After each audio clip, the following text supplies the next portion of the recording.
Good morning. Hello, hello. Hi, Carde. You want that Stream Raider action? You get it. Okay, you get it. Here we go, here we go, here we go. Oh, my face is not, it's not on.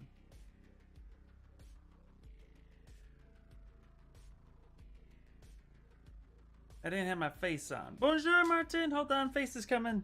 There it is. Hello, yeah. Hello, hello. What is happening, people? Got a few things to show you.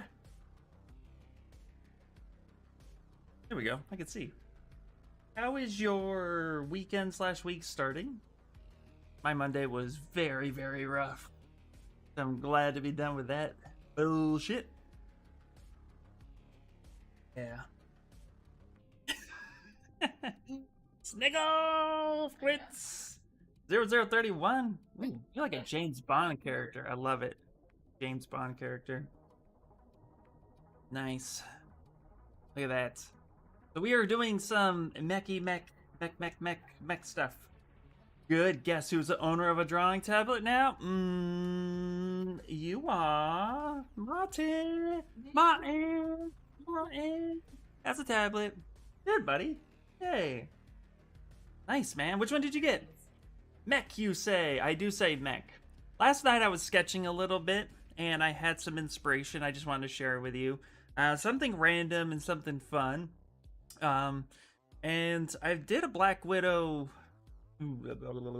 like a while ago, like 2 years ago. And I wanted to take another stab at the Black Widow. But because I want to try this new workflow when it's just artistic 2D drawings and stuff like that, or 2D art when I take 3Ds and flatten it out, is I want to try taking something like this, the Substance Painter, and texturing it and getting used to that more and more. Hey, Talon, what's going on? Sanchez and Talon, I love it. You inspired that I went to bed early last night. Yeah, exactly. Hello, hello. So yeah, so this was just a quick little sketch. I think I worked on for like a little over an hour just to get it broken up and kind of blocked out and posed a little bit. So you know, look at how this thing looks freaking cool. I love it. Armored Spider. Yeah, I got the Wacom Intuos in the Bluetooth version. Ooh. You got to tell me how that is. My computer actually does not have Bluetooth capability, and you need a dongle for me. So, yeah, that's how it works. But yeah, so here's a little block out of a spider. But that's number one I wanted to show you. Was just like, whenever inspiration hits, just go with it. Even if it doesn't look pretty. Like, I'll probably clean this up, but, you know, just something that, like, a little bit of time in there. An hour or two, no big deal. Can we keep this up for when our sister gets... Oh my god, yeah, exactly. Well, let's leave it. Let's leave it. Hold on. But I wanted to show you guys something else. So we're going to go full camera. So watch out. My face, that's not it. There it is. What happened there? Okay, let's figure that out. There we go. Okay. You can see all my scruff. Alright, guys. Alright, guys. It's pretty sick, but I have to get used to it. I'm quite struggling in Zbrush. Viewport movement, yeah. You in Zbrush, you have to decide. This is the moment you decide. Are you a right-click mover, where you right-click and don't touch the screen and move it? Or do you... Because in order to do that, if you try to click and drag, it doesn't work. You have to right-click over something. But if you want to drag and move, you have to come over to the side where there's nothing in the viewport. I find that right clicking is pretty cool when I'm zoomed in like this, so I don't have to come over here. It's a little bit of give and take, but right click can have its downsides too. So you have to decide now that you're in ZBrush which one you want to do. Are you a right click mover? Are you go both ways? It's up to you. Okay, guys. Put him in front of my face. Here is most of it. It's not all done yet. But here's Grogu. Now, this is the cool part about this, guys. Is he's not glued on. So you got the rock base with his foot. The rock and actually these two rocks are not glued in either. These are pressure fit. So it took a little bit of finagling, and then he just sits right in there. He actually balances without the top rock, but there it is. So yeah, this is the guy, and I love it. Looks insane. Thank you, thank you. Ooh, boy, look at him. I know, he's so cool. I love this guy. So, just wanted to show him off. He's almost done. I'm printing the last rock now. I had some errors in the jacket being a little too thin at this size, and the ear failed due to my own support issues, but overall pretty good. Do you have the right click on the button of your pin design? Yes, I do. What is up, Inspire? Just showing off a little Grogu action. Ooh, he's not glued in at the moment, so I like that. Actually, that's what I really like. When I send Max Davenport his copy, I'm going to glue the base all together, but I won't glue Grogu to it. He could just set it right on top. And I think he'll love that. So, yeah, I'm really, really excited. Look at that! Little spider. Dude, spider anatomy is freaking weird, and I love it. It's really good, practice if you want to try something that's funky and doesn't always look right. Definitely it. Spider! So, alright, well, I'm not going to wait for Kit Kat all day long to get here to see a spider. I'll just keep this up, and we'll load it in. If we get a ZBrush crash, I'll accidentally flip to it at some point. So, you know. Ah, there she is! Hello! Man, your timing is awesome! Ah, perfect. That is exactly the response I wanted. Yes! Hello, sister. Good morning.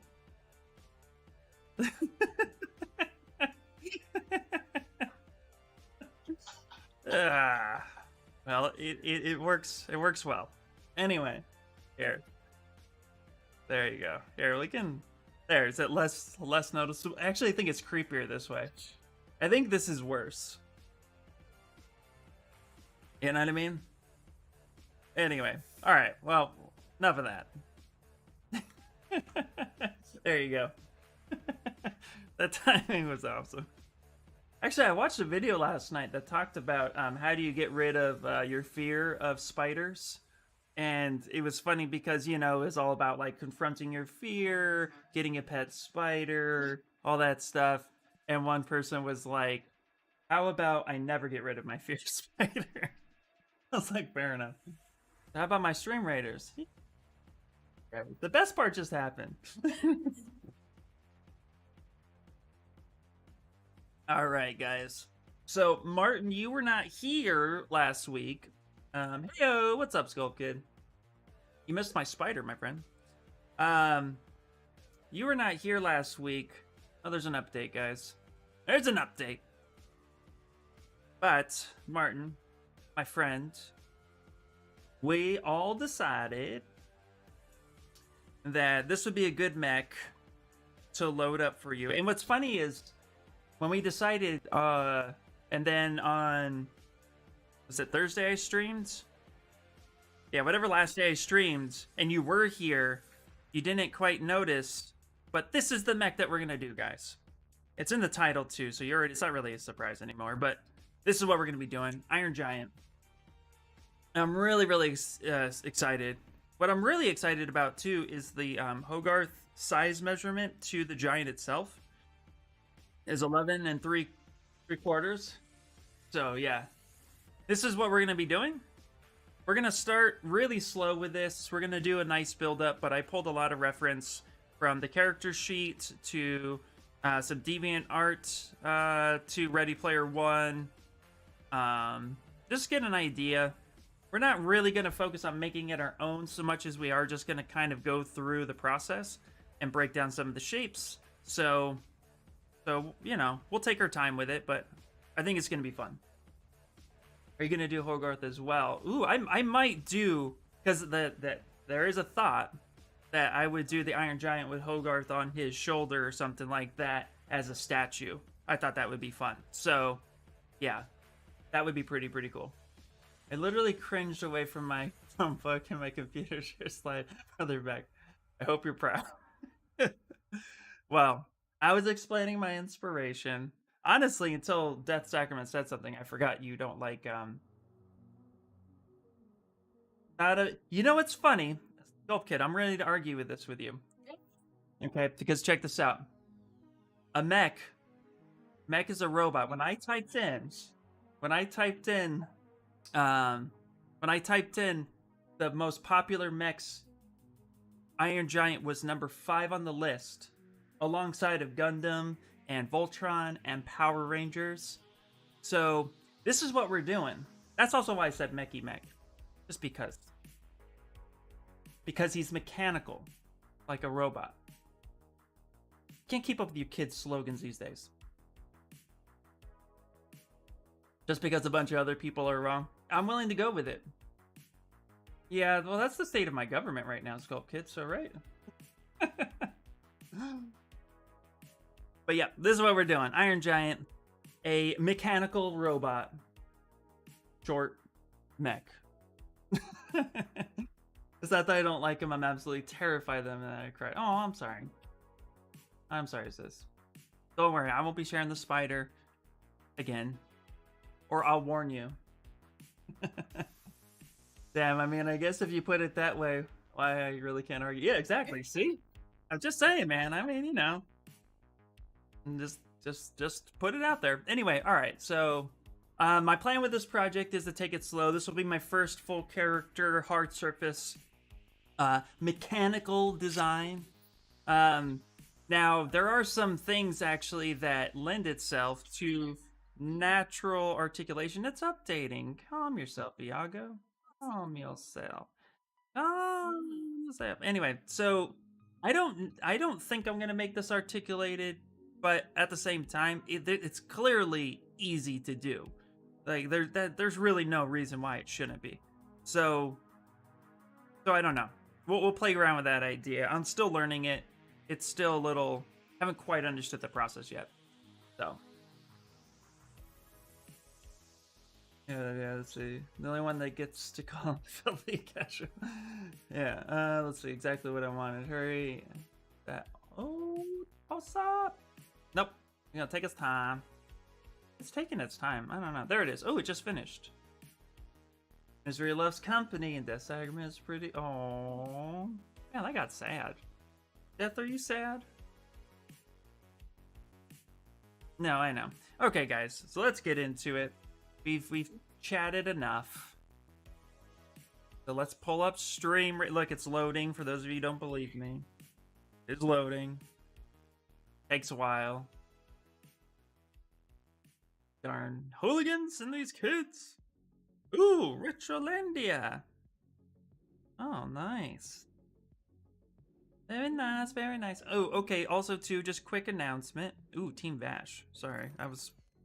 Yeah, there we go. Nice. We're not gonna place unit because we're gonna switch to captain. Let me switch to captain. Reload. There we go. So Thursday is my daughter's birthday, and I'm not gonna be streaming on Thursday. Just so you know. Also, the plan too going into 2021 is to really focus on YouTube. So Thursdays, I'm debating on just ooh, 24 tier. I don't know what that means. I'm honestly debating on just streaming 3 days a week and focusing on YouTube on Thursdays as well, just to get a little bit more traction over there. So I'll keep you guys posted on that. But I have some commissions coming in, so things are starting to look up, which is nice. Hey, Jack, how you doing? Nice, nice. All right, let's go ahead and drop this guy here. You guys can start. All right, and we're gonna go ahead and start with a cylinder to get this going. Yeah, they're going to sell Substance Painter to Steam. Wonder if that's the same program. I have both versions. I have the Steam version, and I hope that they do, because Adobe's kind of messed it up a little bit. So I don't know. Oh, no, they're going to sell Substance Painter on Steam. I'm sorry, I totally misread that. They do. It's not 100% the same. I mean, it's the same program, but there are certain functions like Z Compositor if you wanted to composite your stuff straight into Substance from Zbrush, there's a plugin for that, but that doesn't work on the Steam version. That only works on the standard version. But it is cheaper, and so if you don't, if you still do the do your own UVs, bring it all in, it works fine. It's great. That's the only downside, is that you can't do any of the direct plugins, but that's the version I bought, and then I have the other version as well. So yeah, how are you guys doing? Let's get into this. I've dilly-daddly, I can't even speak. You know what I'm saying. All right, let's start with the basics. So I'm looking at the blueprints, and we're just gonna start blocking out. We're not gonna worry about details, but we're gonna just start blocking out basic shapes. That's how I plan on starting it, and room for error. So also bought a mechanical keyboard with blue switched, and the sound is just with blue switches, and the sound is just so good. That's awesome, dude. That is awesome. All right, so let's go ahead and squeeze this in like such. Kind of just work on some basic stuff here. Okay. Let's just get straight into it, right? Bring this up a little bit. All right, and we actually might do some overlaying for size measurements here in a second. For size comparison, but let's get the majority of it out the way. And if you're new to my channel, you guys, I normally do organic characters, and I'm starting to break into some hard surface characters, so bear with me as we go through the process. Okay. We're actually just going to go ahead and kind of stick that up there like that. Gonna go ahead and make sure we do that guy. And let's put this over here. Let's scale this down. Gonna just kind of get the basic shapes of the body itself. I'm not trying to worry about too many details yet, but there'll definitely be some stuff. Oh yeah, we're getting baby. Oh yeah, oh yeah. I figure might as well reach out, and if it's we just take our time with it, we'll make it as good as possible. So we'll do something like that. Go ahead and put this here. Put this guy right here. Put that there. Yeah. You're gonna hear a lot of put this here, put that there. That's my lingo for today, guys. I'm gonna put that here, I'm gonna stick that there, and life's gonna be good. Scale that down.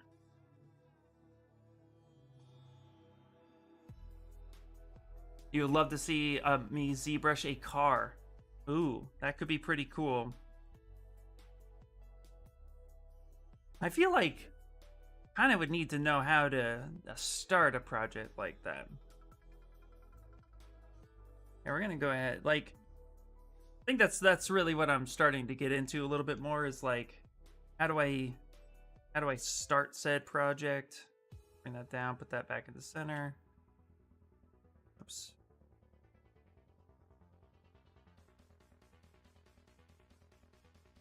Here, actually, we'll just do this. We'll merge it all together afterwards. But yeah, Martin, I'm always down to learn new things, buddy. But I thought start with something familiar to me, like a mech.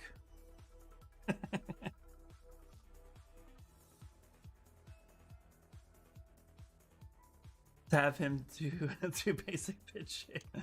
Yes, I have spawned enforcements. Yay! All right, let's go ahead and do that. Let's. There we go.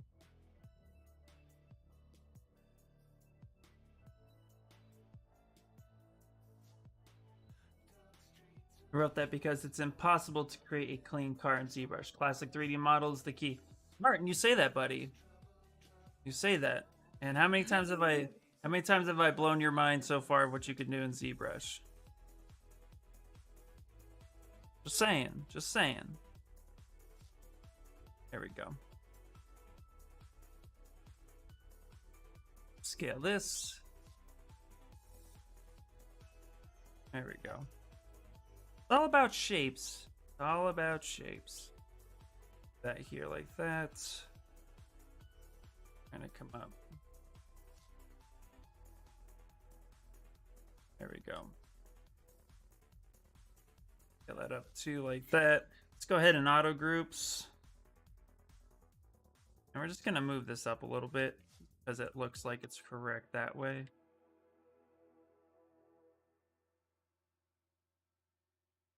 Wait. They will be the first chance they get. Exactly. I look at the Frank Miller comic, the same concept, but the robot is more humanoid than I remember. Oh, interesting. Hey, send me a link to that. I'd love to see it. I didn't see the Frank Miller one. Yeah, when I was taking a look at the Iron Giant, I kind of forgot exactly how he looked. It's just from what I remembered in Ready Player One. So I was actually really surprised in a happy way to kind of see 5, 1, 2, 3, 4, 5. Okay, perfect. And we'll do this one. This will be the 6th one, which will stretch across. That. Let's actually go ahead and grab these. We're gonna stretch that like that a little bit. Give us a little bit more length.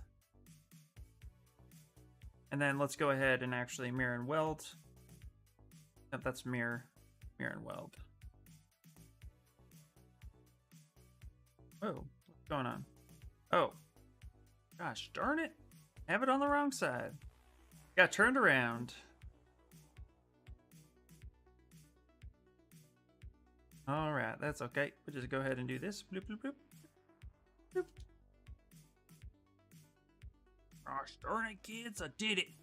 There we go. Something like that. There we go. I got turned around. Turn around.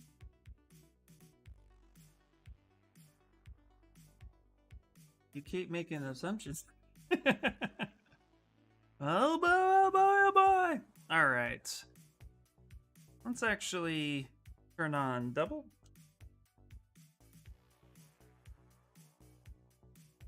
Start. Get rid of those for a second.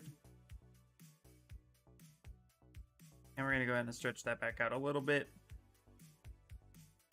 Something like that. Oh, okay, that's it. That's why. Kind of lost myself. Okay, there we go. We're gonna grab this, put this here, down. That's what it is. Up this way, come here, come down. There we go. That looks a little bit more right. Do auto groups and then mirror and weld it just to get it on both sides. There we go. Let's go ahead and save, because we're just breaking out the torso right now. Not freak my sister out anymore. Sorry, sis. Totally forgot. And you, if I don't want to model or detail feet, but I also can't put shoes on my model, how can I not do this at all, even though I have to do it? Okay, Skull Kid. There is a secret to this, and I really want to like stress this is a secret that peg legs work. Peg legs work. Hopefully, it's a pirate character that's gonna make things easier. But I'm gonna tell you a secret that was instilled upon me in the very beginning of the pandemic. Okay? Yeah, peg legs. Don't worry about explaining. I'm gonna whisper this really closely. Just do it. Just do it. Hashtag Nike not sponsored. Yeah, there you go. Peg legs it up. Peg leg it up, buddy. Oh, look, Iron Giant sculpt. See, Martin, this was here this whole time last week on Thursday. We decided on Wednesday. That's where I remember now. Decided on Wednesday. And on Thursday, I was worried you're going to see that the whole time. Well, actually, let me go ahead real quick and actually create a... Let's insert a gear. This is fitting. We'll insert the gear. Call this one the body. Call this the body blockout. Let's try that. A little bit more, specific. No! Here comes the magic tricks for me and Robinson. Yeah, you know it, baby. You know it. It's happening. It's happening. All right. Let's go here. Oh, yeah, I'm gonna... You say I can't model a car, Martin. Just watch. One of these days, I'm gonna prove you wrong. Iron Giant. Call this the blockout. 01. I'm confused. I'm quite confused. When was that? The last 3 hour of the 6 hour? Yeah, the last 3 hours of the 6 hour stream. We had all decided that it was going to be the Iron Giant. And then you showed up on the next 3 hour stream last Thursday. And I kept pulling it up and that folder was like right in my face the whole time. Which is pretty funny. Alright. What we're going to do too is alright, so trick time, right? We kind of did, I just took a cylinder and I just straight up, just blocked out the cylinder portion of its torso just to get the idea of what it all is. Now we're going to pull up an IMM brush primitives. And we're going to start with the basic sphere. Let's do polysphere. Put on our double. I'm going to go ahead and put this in here like that. Kind of squish it a little bit. Just here that way. And now it looks like his legs are just primarily, I mean, again, everything here is just cylinders and cubes and spheres. So we're going to go ahead and duplicate this, but then we're going to turn this to a cylinder by just clicking up on this where the cylinder is at. I'm going to shrink this down by turning on local. Put this right up here like that. There we go. And we're just going to... We'll do the first cylinder, so we'll put this up here like this a little bit. Get that up just a bit. Then we'll drag down the second cylinder, shrink it just a little bit. Drag down the third cylinder, really shrink it and stretch that. And we'll go for it. We'll do portion correction here in a second. Down here, scale this back. Scale it up a little bit. Easy way just to get some legs going. There we go.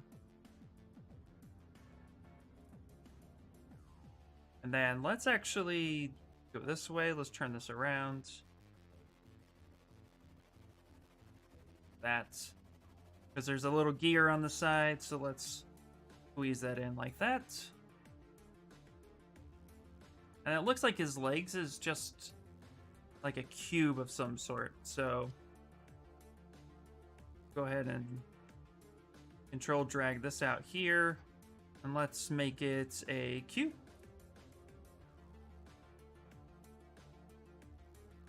And let's actually... Yeah, I don't want this cube. I want a Q cube. It'll be easier to work with. Alright, and we're going to go ahead and stretch this up. Something like that. Scale this. Usually we'll scale this to almost the same size as his upper thigh. Go. We'll leave that there. And then let's actually, real quick before we attach that, let's grab this right here. Scale this down like this. Grab this section here. Move it up. take this section and let's scale that back down like that. Should give us the general leg shape that we're looking for. Hey, boom, we got a robot. We're done. Okay. All right, let's go ahead and save and block out.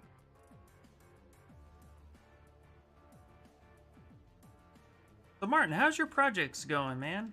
Got anything in the works at the moment? Auto groups, mirror and weld it. Mirror and weld. Okay, so also, too, real quick, Zbrush trick. Trick, maybe not so much a trick, but tip. This local symmetry, I use this a lot to scale. I use this a lot to actually scale parts. If you have this turned off and you start scaling, it scales to the center of the world. But with local symmetry turned on, it scales to the center of the tool. But if you were to mirror and weld at this point, that tends to throw things off the center line. So you have to remember to turn this local sim off if you want to mirror and weld. Just a little tip. Robot is done. The stream is finished. Goodbye. That's right, buddy. That's fine. My project is still is going good. Still a lot to do. Oh yeah, dude. Environment pieces are insane, man. That's why I love looking at your work, my friend. Like, there's so much to do. It's not even funny. Oh, hey, Sculpt Kit. I have another thing you can do. If you have to do feet, but you don't want to wear shoes, just go robotic. Just build a robot foot. That's what you should do. Easy, right? All right, so let's go ahead and grab this guy. And we're going to make it... Yeah, we'll do a cylinder. This. And align this up to the center as much as we can. Yeah, goblin with robot feet. Hell yes. Perfect. That's it. That's what we do. Nope. Why not just a really ugly foot you sculpt in 10 minutes and put a shoe on that? Well, he said he can't do shoes. He can't put shoes on it, buddy. That's his problem. He is having difficulties with needing no shoes.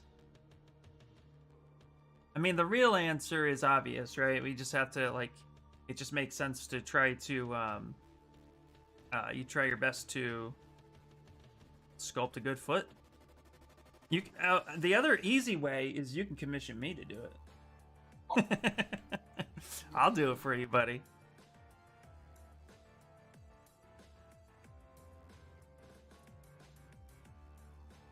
All right, let's go ahead and scale this down like that. So that's supposed to be his little foot joint.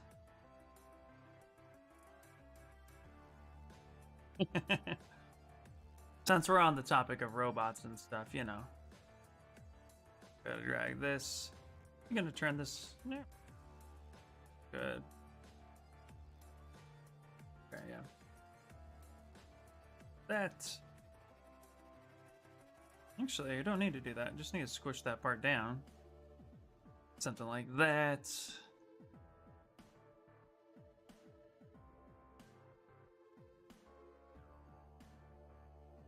Be right back. Oh, no worries, dude. No worries.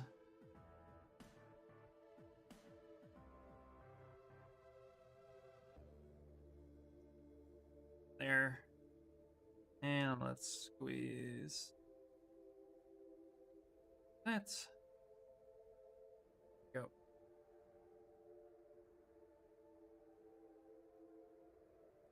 So you know what always scared me about hard surface or mechanical? Let me rephrase that. Mechanical hard surface is I always felt like I really just didn't understand mechanics enough to get a sense of how things should operate. But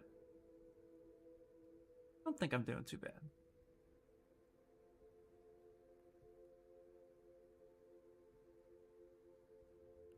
Okay, let's go ahead and auto groups, turn off local sim, mirror and weld it. So we have the same groups on both sides.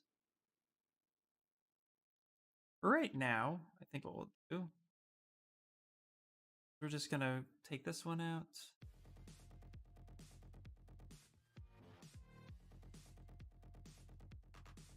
Maybe squish that down.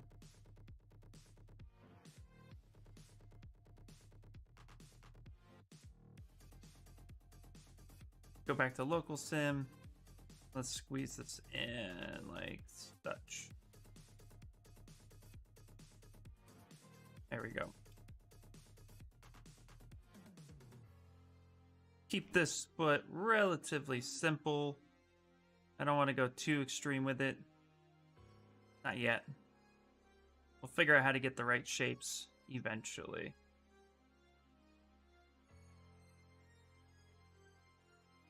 Right now we just need the block out, so.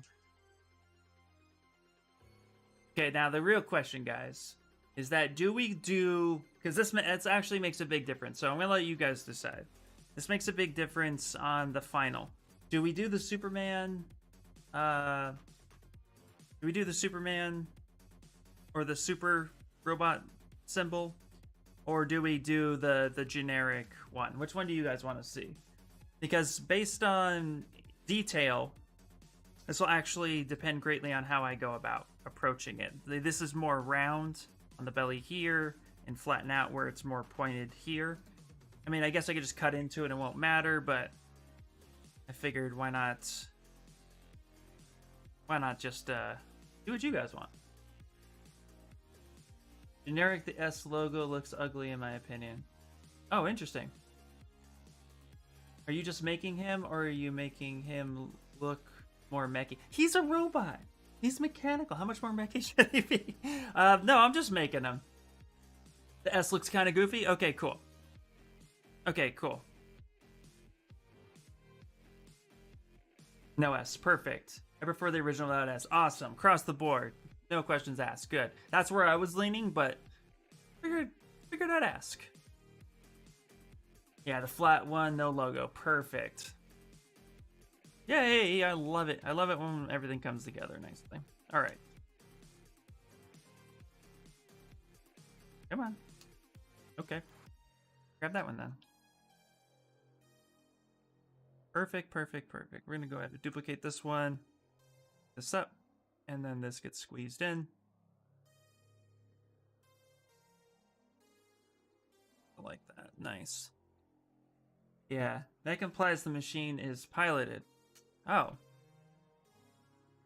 Well, see, now I'm learning all these technical terms I didn't know before. I'll take it. See, you should have led with that, Sculpt Kid. That would have been your argument.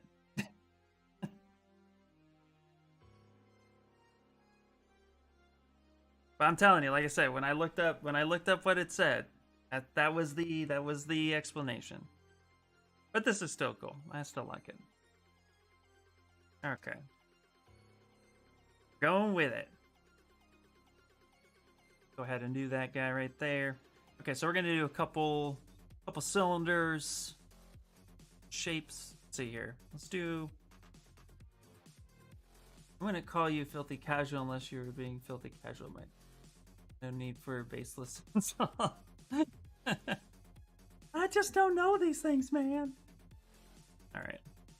I'm gonna go ahead and say that his body's actually a little bit more cylindrical this way.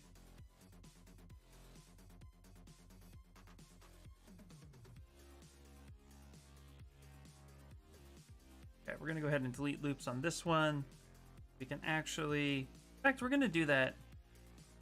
We just hit delete loops across the board. Perfect. There we go. Actually, let's get rid of that one too, and the feet. Yeah, I just kind of want to delete loops on the basic cylinders. Gives me a little bit more freedom.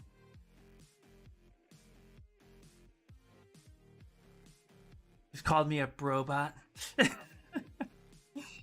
Brobot. I'll take it. I take it.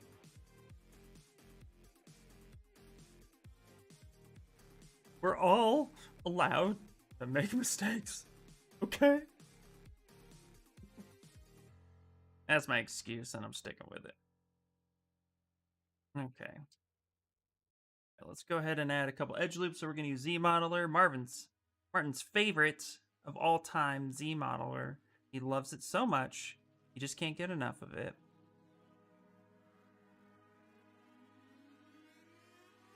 Come here. Add this guy right there, and then we're gonna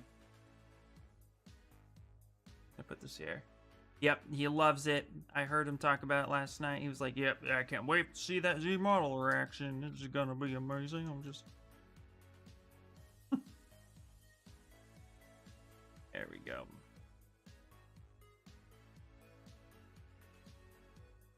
Really kind of squeeze that in there just a little bit. Like such. Like such. There we go. There it is. All right. Get a little bit more of that shape.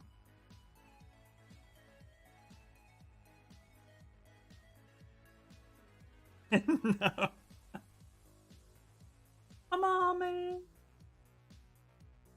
My impressions are spot on. Well, that's good.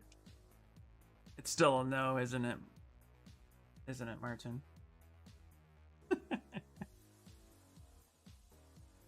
There we go. There it is. There it is. We go a little lower. That's all right. Okay, let's not worry about all the little details. Okay.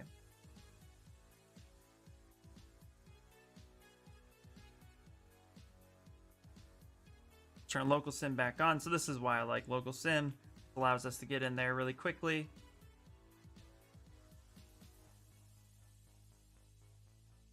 Actually, let's get his... Okay, we're gonna actually get his chest figured out. So let's turn that part off. Let's actually grab our IMM brush, the BIT to get there quickly. Cylinder. We're gonna turn on symmetry, go in the center, and just pull out a single one. And put this in the middle. And rotate that.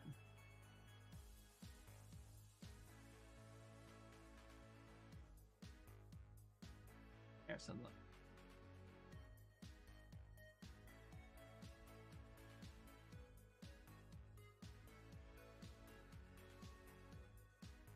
Okay. This is obviously going to come down more like this. This chest part is going to be the hardest part to figure out for me.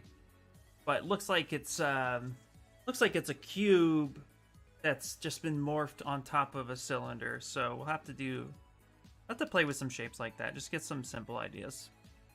Trying to ignore all the details, which I feel like can be the hardest part. We'll make that its own polygroup. So then we can bring this side back in. Maybe just for now put that there. Okay. Now let's just drag this out. We'll make this a cylinder. Scale that down.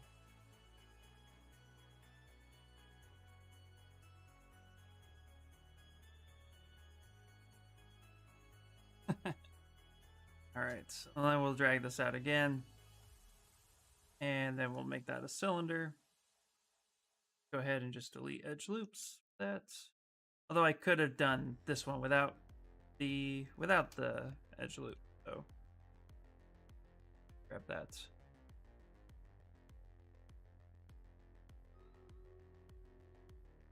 Oop, I heard it. Them stream raiders already. All right, 1 second. Get this out. Let's just start the ARM process itself. There we go. Something like that. All right. So for those of you on the Twitch side, let's do stream raiders. So auto groups. Mirror weld, save it. Let's do it. Stream raider time. I know you guys are ready for this. Look, there's nothing here. Wow, my cameras are all messed up today. I think I know why my cameras are messed up. It's due to the fact that I forgot to turn it on when it loaded, so it loaded funky. All right. Let's do it. Let's do it. Pause the music. Turn up the battle. Do it.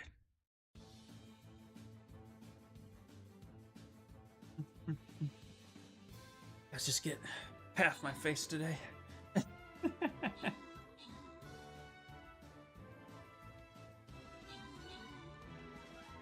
Huh? Yeah, do it. That's all you get today.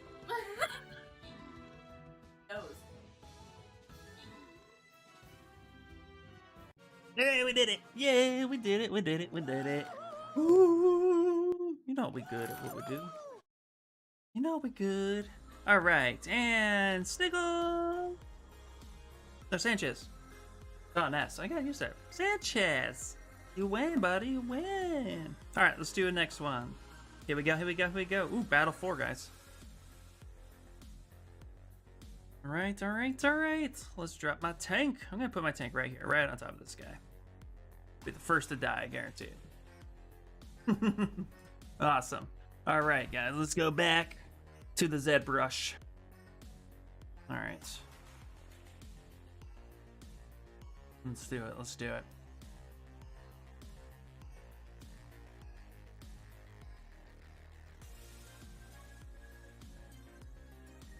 Did I use the Z compositors that bring the TARDIS into substance? I did not, Jack. No, I actually did that traditionally with creating UVs within Zbrush and then fixing UVs in Zbrush because I didn't want to retopo it. But I just did the whole. I just created UVs and exported it as an FBX, and then I imported the FBX that way into Substance, which is my main method of doing it. The Z compositor only does. In fact, here, I'll show you guys. So you see here how we have this full model like this. Z compositor basically flattens it and allows you to work on a on like a 2D plane surface. So if I were to go ahead and say like this is what I want, so I'll go to the ZBrush compositor, say substance, and usually you want to kind of let it do its own thing. And you need the non-Steam version for this, by the way. That's the only downside. But you'll see here in a second, it actually creates a nice 2D image, but the moment you turn it, it actually kind of messes it up. I'll show you. Yeah, the alerts that I was still working on. I don't know what is up with Twitch. So you see here, like I have this. But the moment I rotate it, it completely misses all that information. So while it's completely flat here, like such, and gives you the idea, this is more for like if you wanted to create like art cards or an illustration. But you can take your textures and all that other stuff, and you can add what you need to it without any problems, and work on it the same way you would in Substance. It's just, yeah, it kind of tears it a little bit. Like the Photoshop Z ad. Yeah, exactly. Except for this allows you to bring in normal maps. It allows you to get depth and stuff like that. And it even brings over the opacity and displacement maps, some basic textures. Brings over some other stuff too, which you can use. But yeah, generally this is all you'd use it for. My plan to use this, because you can see here how that's a flat plain image.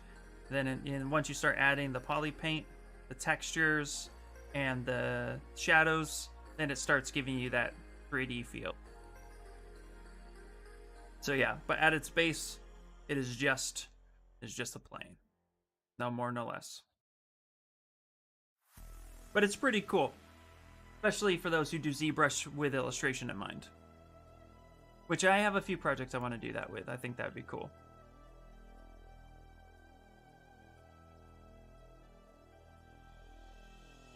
You thought the Joe So Much Monsters plugin actually resolves a lot of those issues? Are you sure it's for the same one? Because this one's different. The compositor is just for rendering purposes, so it's different. Yeah, with the FBX, you'll have the whole 3D model. Absolutely, yeah. Yeah, so the ZBrush to Substance, Peter, the one you're talking about is actually for full pipeline production. still keeping it a 3D model. The ZBrush Compositor is for render purposes only. So if you wanted to use Substance for rendering and have a flat image at the end of the day, so the purpose for this one is different than the So Much Monsters one, which I have that one as well, which is there it is, So Much ZBrush. Yeah, I have that one as well, which allows you to get a lot of this stuff done real quickly. So that's a great plugin, by the way.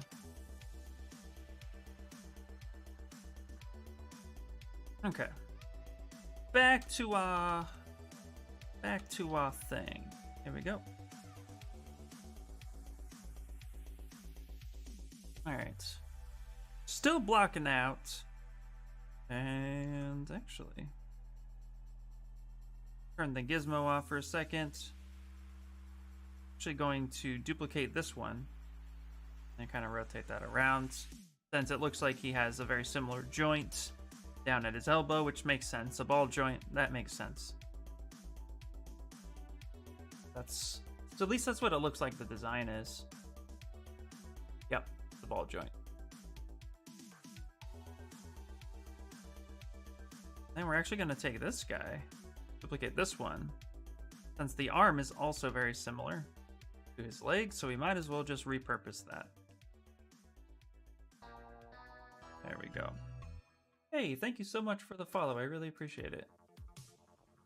Yeah, I was watching Joe work on that and helping him out in the early stages with coding. It was a lot of fun. Oh, nice. That's very, very cool. Yeah, I didn't know you were helping him with the coding. That's really sick, dude. Okay. Now what I'm going to do is I'm going to actually take all this. We're going to go ahead and move the gizmo over to the joint. We can just rotate that around and kind of see where our scaling is at. And right now that's really long. We're actually just going to turn around and go back a little bit. I'm just going to let's auto group it. And then let's mirror and weld it. There we go. I'm actually going to take this one. And we'll just actually scale this up a little bit like that. Let's just grab two right there.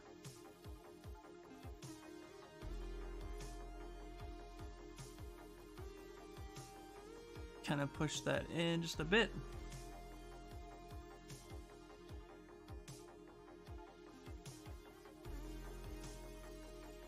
This one, push that in just a little bit more, like such. There we go. Trying to get the base idea of it. Move this over here, center of the world. Okay, that's a little bit better. Still a little bit long. We can take this one, just kind of move this up a little bit, like such.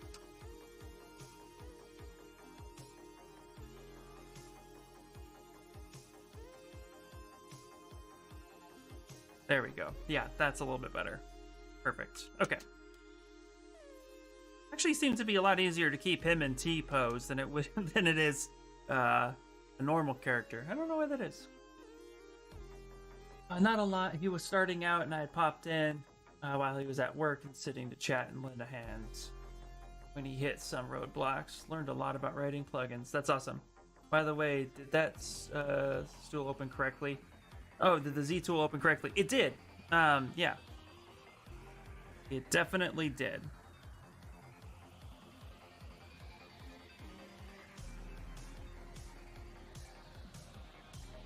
Still in my downloads, actually. But yeah, it opened up, so I'm pretty happy about that. If I have any issues, I'll hit you up with it, but I think it'll be okay. I'm actually gonna send him the paperwork after the stream.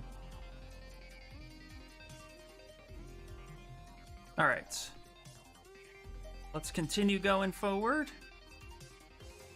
So we're gonna go ahead and just right here in the middle, drag out another cylinder because that's gonna be his neck. Let's squish this in. Good deal. Yeah, man. Thanks a bunch, buddy. Thanks a much. Thanks a much a bunch. Can't speak today. Don't mind me. All right, so we're gonna go ahead and get this squeezed in here. Good.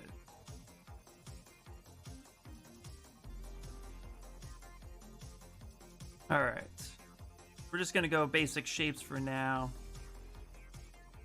And honestly, his head just looks like a giant cylinder with a sphere on top. So, you know, and then just a jaw. So what I'm gonna do is I'm actually gonna go ahead and scale this up like that. Get something going here. And then we're gonna go ahead and actually take a sphere right in the middle. And I'm gonna scale that to match closely. Oops. That as close as possible. Then we're just gonna go ahead and kind of drop that down in there. That kind of in the center of the world. Yeah. Something like this.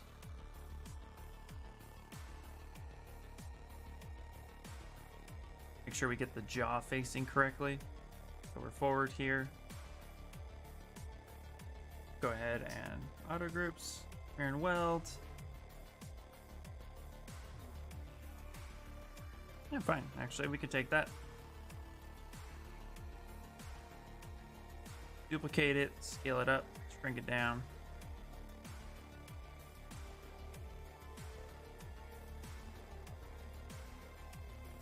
We'll work on the rest of the shapes later. Just need to get the feel of it right now. Rockstar Games announced a really good thing, in my opinion. They announced that their newer games, probably GTA 6, is going to cost more than the usual $60. I think they're going to use the extra money to give the employees a higher payment, overtime payment, and salary rise. So it doesn't happen to, so it doesn't happen the same crap like the development of Red Dead Redemption 2. High overtime and no extra money for that. Yeah, you know what? I mean, if paying more money for games allows the employees to get due money, you know, the money that's due to them, that's owed, absolutely, man. Yeah, I'm all for that for sure. That sounds great. And I've bought games that, oh man, I've paid the most ever people without any collector's pack, without any extra additive bonus. I've spent $80 on a game brand new before. The game is worth it to me, I would definitely do it. You know what I mean? That's where it kind of needs to be.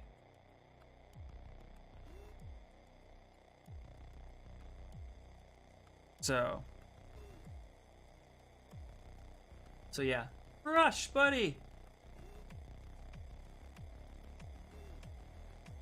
It's how they do it at the Robot Factory. Yeah, no problem. Just help each other out. Thanks, dude. Yeah. I was surprised Cyberpunk didn't cost more. Games get bigger and bigger, so the price should increase. It should, man. Absolutely. There definitely needs to be a revamp on how the industry functions as a whole. I mean, now this is speaking from only what I've heard. I obviously have not. I haven't worked in games, so I can't speak to it. But I've heard enough about it. So yeah, I would definitely want, if increasing price means at the end of the day, people get paid what they're owed, I'm all for it.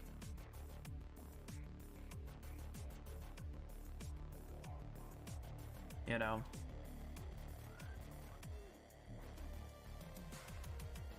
Okay. So looking at this robot head, there's going to be a lot of correction at this point, guys. But we're not worried about that right now. Let's actually get the base shape going.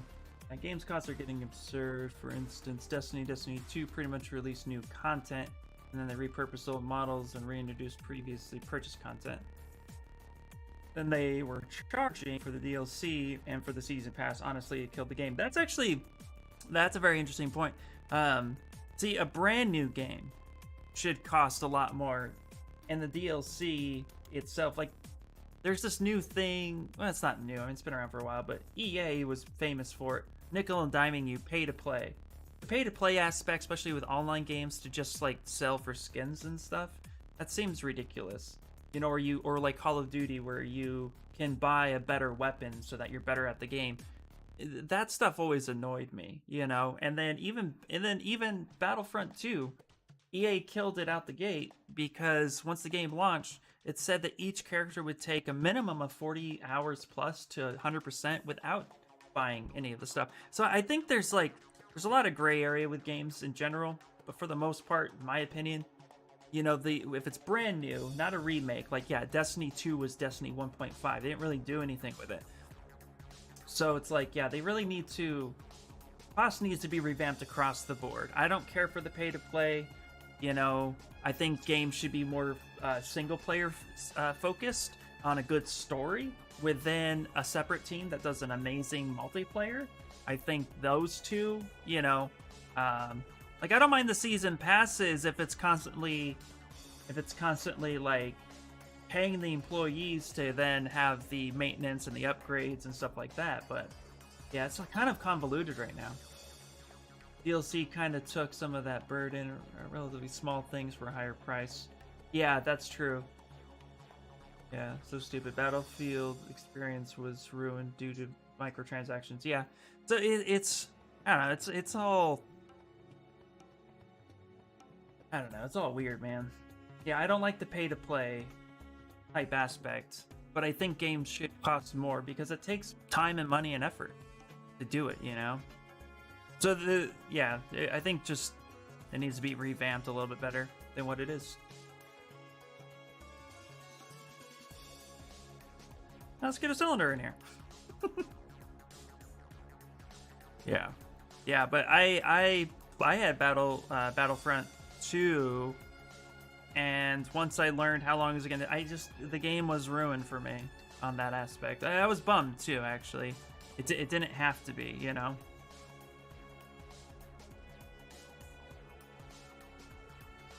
Go ahead and scale this down.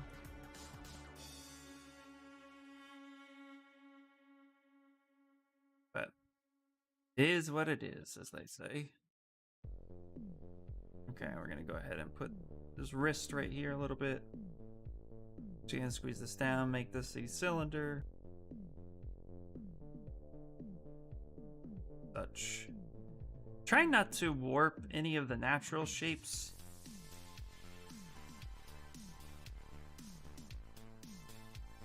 Cylinder would be a cylinder. So hopefully that's looking right.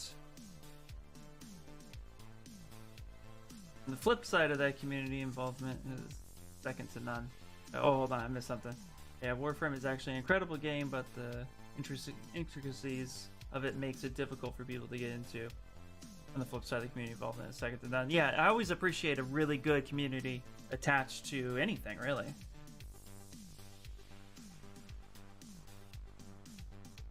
I missed any of the stage. So Rush, man, how you doing, buddy?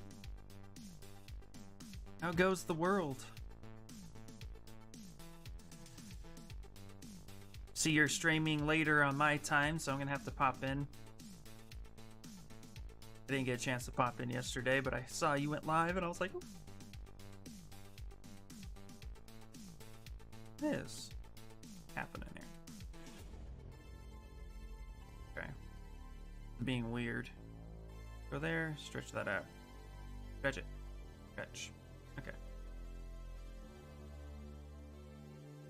Yeah, Battlefront 2 was an incredible looking game with so much potential, but then came the typical EA business move, and yep, exactly. You know, man, it's crazy. Yeah, and it's kind of, actually to me, it's kind of sad. It's like, oh, they could have done so much more. How many joints does he have? Looks like his finger anatomy is pretty on point with human anatomy. So we'll give it, he'll have 3. Such. Go ahead and auto groups. Then let's mirror and weld it. And let's pick these guys right here. One gets scaled down a little bit. Nope, wrong way. Ooh. Goes up a little bit like this. Comes here a little bit. And this comes here like that. Scale that back up.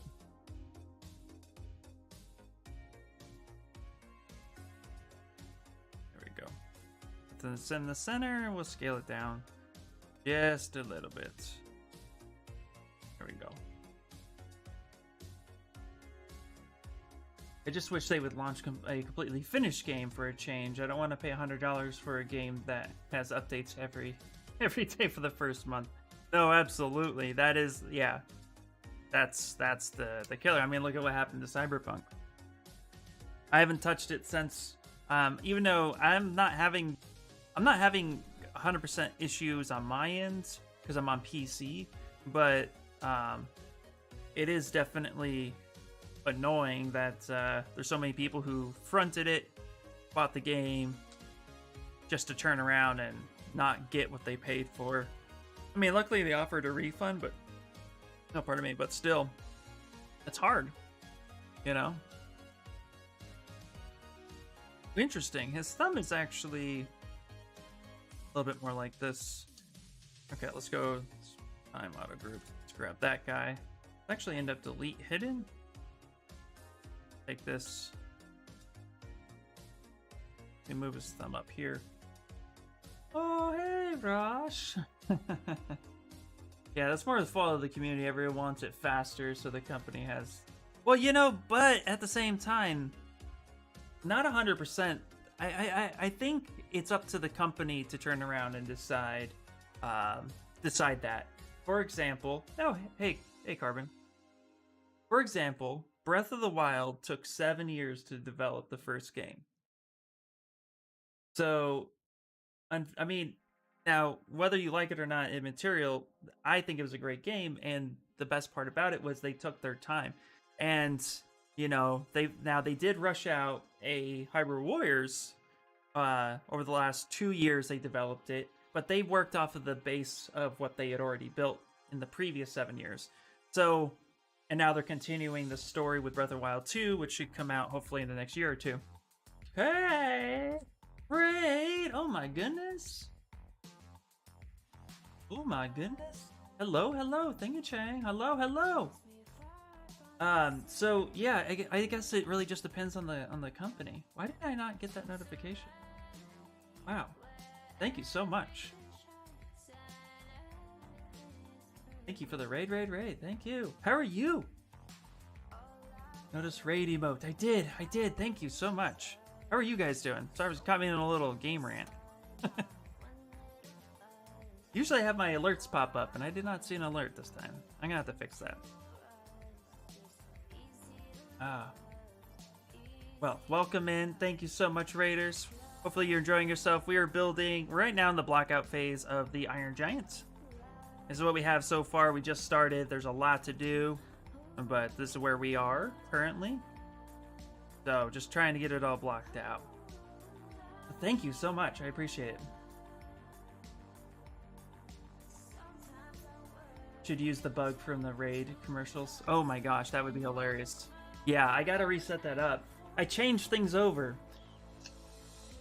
Yeah, it didn't work last time either. I'm sorry not to like stream elements. There's a few things I don't like about it, but whatever. Thank you so much. I appreciate it. Welcome in. What's up? You're back. Hello, hello. Anyway, what were we talking about? Oh, game development. So yeah, I think it's up to the company to decide if they want to cater to the public and push a game out or complete a really awesome game. It's kind of like my opinion with my sculpts. I'd rather take my time and produce one amazing sculpt that I would then sell for a high price and get my money back over time investment than rush out a big, rush a bunch of sculpts, get them out, and then appease, trying to appease the mass. I feel like then you're always going to be chasing the dragon a little bit. And I feel like that's what some game companies are ultimately having to do, and it doesn't always lend itself. So, yeah. I'm good. Tired, I suppose. You're tired? Yeah. What were you working on? What were you doing over on your side? I need to look at the concept here. All right, fingers. Still on the fingers. Have you watched the documentary of the making of God of War? Yes. Yes, I have, and it's amazing. Truly, utterly amazing. Okay, take our Z modeler brush. We're gonna grab this guy right here. We're actually gonna duplicate it. What is happening? Oh, I need to go back to go. Work on a character I've been doing for quite a while. Nice. Do you have a link? I would love to. I'd love to see it. Go ahead and copy this and move this here. We're gonna actually use Z modeler to create a couple edge loops right here. So then we can go ahead and position this, kind of rotate this way a little bit. Something like that. This will be his thumb joint. And then we'll create another edge loop right here. Grab this. And then kind of move this up this way at an angle.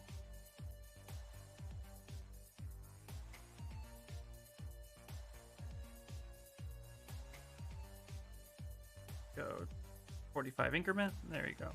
Move that there. I'm even going to expand it a little bit. Let's turn on local sim.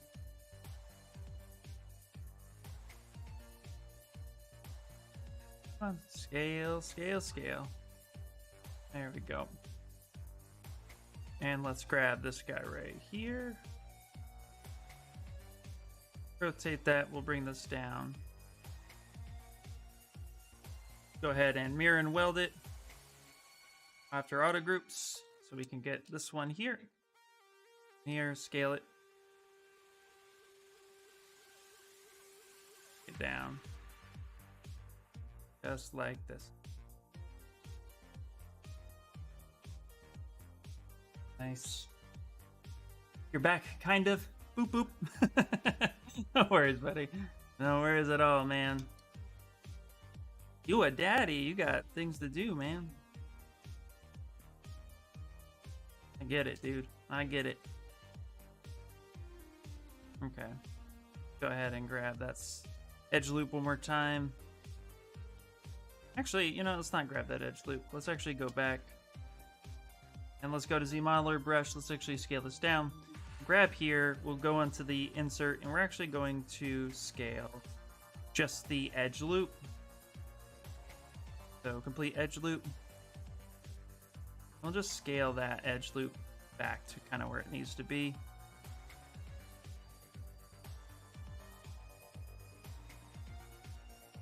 We'll have to fix that. It's looking a little funky. Discord. Yep, perfect. Let me see.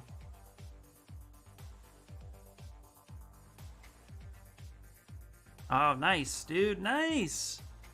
Yeah, you've been working on this a while, huh? Ooh, I love that sword detail. This looks really good, man. This is super cool. Love it. Looks awesome. Yeah. Love the straps. I really love the feel of the tunic itself. The belts are I love the belts. Can I get in? I want to get in more on that. Can I zoom in more? There we go. Oh, there was an error. There we go. Dude, that's so cool, man. So cool. Love it. Is this gonna be like game ready, or are you planning on like, is this for a statue? Personal work? I love it. Looks great.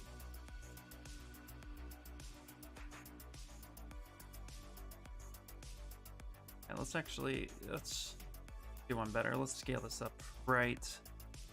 And then game ready, but it's just for portfolio. Nice. Nice. Well, it's looking great.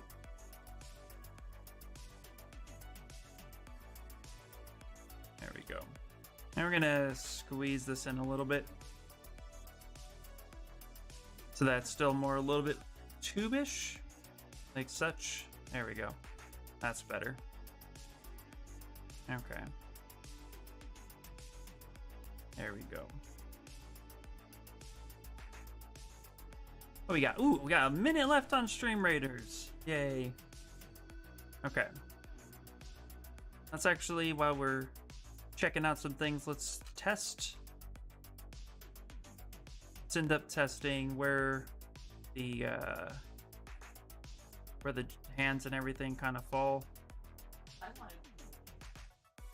We take a look at the reference. It looks like I'm still a little... Go ahead and zoom in. So it looks like I'm still a little long on the fingers. So let's go ahead and fix that real quick. Got some busy ass mods. Yeah. Yeah.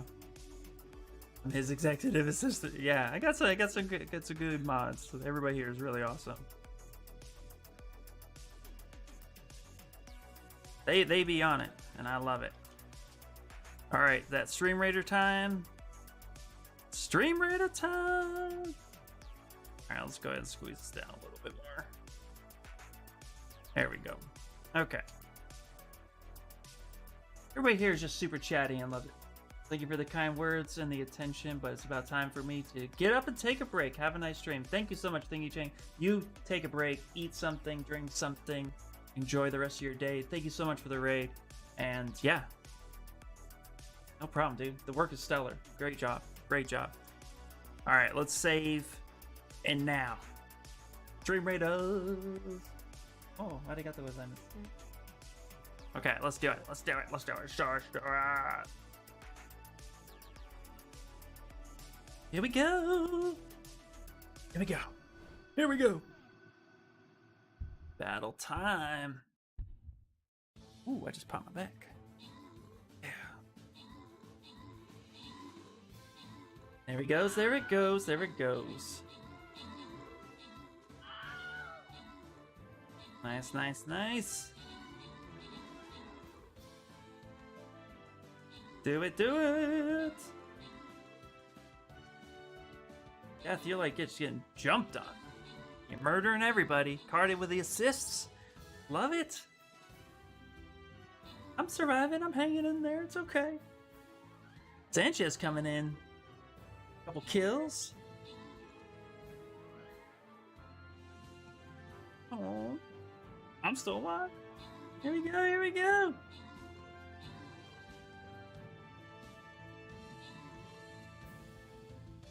One more. Just go 17. Oh, we're dead.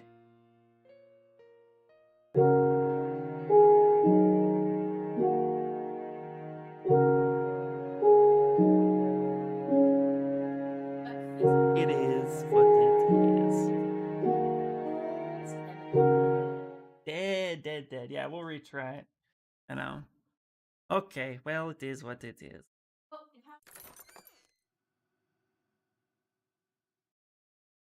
Yeah, I know, right? You purposely killing us. I see what is happening here. All right, let's go back. Our battle. All right, let's do a shadow. All right. Here we go. Here we go. All right, let's do it. All right. So silhouette time. We have to ask ourselves, does this look like a robot? How are we doing on this? I think silhouette's looking pretty clean. We have to make it look more Iron Giant, of course, but not too bad. I'm also gonna change. You know what I'm gonna do? Let's change to get a matte cap metal look. I think this will help us a little bit more. All right. Now, if we really want to freak ourselves out, we're just gonna hit dynamic and it really looks terrible. All right. Okay. Now let's go ahead and do the other thing. Let's see here. So we're gonna go ahead and rotate. We're gonna have to start moving into some details soon. Like and I mean, what I mean by details, I mean like just have to like start getting the thing looking a little bit more big shapes, a little bit more stuff. This chest really is what needs to be worked on. All right, I think that's gonna be okay. All right, we'll leave that for now. We can always make the corrections after the fact. All right, so let's zoom in on parts that matter.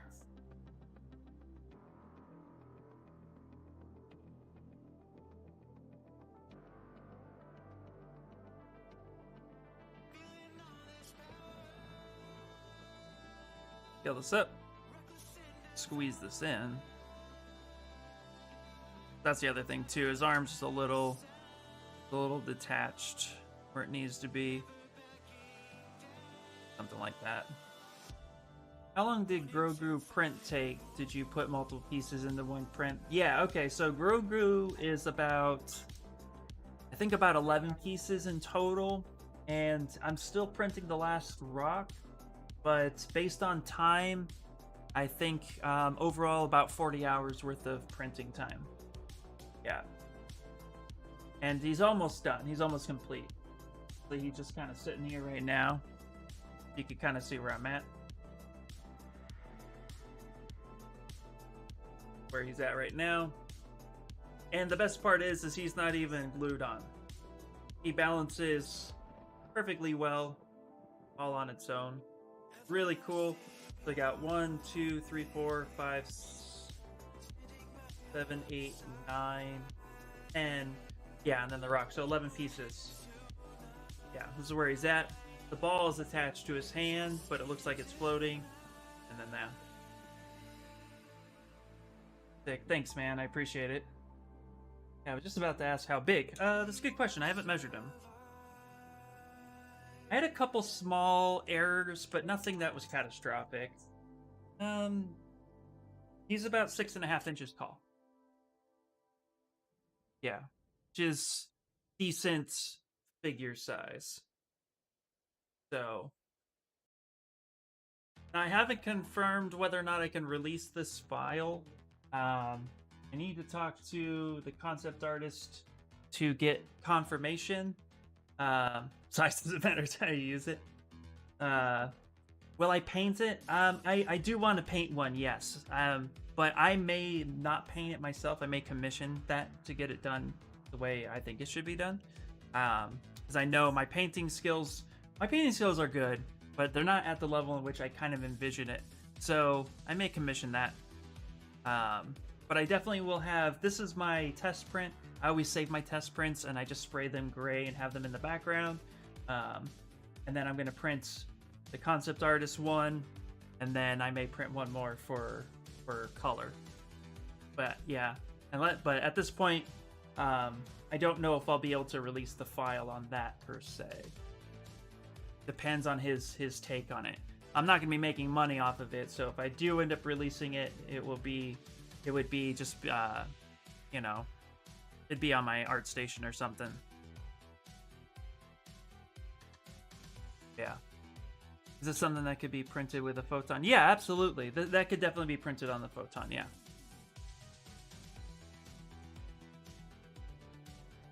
Yeah, I printed mine on the Epax, on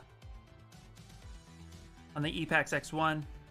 So, very, very, very simple. Easy to do. Okay.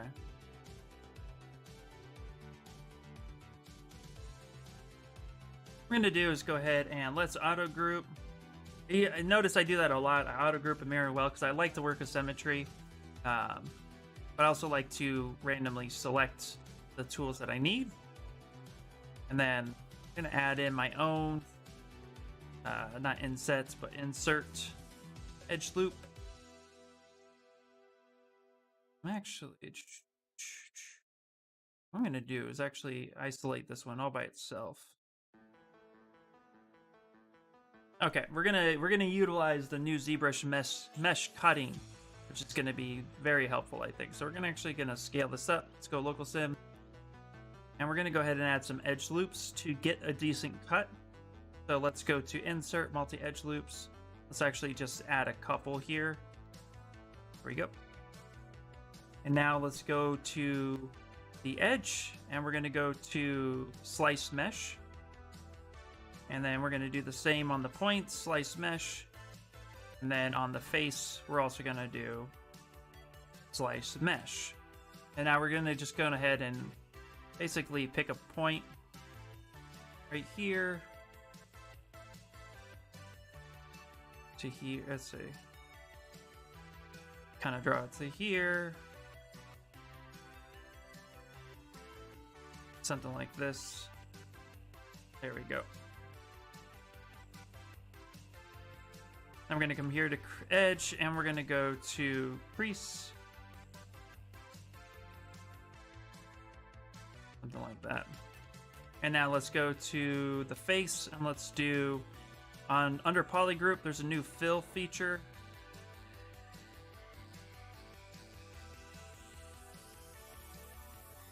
And let's see. I believe that's new fill feature. Yeah. Oh, I think I need to slice it the rest of the way. Okay.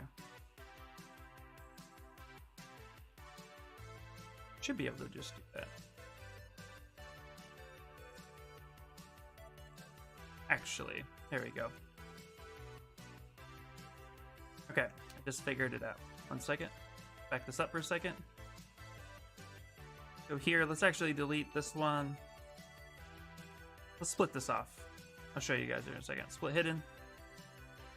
Fill this out. Delete hidden. Let's actually send this home. Rotate this around. Now we're going to go ahead and do the slice mesh again, but this time we'll do it on symmetry.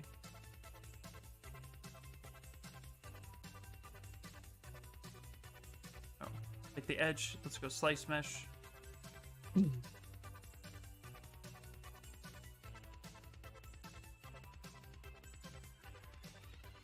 Such. We go here, and then let's do. Oh, right, okay. Slice mesh is a little weird. It does not have symmetry involved, and I keep forgetting that. So we're gonna have to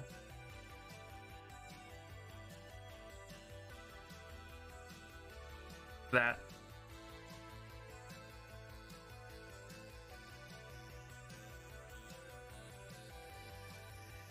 Here.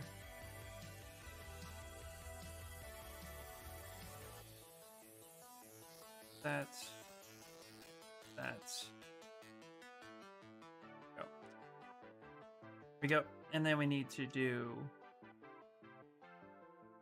the face, then we need to do fill.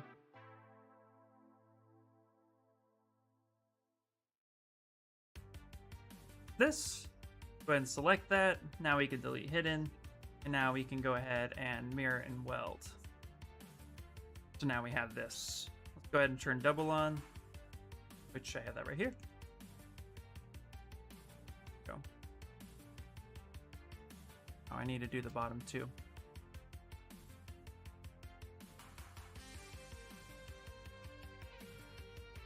Go to here.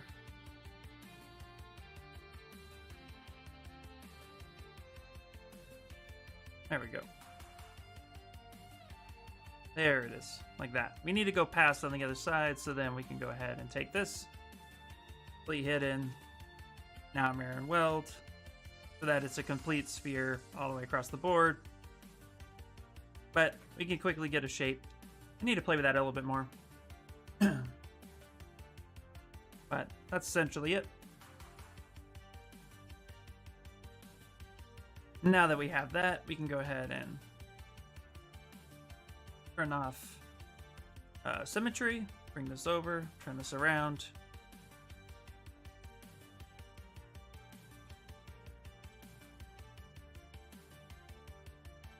Kind of scale this up a little bit. Just like such. Nice. And then if we wanted to take this, go on the face, Let's actually go to extrude, and then all poly groups. You can actually extrude that in a little bit. Actually, let's Z-remesh it. Let's do this. Go to crease, let's uncrease all.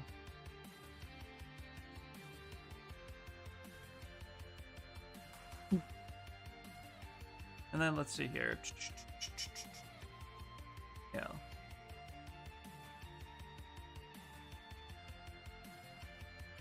Crease, complete edge loop. Uncrease all that like there. Let's go ahead and de-remesh it. Keep it the same. But that's a little funky.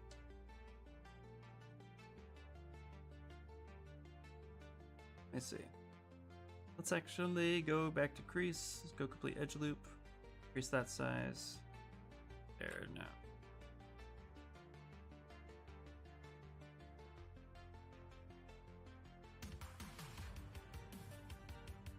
Yeah, let's actually, you know what? Let's turn around. Where Z-remesher gets a little weird, but let's actually do legacy. And let's go ahead. No, not legacy. Detect edges. Yeah, let's keep it the same. What do we get?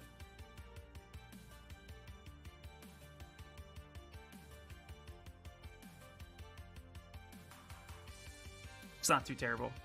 See, it's pretty decent. We'll take that.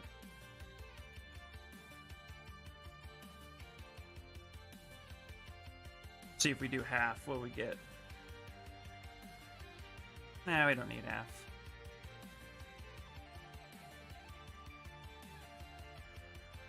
Okay. Rotate this around. Send it back home. And we can fix a couple things real quick. Take our move brush, symmetry turned on.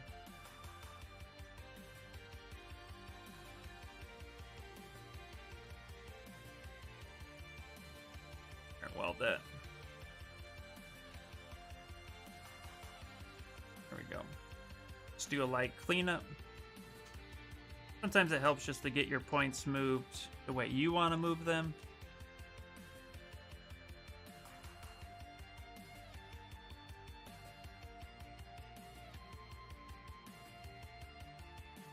We'll try to keep the mesh as clean as possible because I'm gonna want to move this into Substance Painter and get some really cool metal textures.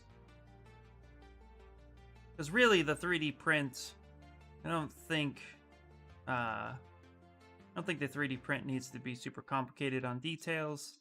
So, but for a good render, we'll move it into Substance. I'm going to try to keep the polys as clean as possible to get better UVs.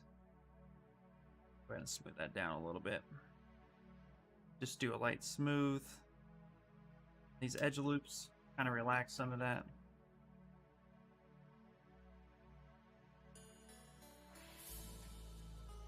Good to go.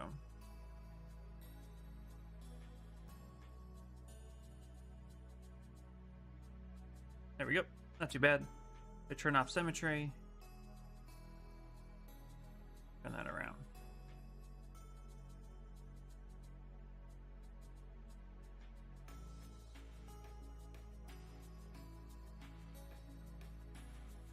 Now, if we wanted to, we can either do we could do dynamic thickness, or we can extrude it. I think we should just extrude it. Keep it simple, keep it traditional. Let's go back to our Z modeler. Really not a whole lot of points. We'll go ahead and extrude. We'll do a couple edge loops like that. Turn off double to make sure. See, we knew that's the problem with ZBrush. If you have double turned on, a lot of times the normals get flipped. So we can just flip that back.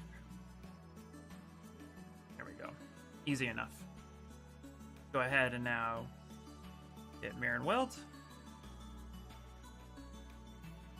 And there we go. I like that. And then what we're going to do is, because we have different polygroups for our normals, we're going to go ahead and just crease polygroups. Just like that. So then if I subdivide that up, it looks a little smoother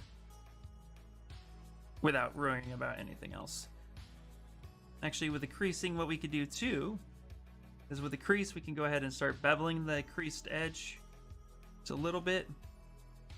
And crease level, we'll go with like subdivision of 3. Resolution, we'll keep that at 0. So yeah, we'll go 0.01. There you go. Perfect. And let's go ahead and just mirror and weld that. All right, let's look at the loving all of this advice. Oh, thank you so much. Yeah, that's what I do. I try to basically go through my process with everybody. I love just walking through it. So if you have any questions, please ask, and I'll try to answer it as much as I can.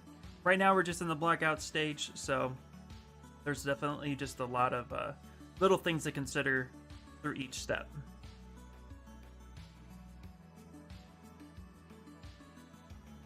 All right, so let's save it. We haven't saved in a while. I'm learning ZBrush right now, so this is great. Oh, perfect. Well, thank you so much for stopping by. What are you just trying to learn the program, or are you trying to learn character design or prop making within ZBrush?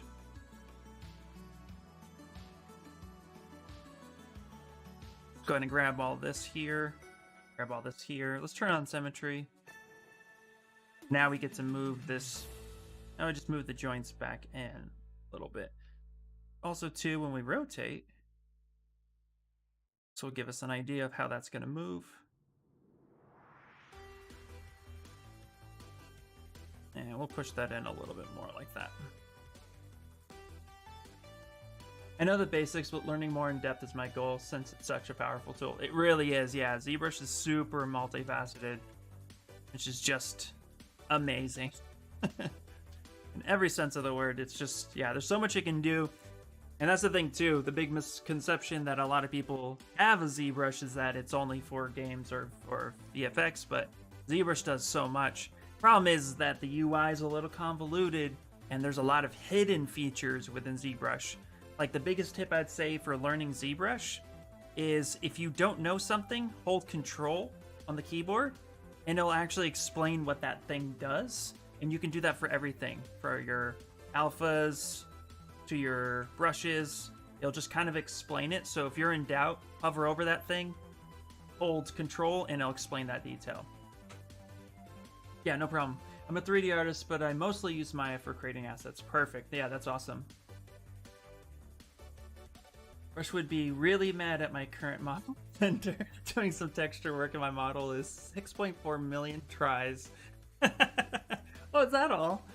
Oh, is that all? I mean, you know, what was it? Let's see, I think my highest... Oh my gosh. I think my highest model that I brought into Blender from ZBrush was 20 million active points in ZBrush, which I think turned into almost 40 million tries. So, yeah. Now, I'm going to try to keep the Iron Giant as low as possible because he's just a bunch of cylinders, cubes, and spheres. And even though it's my first attempt at a full hard surface robotic character, I definitely want to keep it as low as possible for as long as possible. Uncle Jesse seems to like my Tails model. Got the post moving again. Nice! In Blender, if you get 50 million tries, it's like, argh. No, it really is. Yeah, Blender doesn't handle... See, ZBrush has a little thing where it handles geometry with black magic. Nobody quite understands, but even ZBrush has said that they do something with the algorithm behind the scenes, and this is why I think it's CPU dependent, not GPU dependent, is because they do something with the algorithm that calculates it quickly so it can handle geometry a whole lot better than your standard 3D model programs. But yeah, it definitely gets crazy quickly. Oh, you want to see his tails? His tails is awesome. Super awesome. Yeah.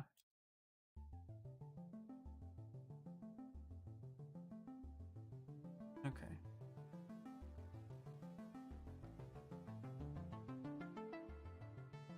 Okay, we're gonna go ahead and realize that this cylinder here is just a little too long. So we're gonna actually shorten that up.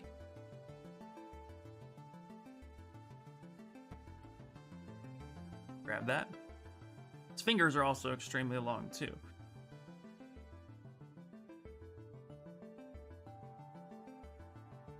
Also too, Slump XD, I do have a YouTube channel. So if you are curious about learning more tricks and tips in ZBrush, my YouTube channel, I just started it, so it's a little low, but if you can, I'm starting to create a couple playlists here, which will have speed sculpts and ZBrush help. What's going on? And I have a few videos that talk about poly paints, cutting your models, bringing textures over into Blender, creating UVs with polygroups. So if you're looking for some useful tips, that's what my channel's dedicated towards. So go over, just don't forget to subscribe, and then I'm going to be creating one video a week starting the first of the year. So if you have any suggestions, I have stuff on my Discord. You can always pop a suggestion on things you want to see or help, and then I can go ahead and help you that way too. So if that's something that interests you, please hit that subscribe button. Helps me out. Thanks, subscribe. Awesome, thank you so much. Oh, yay! Nice. The hashtag fail, yeah. Blender does well with sculpting, use dynamic topology, and the retopo process is really nice too. Millions of polys, so it means it's time for ZBrush. Absolutely, that is the way it goes. All right, let's turn on local sim so we can shrink the fingers down together the way we want, and then we can bring those back up. His fingers are just a little too long. Put this over here, same thing, shrink this down. Bring that up a little bit. Again, these are just the block out phase. This is really where you want those proportions to be. Go. All right, let's focus on his chest. His chest is actually a little intimidating, but I think we can break it down into some basic cube shape that we can then merge together. So let's go ahead and start. Let's bring in a cube. And let's work with it on a separate thing. So let's go BIT for our primitives. Take a cube. Let's just scale this out like that. Go to Subtool and Split, Unmasked. And now let's work with this basic shape here. I'm going to turn on transparency so we can see in the middle. And actually, let's actually hit center, hit home so that it is perfectly in the middle. And then let's turn off local sim for a second. Let's figure out what we want to do. And I want to see the War of the Aurochs and Trees done in ZBrush. Patiently waiting. Oh, yeah. Can I ask why you prefer to block a model in ZBrush instead of Blender or Maya? That's a great question. I don't have Maya anymore because Autodesk, I had the student license. But the beauty part about ZBrush is I can get shapes a lot faster, in my opinion, than in Maya, and it's just the way it works. For example, with this primitive brush here, so let's solo this out. With this primitive brush, let's say I want to extend these cubes out really quickly, but I want to add a cylinder quickly as well. So with the primitive brush, I can hold Control and copy, and then I can come up and hit cylinder, and now I can add a cylinder, add that shape here, Control drag, add a sphere, scale that up, come back in here, Control drag one more time, add a cylinder, scale that down. So I can make shapes very, very quickly, and it just allows, the way I think, it just allows me to have these shapes form so quickly, so efficiently. And then when I'm done with it, and I say, yeah, that's good, just mirror and weld it. You're done. Now you have what you're looking for.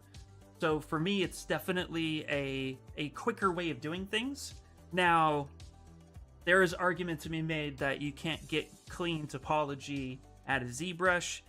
Most of everything that gets done should be retopoed at some point, unless there's a golden little tip here.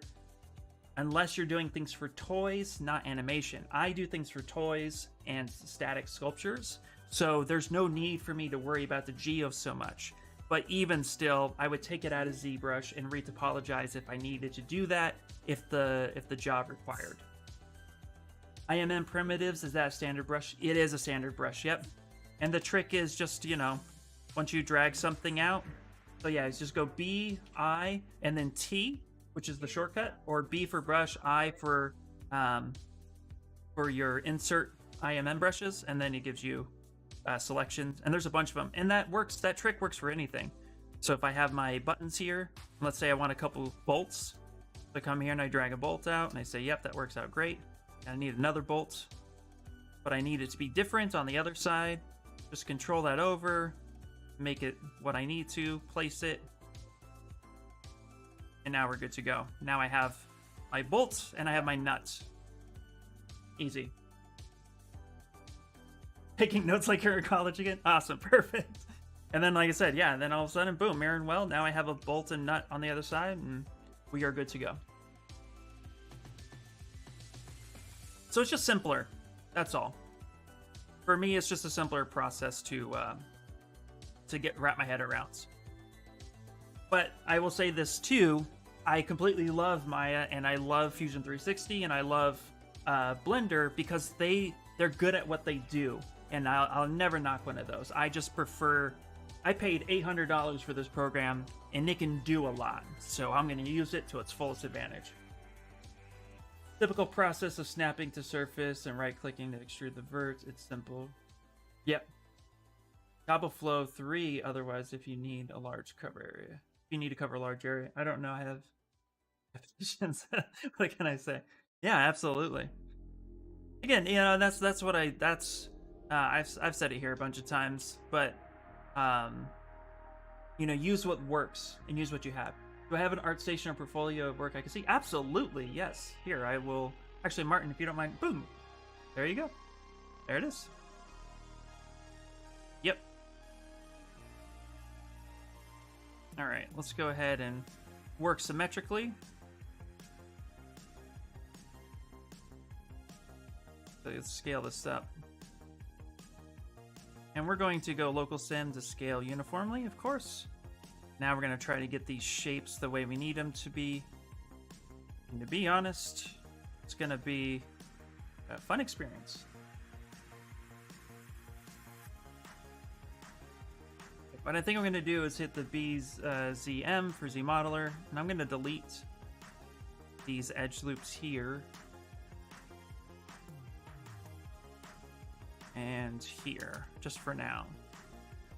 We're going to end up intersecting these together. Need to look at the side.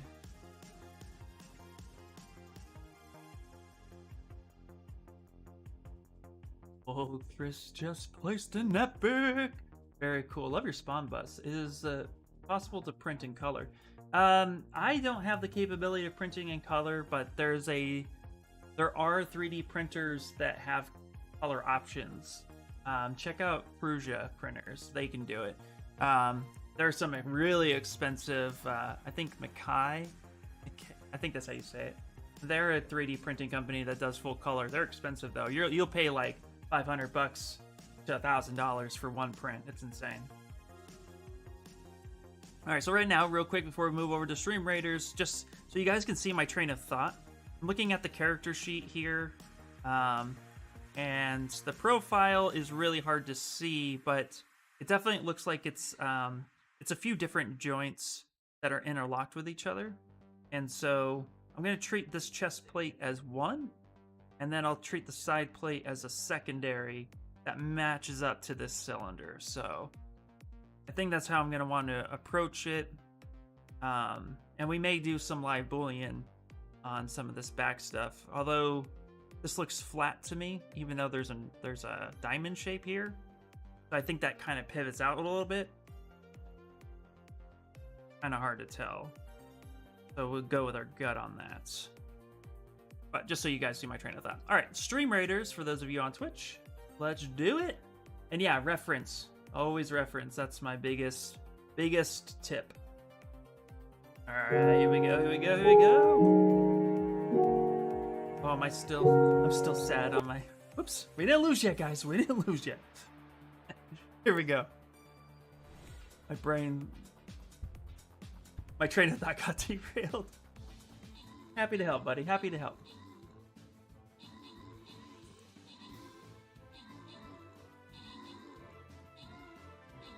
There you guys go. There you go. We could do it this time. We got enough people now. We can murder. Look at that. Easy peasy. We did it! Yeah. It's funny how we lost the last time so hard, and then this time we won. Like that. Look at that. Death Sacrament, Carde, and Sanchez. Whoop, whoop. There you guys go. Alright, another level 4. Start the event. This is Crotard. I'm going to go ahead and put down my shadow. There we go. There we go. And back to Zbrush. Always was interested in see how you do hard surface in Zbrush. Most of my Zbrush stuff looks like mashed potatoes. It just takes time. The biggest trick I'm still learning hard surface. I wouldn't say I'm a pro hard surface. I'm definitely studying it, but the biggest tips that I've gotten is just try really hard to keep it simple and low poly and purposeful. I'm taking the Paul Gabry course. It's an older one, but went ahead and grabbed it so I could take a look at how I would actually end up doing it. And yeah, it's a little tricky, but oh, that's what it is. I'm on multi-edge loop. I don't want multi-edge loop. Sort this out. Oops, sorry, Ian. Not doing stream ravers because I'm doing some sculpting and 3D character workshop stuff. Heck yeah. Wait, hold on, Talden. Okay, I guess, yeah, I guess that's acceptable. Playing with my cape and just... It's okay, Talden! As long as you're sculpting. Okay. Huh? Am I taking a break? Yes, I'm at noon, yeah. Huh? Oh, that's Alright. Okay, let's go ahead and grab this. So I created a so with the Z modeler brush, we're doing multi-edge loops. Now I'm going to go back to single edge loops. I'm actually going to delete these ones that I don't need.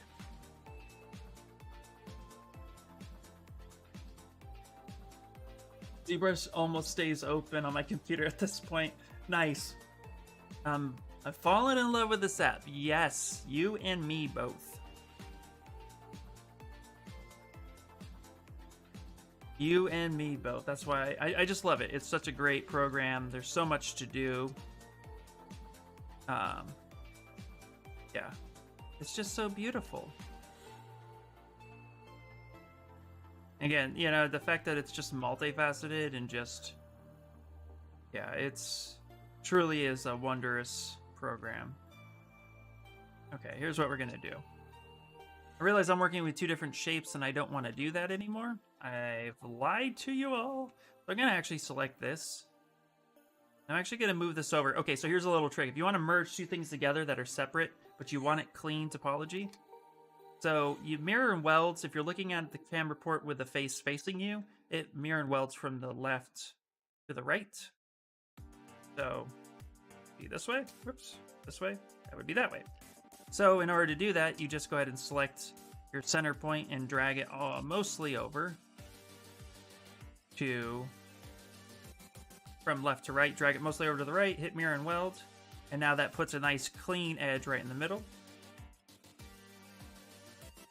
Now we turn on symmetry, we grab this corner here, and now we can go ahead and actually push this back, and that's going to give us that nice little chest plate.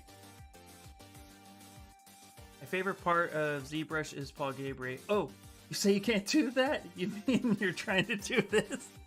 Yes, that is exactly right. Yep.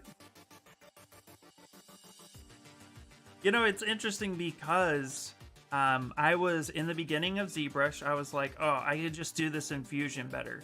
Oh, I can just do this in Fusion 360 faster. And while sometimes that's true, that's not always the case. So yeah, I wanted to learn the program and really get it going. And yeah.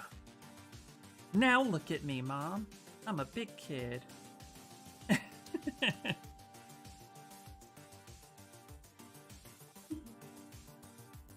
Yeah, Paul Gabry is amazing. But the other thing I love about ZBrush is Michael Palpovich. He is by far one of my most favorite. He's a top favorite sculptors, hands down. He just knows his stuff.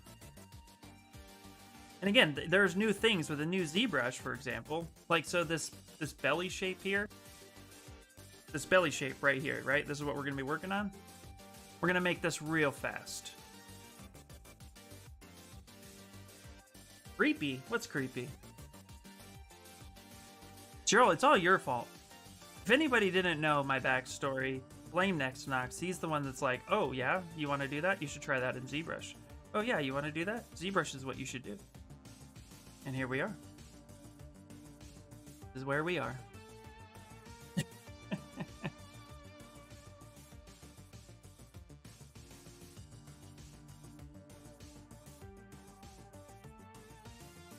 Something about being a good boy, it's what I came into. Ah. Well, you are a good boy. I approve. No, we're talking about what we love about ZBrush, and I said Michael Palpovich is one of my favorite ones. Paul Gabry is amazing. Okay. Go ahead and hit turn off local sim when you do mirror and weld. Auto groups, mirror and weld. Go ahead and grab this guy right here. Let me go ahead and just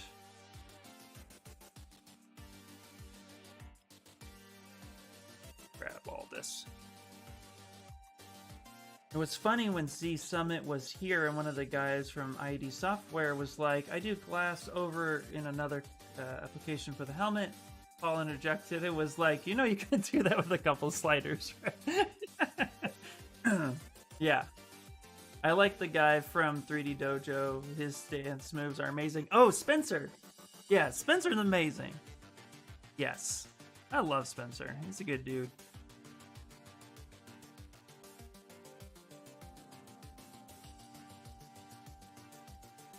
Right.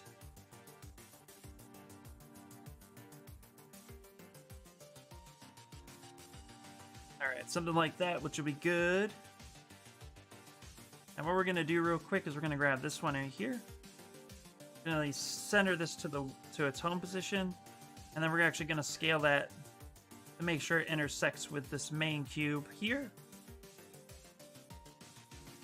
So just before it pops out. So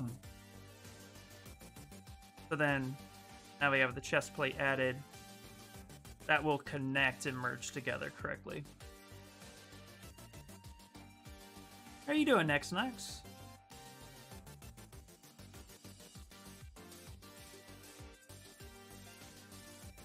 Let's see here. Let's see. I'm just trying to figure out the best way to go about doing certain things. Okay. So here, I'm actually going to take this. Put this right here. I put that in the center. I think we're going to scale that up a little bit, like such, because it is angled. Put that in the home, scale that up a little bit more. Okay. Let's figure out this plate real quick. So we're actually going to grab this guy. Let's go ahead and split hidden so we can work on just the body portion. And that's also what I love about doing that, the primitives, the IMM primitives for that, is because it keeps its own poly groups, or you can auto group everything, and then you can just select real quick, grab a shape, pull it out, call it a day. All right, let's add some edge loops to it so we can actually use the slice mesh feature. So let's hover over, slice mesh, slice mesh on the face and on the points. And then we're going to start from, it only works on, it does not work with symmetry, so we need to do it on the left side to make sure that it's what we want.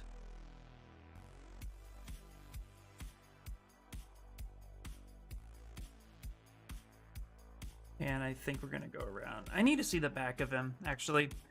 We need to get a good back view. Which actually we got one right here. Never mind. I lied. Just go straight across. That's what I thought. Okay. It's gonna ask about how you add edge loops. Oh, you were gonna yeah. If you want me to break that down just a little bit more, I could definitely do that. But yeah, it's just the Z modeler brush, and then I'll show you in a second. Actually, let's take that up to the top. Let's take it here. Come across.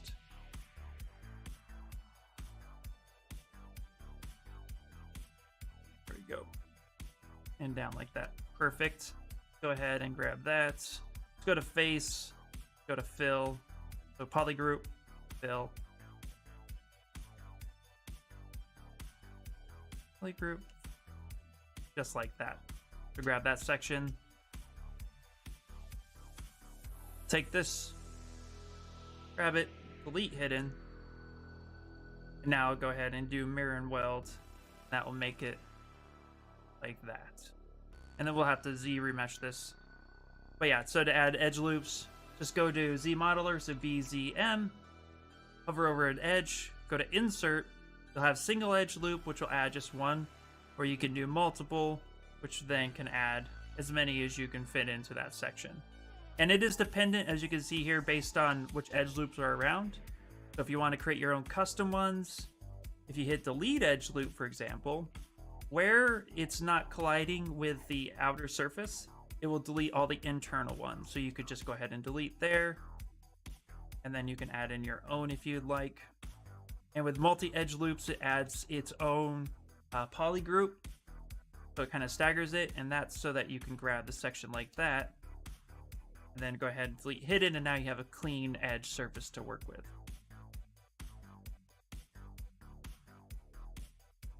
Hey Ian, been a while since I tuned in, but I saw your final Grogu render and it was awesome. Really like what you did with the melting rock and the lightsaber blade. Thank you so much, Artie. Thank you. Yeah. That was such a fun project. And since you're here we go, buddy. Now, I don't know if I can release this file. I have to say that just because of the talks I've had with the concept artist, but I'm printing it for me for sure and for the concept artist as agreed upon. And look at that coming out. Awesome. Definitely wanted to showcase that. And the best part is he's not even glued in. Rocks aren't even glued in, they're pressure fit. This big one was is all printed on the Epax X1. This main rock was 2 pieces, so that's glued together. But the rocks are pressure fit. He's 1, 2, 5. He's 5 pieces that was glued together. And he just fits right in there. And he just balances perfectly. So perfect. Am I gonna airbrush it? Am I gonna airbrush it? Well, I'll definitely, that one is the test print that will get the basic airbrush coat. But as far as full on painting, I might commission that. Yeah, the printer is the Epax X1. Yeah. Yeah, I have the Epax X1 is like the Elgumar's standard or the Anycubic. It's the same principle, same build size. Actually, I think it's like a millimeter smaller. But it was the first printer that was released with a dual axis on the Z, so that it gives me really clean prints. It comes pre-bed leveled. You never have to level it unless you crash it. In fact, I've crashed it twice. Never leveled the bed on that machine. It just prints. Yeah, I've had a few fails, but those were all my fault. So yeah, it's just an amazing machine. I paid $500 for it a little over a year and a half ago. And yeah, it's just beautiful. You want one, but your place is so small. Yeah, I recommend. It's in my garage. Because resin is toxic when it prints, it has fumes that aren't good. You need a good ventilated space. Resin printing is definitely can definitely be toxic, so you want to have a good place for it. All right, let's turn double on so we can see the inside of this guy. But yeah, I highly recommend getting a printer if you can. They're really cool. Okay. So you can see here, if we come back up to here, we have a little bit of geometry collision, or a little bit of like a small issue that's happening here. So we can end up kind of going through and fixing some of that. So actually select those little points, invert that, and start bringing that down a little bit. So then we can create some of that relief on those edge loops, and then we can add in our own edge loops when needed. Actually, what I want to see here real quick, yeah, if I delete that edge loop, that happens.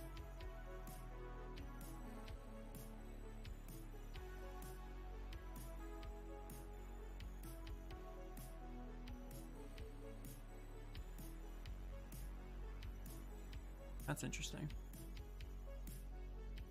Cool, I've kind of moved that shape around. It looks weird. Quick.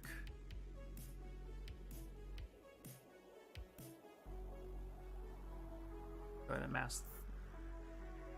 Oh, okay. That works. Let's kind of mask that way. Let's go ahead and grab the move brush. Sometimes you can just grab a point too and kind of move it around. If you hold Alt, you'll move around the normal, so you can kind of just get a sense of what you're looking for. Yeah, I would die in my apartment. Yeah, you don't want to be printed in your apartment. I like that. I was thinking about getting the mod for the photon to get dual rods instead of single. Yeah, the single rods, you just don't get good clean prints. I mean, you can get a nice print, but it needs to be on a really stable surface. And that can be problematic sometimes, so.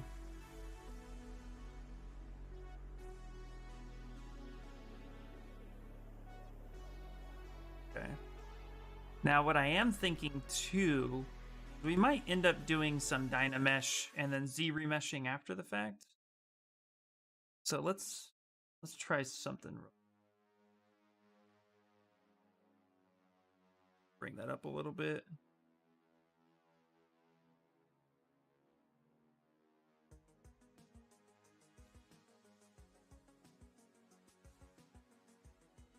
That guy right there.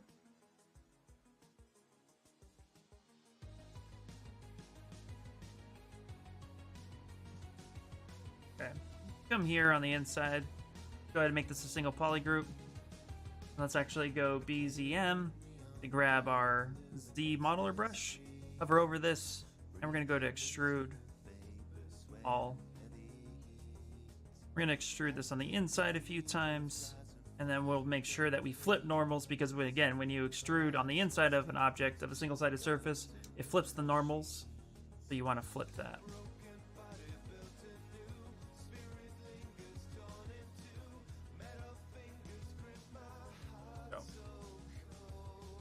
And if we hit dynamic, we can see here, getting some pretty decent looks to it. But we need to modify a few things.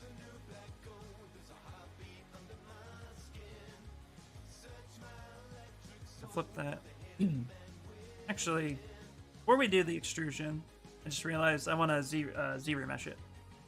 So let's try to get a better Z-remesh. Let's keep the creasing.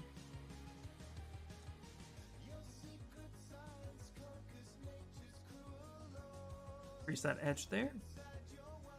And let's keep that creasing. So go to geometry, Z-remesh, detect edges or keep creases, and go ahead and say same.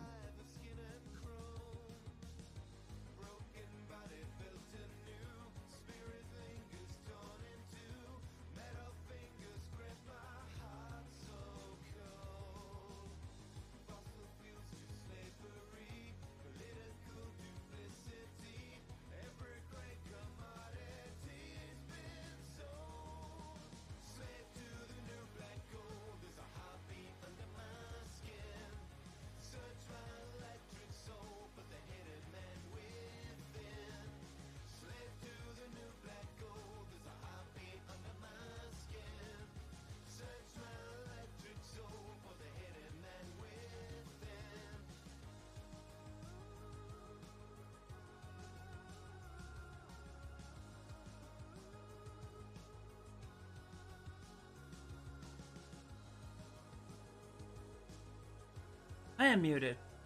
Thank you, buddy. I had to clear my throat. It's been a little. Ruby Rod. I'm thinking Jetsons, and then I'm thinking Fifth Element, all at the same time. It's weird.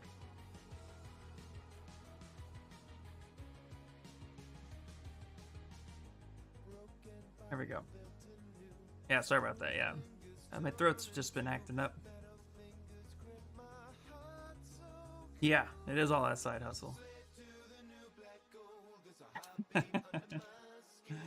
But thanks, Dax. All right. Okay, let's go ahead and turn off. Get our Z modeler brushes, go back. We'll do a couple edge loops, and then we'll flip normals. There we go.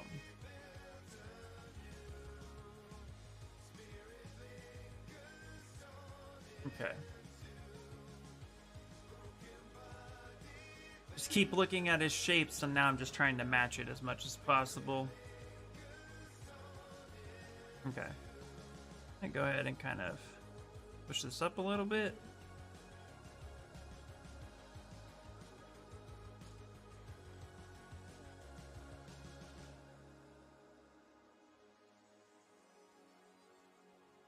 There we go. Kind of move that in. Go like that. Now for this cylinder right here, let's go ahead and split hidden. And let's come down. And what we're going to do is, so there's these ridges right here that we're focused on. And so we can easily do that. So let's see, 1, 3, 4. We can easily do that with just the Z modeler brush and some edge loops. So this is the beauty part about coming here, edge loops, insert multi, is then we can go ahead and add a few like this. Fill this out for a second, hover over a face, extrude just that polygroup. Hit tap Alt to change polygroup color. We can actually come out a couple times, something like that. And now we have those ridges, just like that. So let's go ahead and squeeze that down a little bit.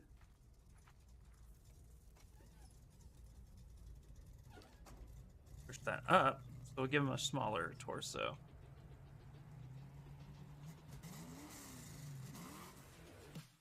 Oh, hold on. Go here for a second. Oh, that's what happened. Okay, let's actually delete this real quick. Come back here.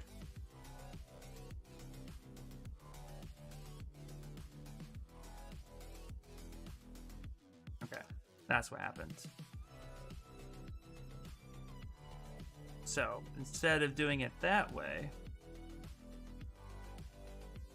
we're actually going to bring this down like such here, like that.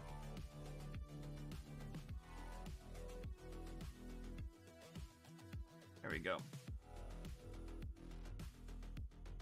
And just put a new cylinder in there. Let's bring this up a little bit like that. Now, what we could do is you can just insert. We can also just insert cylinder, just like that. Go ahead and delete edge loops. Scale this down to fit our needs. And up. Gonna stretch that a little bit so it's something like this. Scale that down just a little bit. There we go. Now we can go ahead and add in edge loops that we need. I think it's something like that. Yeah, that's perfect. Go ahead and grab this out. Tap Alt. So when you make, so I'm making basically support loops by just bringing that out a little bit, and then I'm going to bring it out the rest of the way. So when I hit dynamic and it rounds it all out, it gives me that kind of little beveled effect. That looks pretty good. Just like that. And we can even squish that down a little bit. Have that fit in there as we need it. Now, of course, we're getting some collapsing here, so let's turn dynamic off. Come here, let's go insert single edge loop.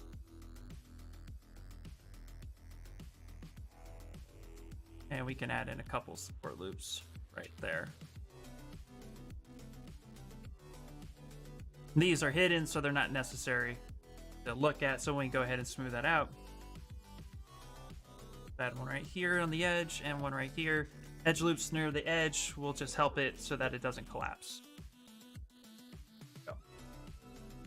Let's go ahead and save.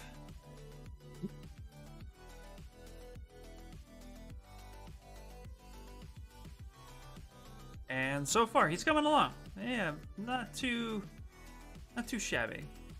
Go ahead and delete that a little bit. Or not delete it, shrink it down just a bit. Here. Oh. Go back.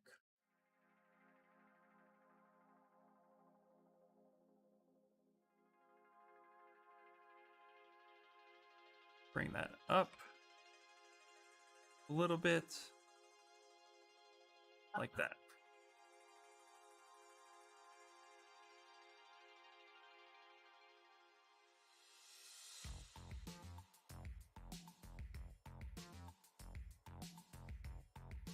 Want this orange one. Give me this orange one.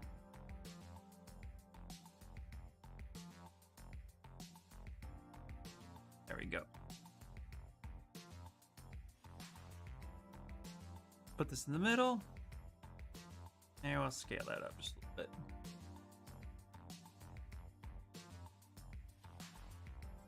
Go. Now we're going to want to round out this one right here. Let's actually take this. Let's end up rounding it out. So we're going to add a couple more edge loops. And then we're going to take our edge loop and we're going to do a scale. And we're just going to scale these out. So it kind of rounds it out a little bit. Go ahead and insert. Insert one more right there. Let's take this edge loop and we're actually going to slide it. So edge loop and slide. And let's make sure we do the complete edge loop. Kind of slide it up. So we even it out. Come here, scale. Such. There we go. It's a little bit more round as the design has it. There's something to be said for learning constraints. Yes, yes there are. What do you render your final products with? I typically render with Blender. I want to get into Keyshot a little bit more, but I typically will do a Blender render.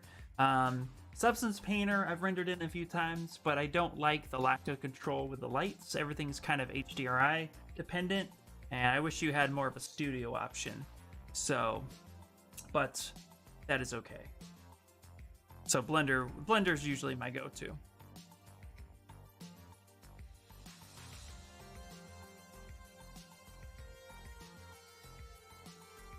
Now we're just kind of playing a little bit with, there we go. Something like that. I'm also thinking about the 3D printing process. Cycles, usually I'll use Eevee for most things. Cycles if I'm doing something that requires a little bit more attention to detail or super zoomed in. But for the most part, Eevee does a good job. There's a few plugins like HDRI for Eevee, which I forget exactly what it's called, SSGI, I think it is, which is pretty cool. Kind of gives you a decent look, but with some base material, since most of the things I do, like I said, is for toys, I don't go for heavy duty detail stuff generally. Or what I'll do is end up cleaning it up in Photoshop for the final render. Like Grogu, Darth Grogu, for example, I rendered in Blender, and then moved it into Photoshop for the final look. No Marmoset for me. I will use Marmoset. I have Marmoset 2x3. I haven't upgraded because I'm broke, but I've used Marmoset for game stuff because you can bake and cage very easily for anything that's going to be rigged, and you need to apply those textures and break it down and get it down to a simple shape. But for rendering purposes, unless it's full game ready, no, I won't use Marmoset. Blender's just easier. That's my opinion, of course. That's not gold. I promise that's not gold. That's just my opinion. So there we go. Got some basic shapes. All right. All right, I'm just kind of taking a look at everything as it is.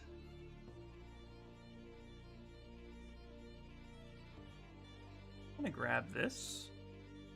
I'm gonna bring this down.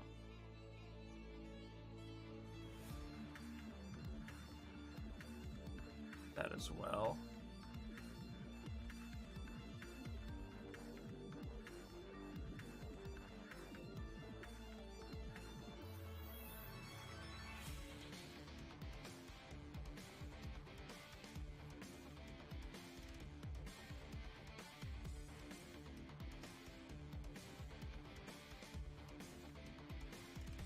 I don't think his back is so pointy. Colin, do you like Marmoset? You use it a lot? He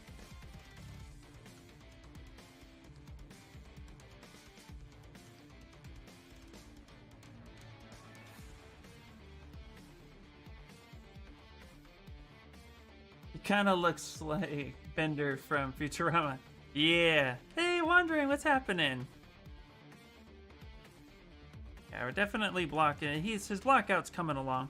His chest right now, this is where I would usually say, oh, he's giving me problems. It's not giving me problems. It's more like I'm just looking at it and trying to figure out exactly how I want to go about doing it.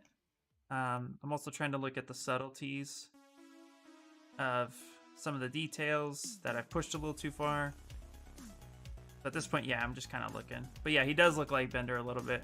I need to give him... I only put a placeholder for his head. We didn't actually do anything with it.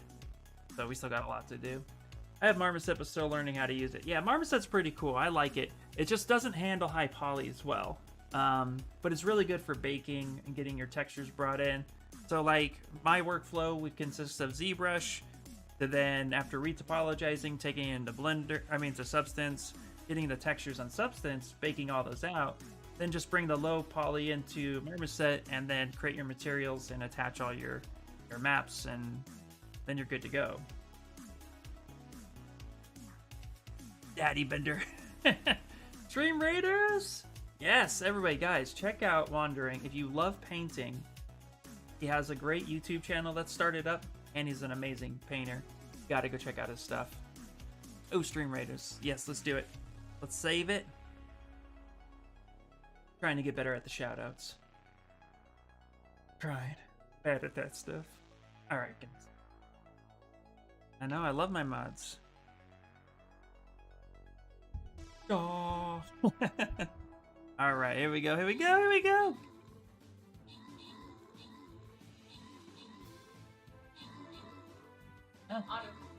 Autopilot.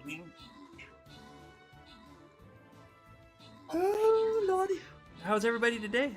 Doing pretty good, Wandering. Doing pretty good. It's Tuesday. And it definitely feels like a Tuesday.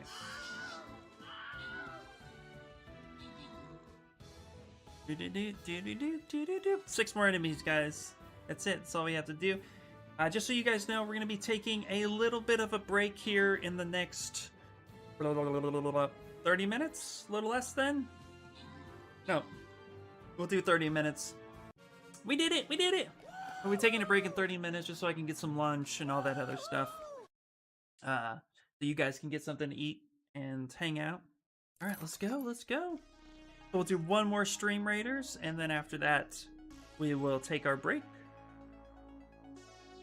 Alright. Ooh, I have some stuff in the store. Let's go. No, actually, hold on real quick. Let's go to campaign. Let's just start it. Now, this is a level 3. So let's just go ahead and I'm going to put my archer down, guys. If you have any musketeers, I'm going to put my archer right in the middle. You could boost them with a musketeer. That would be fantastic. And then let's go to my army. I don't have any money. That's the problem. Gotta get money. Yeah, I got nothing in there. Alright. And let's go back to Zbrush. Packing up a storm. Yeah, that's right. Hello, hello. Alright. Ooh. Why do I have...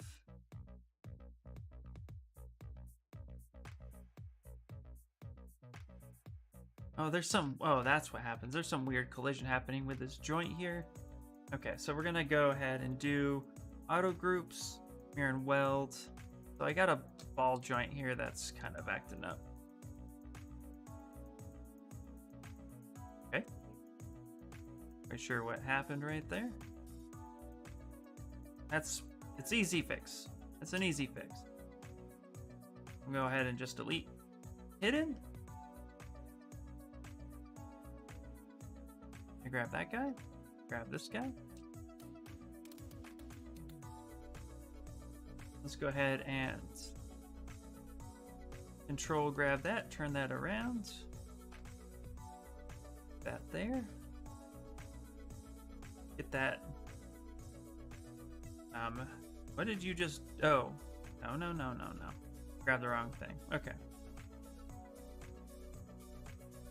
Don't be messing with me, Zbrush.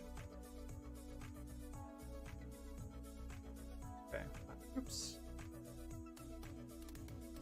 Here and weld that. Grab this one.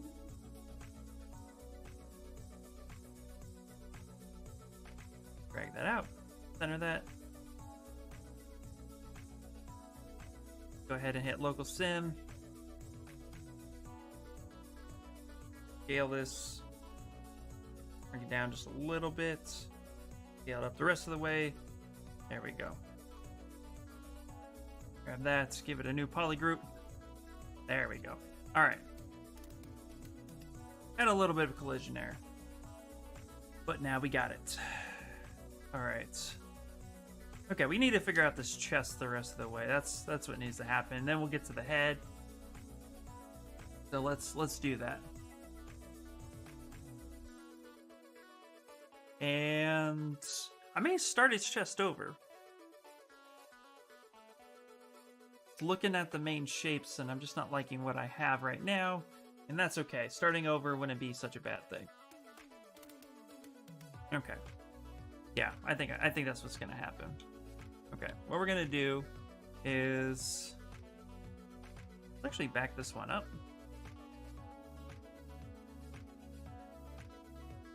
Now let's get it back to basics, like right here. Yep. Yay for history.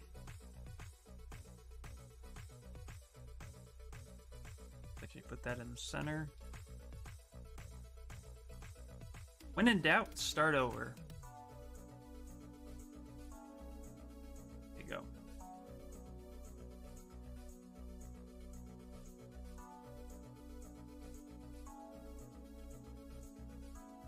Over here, let's go insert. I'm gonna get rid of those edge loops. I think those are giving me weird collision errors I don't like.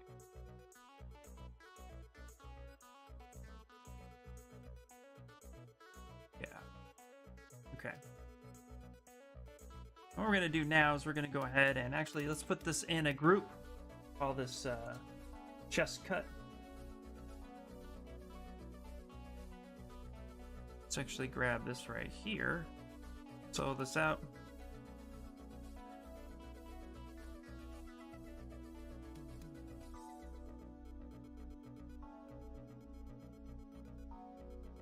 I'm gonna select these points. You select these points. I bring this up a little bit. No, maybe not. I'm just figuring it out.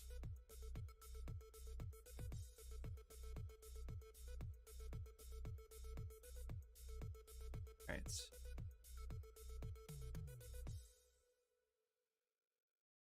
Yeah. Go ahead. I want to see something real quick. Okay, perfect. All right, what we're going to do is I'm actually going to work with Dynamesh here. It'll be a little bit different with a hard surface approach, but I think it's the best way for me to wrap my head around. There's a couple choices I want to make. So this will just be a little bit different than just your Z model standard. So we're going to go ahead and just duplicate this one so we don't mess up. Going to go to ZBrush. Here what we're going to do is we're going to subdivide it by turning smooth off, because if we have smooth on and we start Control D, it's going to smooth it out. We don't want that. So we're going to turn that off, and we're going to subdivide this a few times. Get it up to about 1,000,000. We have all of this. Go ahead and delete lower. Now we have all this geometry that Dynamesh can work off of. We're going to go to Dynamesh Master. This is a free plugin, but you'd have to download it. Go to 0.5 and then go ahead and hit it. What it does is it scales it up, Dynameshes it, and scales it back down. So now we have something like this. This way, if I wanted to make some trim, for example, I can just make some quick trim shapes. And then what I'm going to do is put that in there. One, we'll call that, we'll leave that alone. Go ahead and insert. We're going to insert a cube 3D. Let's go down to initialize and let's turn cube on. 1. It'll give us this. Scale this up. That way we can work with the shape as we need it. There's a little cutout in his body that we're going to work with. That's what I'm going to be focusing on at the moment. We're going to use live boolean for this. I think what we're going to do is hold shift and actually put this at like a 22 angle. And let's extend that out. Now we're going to turn everything else off with the exception of the cube that we need. And this guy right here.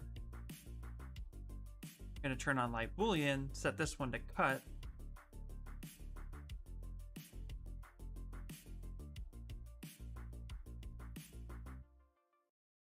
Now we can work on this guy right here.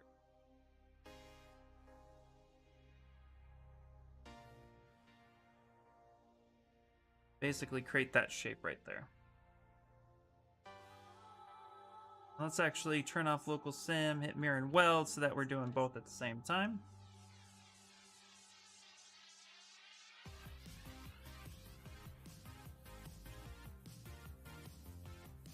See exactly how that's affecting our geometry.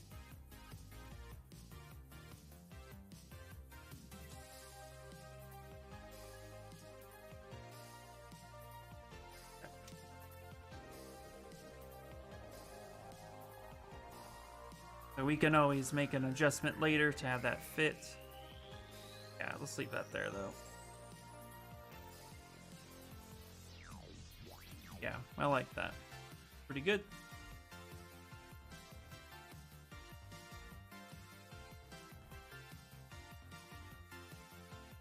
Okay.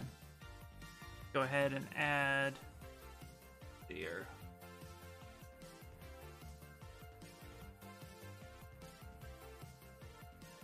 I think that cut will be pretty good. Just looking at some of the other stuff too. All right, we're gonna need to do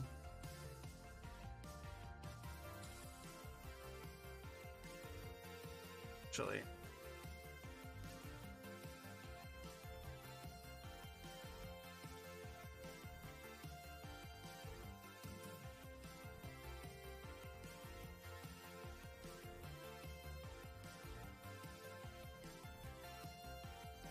Local sim on. But against like that. I guess it's more like that, isn't it? Yeah, it would be more like that. There you go. Okay. So we'll add the bottom part. Well, actually, the bottom part's right there. That would be the bottom part right there. Perfect. Then maybe... Nope, that's about right.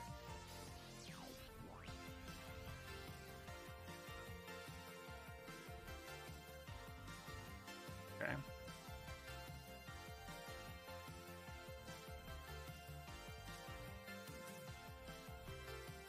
Okay. Go ahead and go... add in another. Let's do another cube. Initialize. There you go.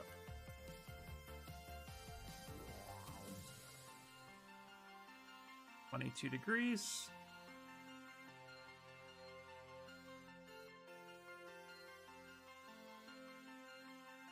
Five degrees. Let's flatten that out.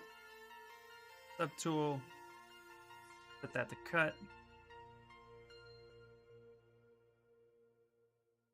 Go ahead and mirror and weld. Now we're cutting both on the same side.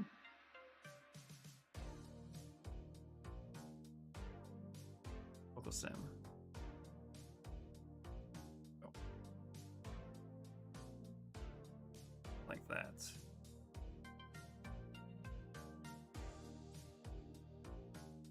Yeah, I think that'll be okay.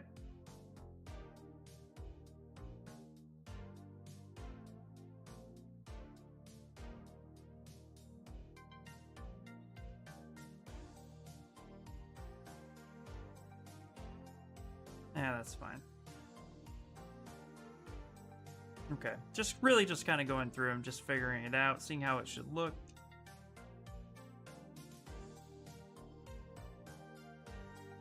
See if that's the shape I want, which not too bad.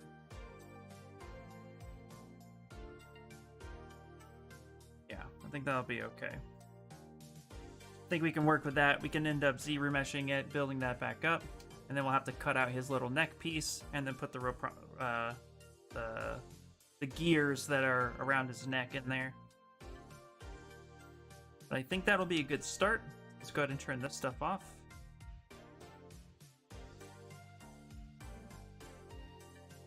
Now we're going to go ahead, grab this, and we're going to do Boolean folder. So click here, Boolean the folder. Oops.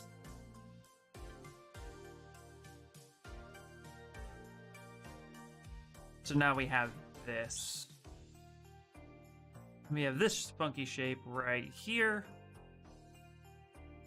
And then we'll go ahead and then we'll just Dynamesh that one more time. Gives us the cleaner topology, but we also have the groups here, which is perfect. Now we can go ahead and Z-remesh this. Let's go to geometry, Z-remesh. We'll keep groups, detect edges. We'll adapt, and let's say 5. 5,000 is what we're looking for. Actually, let's go a little lower. Let's try 2. And see what we get.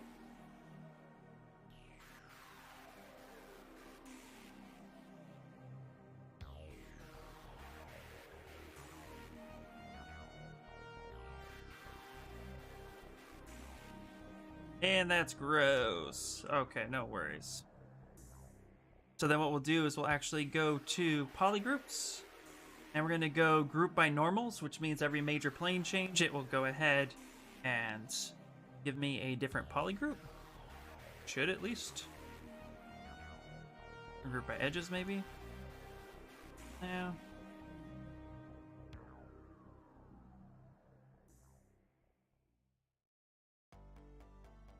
Interesting. You don't want to do that? Okay. Ah, okay. You're gonna be difficult. That's okay. We'll work around that. So let's just go, let's forget keep groups. Let's do detect edges. Let's do 10. Let's see what we get.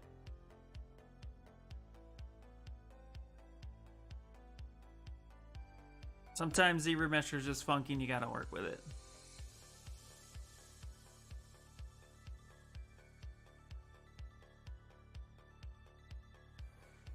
It's not too bad, actually. And we can deal with that, I think.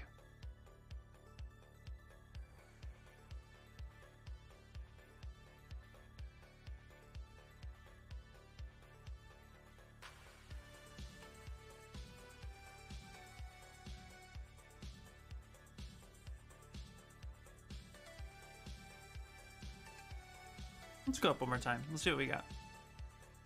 I do want those edge loops around the polygroup, so... There's one other thing we could do actually to help guide Z-remesher a little bit, and that's clean up. So, I'll show you right here.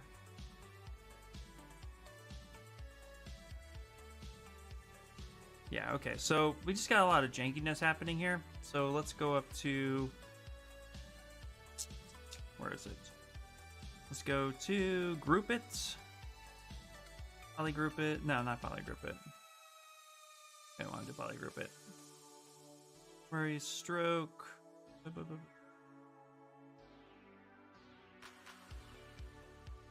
For functions, modifiers. Where are you? Use this feature a lot, so now I'm drawing a blank on it. Where are we at? Oh my gosh, I just lost it. Okay. Let's actually do a smooth groups. So I have a couple brushes over here that will do a smooth subdivisions, smooth groups. Go ahead and clean up the groups. Let's do that. Go ahead and mirror and weld it. You can just smooth that down. Hey, what is going on? All right. Smoothing the groups will actually help us get a little bit cleaner. Should help us get a little bit cleaner of the different topology.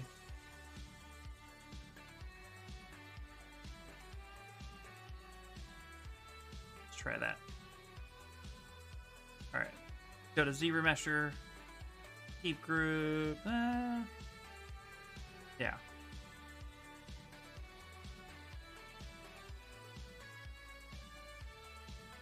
Protect edges. Let's not smooth the groups. Let's actually turn smooth groups down to 0. And let's do keep groups, protect edges. Let's try that. So many ways to do certain things. Dots and things and things and dots. Okay. Go ahead and actually hit same. Let's see if we can get a different result. There we go. Sometimes you just gotta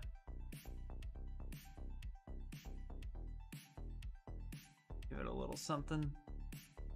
Let's actually half it and see what we get.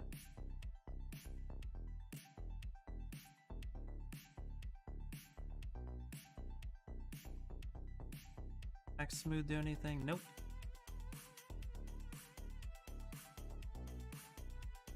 Half it again.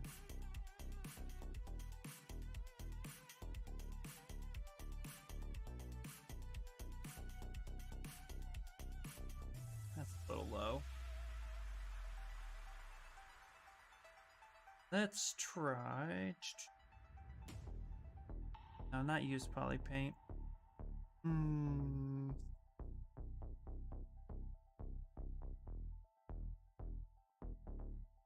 You know, at this point, let's try the legacy.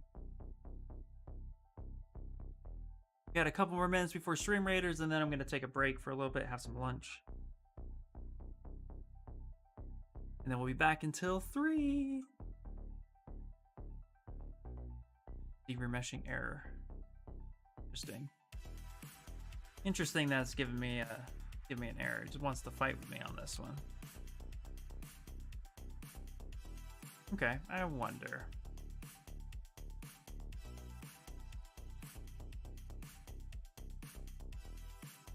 Let's try so much brush.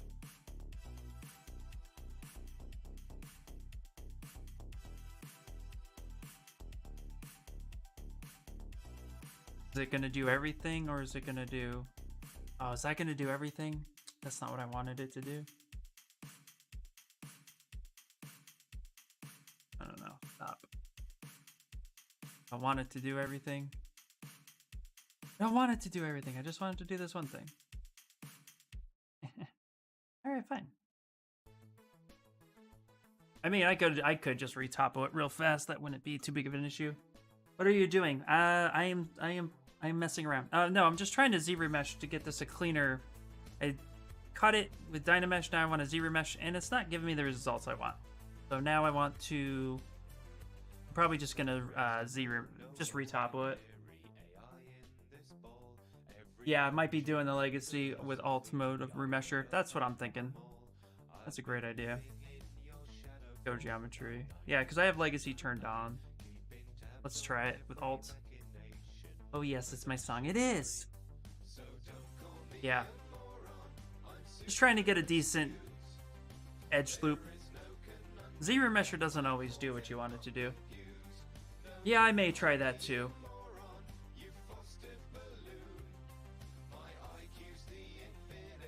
Just didn't want to commit to anything real quick, but it's crushing the points.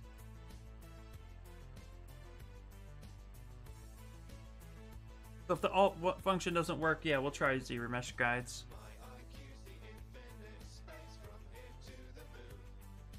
We'll see. How are you guys doing? You know, just me struggling, figuring it all out. Oh, that actually came out pretty good. Except for I did keep groups, but it wasn't terrible.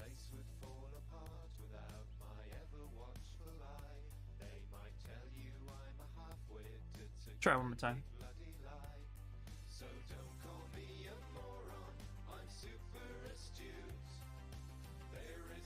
We can get it, we can get it.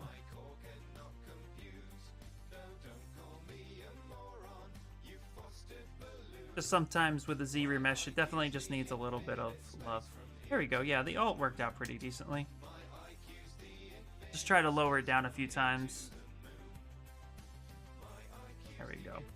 That's not too bad. That could be acceptable. It'll let us move on. There we go. Because then we can turn those off, and now we have this guy. Awesome. Yeah, ult for the win. So I'm out for the day. It's been fun as always. 3 hours have gone so fast. I'll see you tomorrow. Yes, you will see me tomorrow. Have a good one, buddy. Take it easy. Have a good evening. All right. I know time flies when you're having fun, right?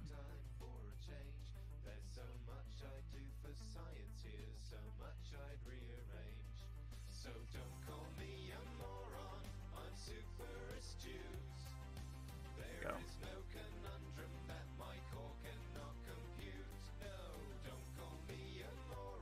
Perfect. Bye. Yep. Okay. We have just a couple more minutes, but what we'll do when we get back is we'll end up cutting. We'll use slice mesh to actually cut out the neck of a shape. In fact, that's the last thing we'll do. Do that real quick. So let's go Z-Remesher. I mean Z-Modeler. Sorry. And let's go slice mesh. Slice mesh and slice mesh. Turn live boolean off for a second.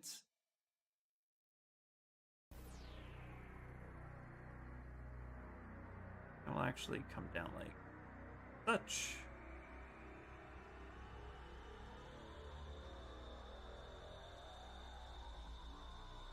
Go.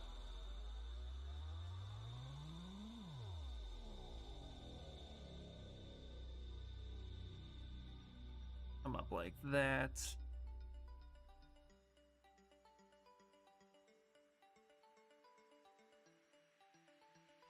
Frost. Look at the back. The back has a little bit of a drop to it. Come down like that. Frost. This part doesn't matter here. But we want to make sure that at least connects with each other. There you go. Touch that right there. That'll cut it close as possible. Let's hover over the face. Let's go to polygroup, fill, and we have that section there. Go ahead and invert that, so now we'll have this hole here.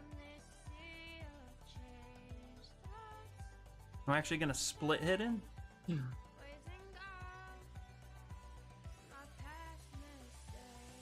Now I'm going to try something here real quick. Back that up for a second. From here,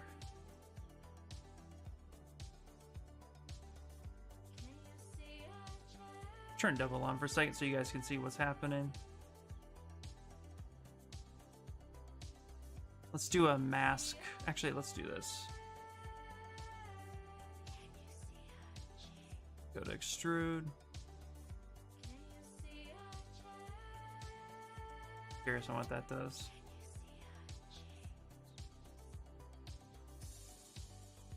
Go.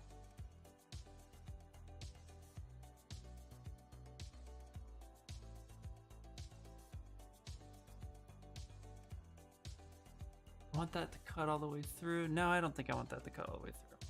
Okay, let's leave that there for a second. Hide that. I'm going to keep that separate. Let's move this forward.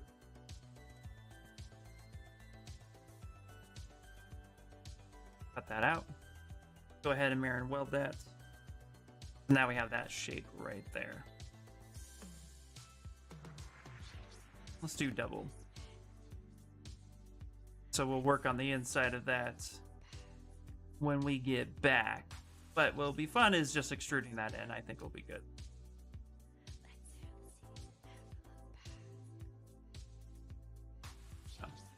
All right, what do we got? How much more time? We have 3 minutes. Perfect. All right.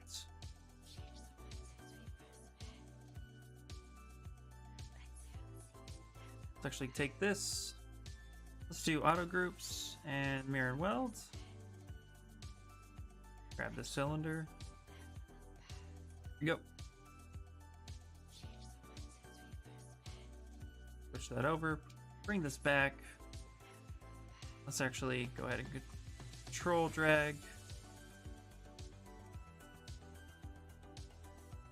Why don't you let me do that? Oh, it's solo. Oh, okay.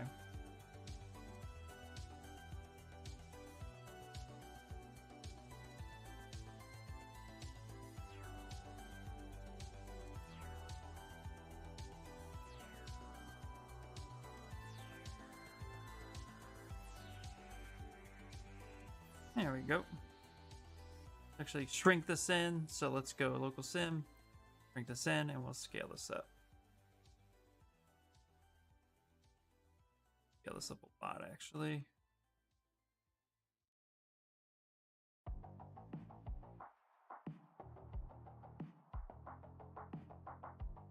And let's shrink this down.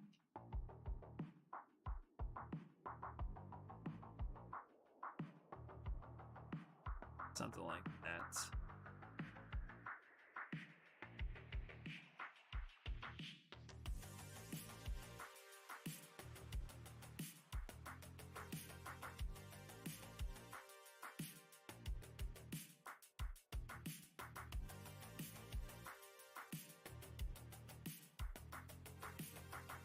All right, stream raiders. 1 more minute.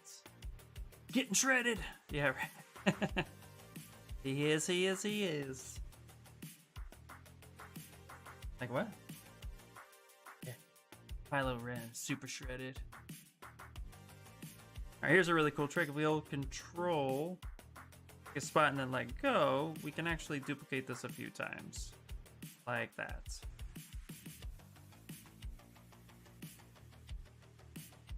Go ahead and auto group it and mirror and weld.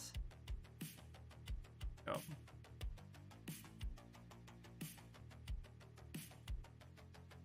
Now let's put this in the center. Local sim, bring this down.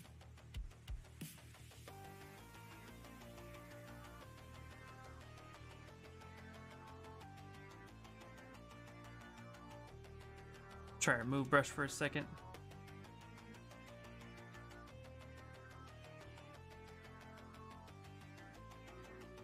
Gonna push these in there just a bit. Such. There we go. Go ahead and save it. And Stream Raiders is ready. Yo, cool trick. Thank you. Thank you. Yeah. Yeah, that was a neat little way to do it. Kind of helps duplicate things quickly. Now, because these cylinders on the concept is actually pretty... They're just beveled a little bit. What we'll do is... actually solo this out for a second. Let's go to polygroups, group by normals. Go to geometry, crease. We're going to go ahead and crease polygroups. And we're going to go ahead and actually just use the bevel slider to get that gear look going.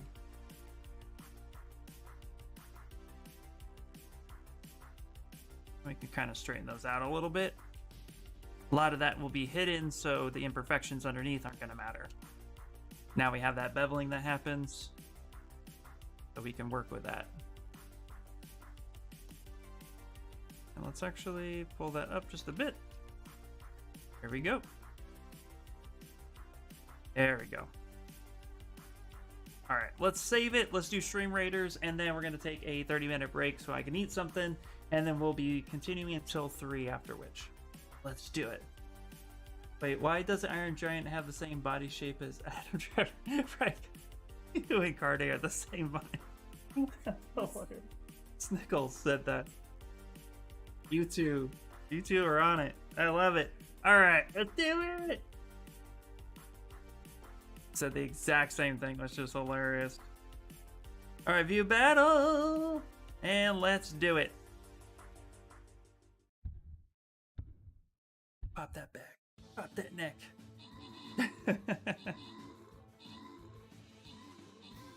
All right. Just straight up murder. With 40-something allies, we should be good. 44 units. Oh yeah, we got this.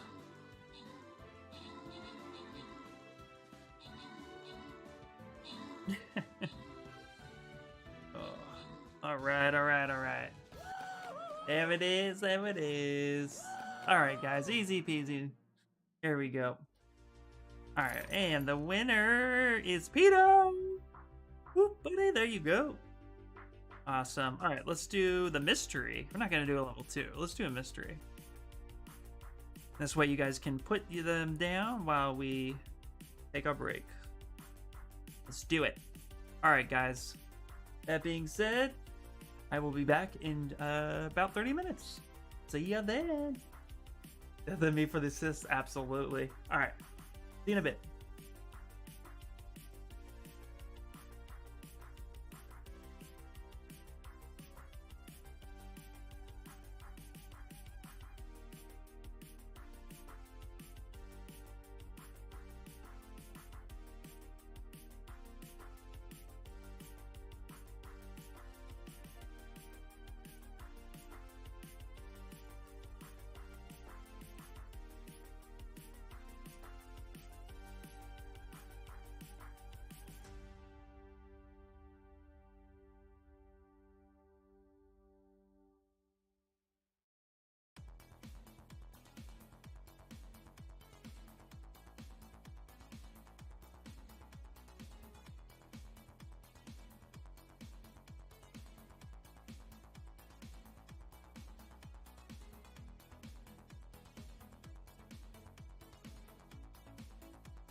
Welcome back, people. Thank you for hanging out with me.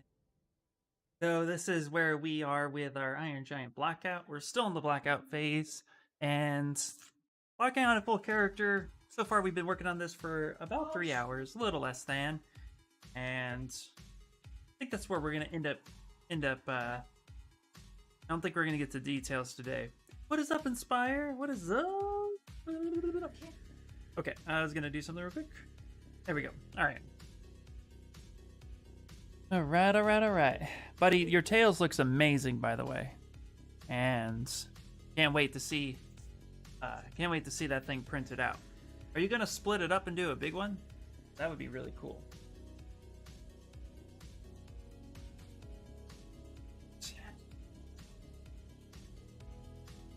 Welcome back. Yes.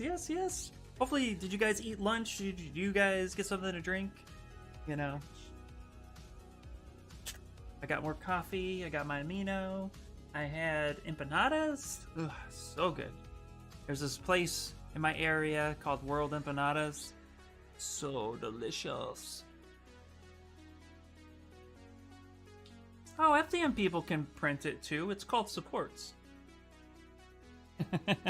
We've already had that conversation.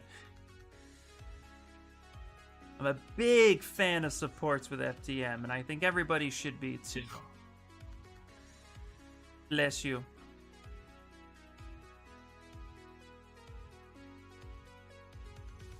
All right. So what we're gonna do for this is we're gonna go ahead and we're going to speak Z-modeler, and we're just gonna kind of bring this in a couple times like such. Ooh, that kind of broke that. Actually, yeah, I think this is what we need to do. We need to actually scale this out this way, and then what we need to do is we need to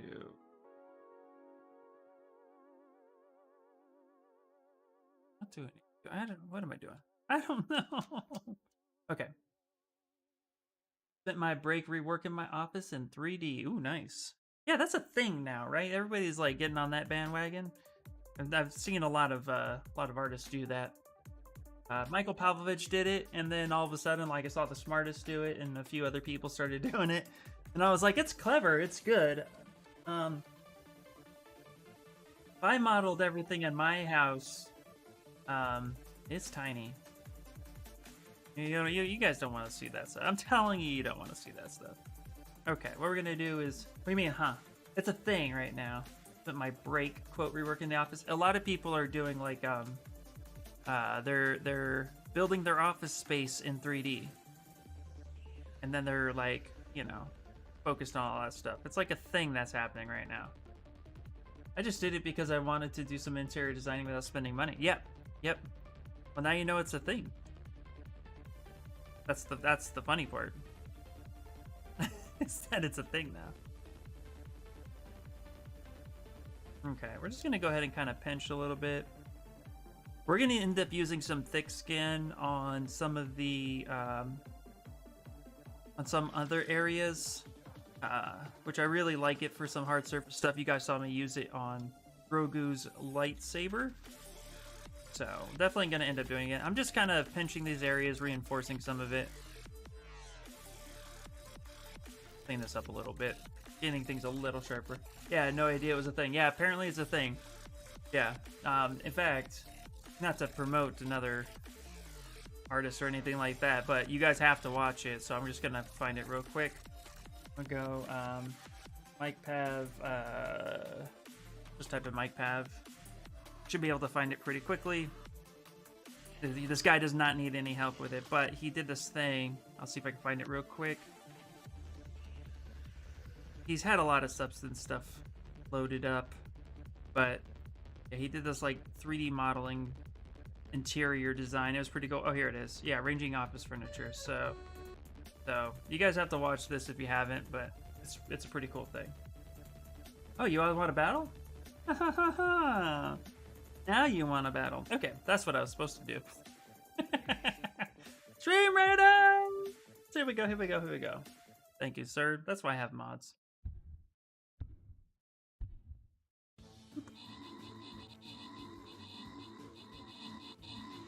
Get it, get it, get it, get it. I just love the sound of death. Oh,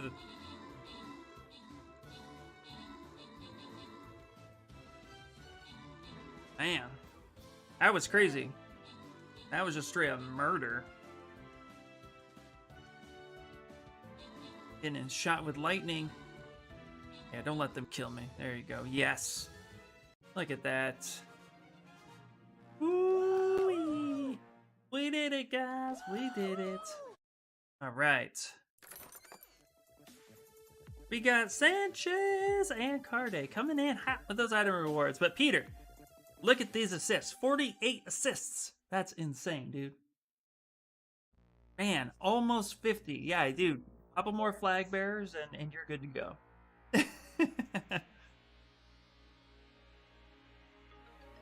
All right. I'm going to go ahead and start a battle on number 4. All right, let's do a tank. Boop. Let's do it. Go back. All right. All right, all right, all right, all right. There we go. Okay, still building the Iron Giant's chest.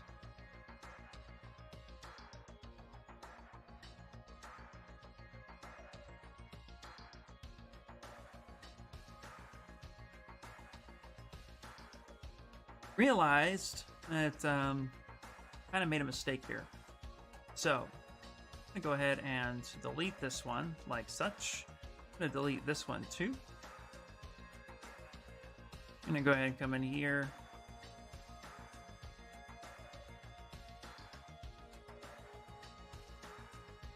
This right here. I'm actually going to delete this one. Again, there's 100 ways to skin a cat, and we're gonna choose to do. Yeah, let's do that one. Let's move that up here. Turn that one off. Let's go live Boolean. There we go. But one more thing I wanted to do. Let's come down here. Let's insert a cube. And let's go to initialize cube. There you go. There we go. We need to create a couple things real quick. I'm gonna go ahead and rotate this at a 45. I'm gonna scale it, move it over, and kind of pivot this. Come in like such. Like that, almost. Let's go ahead and let's turn live Boolean on. It is. So we need to come down to subtool and actually create the cut. And now we're going to do something like that so that it meets.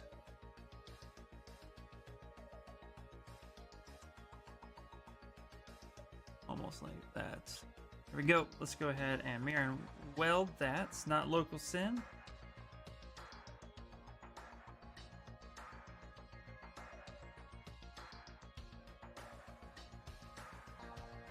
There we go. We're just gonna do something like that. Hey, thank you so much for the follow. We got a tattoo of the Iron Giant. My fave animation. Nice, Super Joint. Nice. Well, welcome in. Yeah, we are. This is my first full character hard surface, so definitely trying to do some justice because this is also one of my favorite animations as a kid. I love it. So want to do it justice. And right now we're just kind of figuring out the shapes as we work. How are you doing? There we go. Let's actually look at the shape itself. Go. Kind of scale this up a little bit. There we go. Just trying to create that nice clean cut. Gonna, oops, I split it apart. We didn't mean to do that. Gonna go ahead, turn off symmetry. We're actually going to duplicate this.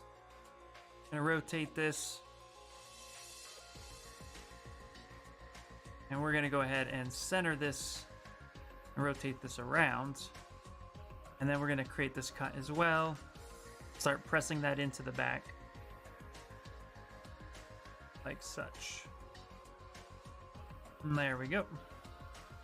And we'll push that in and scale that down. Such. This should help create some of that. That's a little wonky right there. We'll bring that up. There we go. Just getting those nice edges looking a little good. Pretty much grew up watching the Iron Giant because I tend to watch it constantly. Nice. Yeah, actually every time it was on the Disney Channel, every time, or, you know, forget what channels were around back then. Or it was on Star. Yeah, I would watch it all the time. Freaking love it. It's been too long since I've seen it, so I gotta rewatch it. All right. Okay, I think this is actually a lot better. Let's go ahead and let's boolean in that and let's see what kind of cuts we can get. Yeah, so this project's going to be near and dear. It's a personal project, but it's definitely like I want to do it well. So got to kind of block out the rest of his head. So we have a lot of temporary geometry at the moment. But it's coming along. Okay. Go ahead and take the move brush. Kind of straighten out a couple things.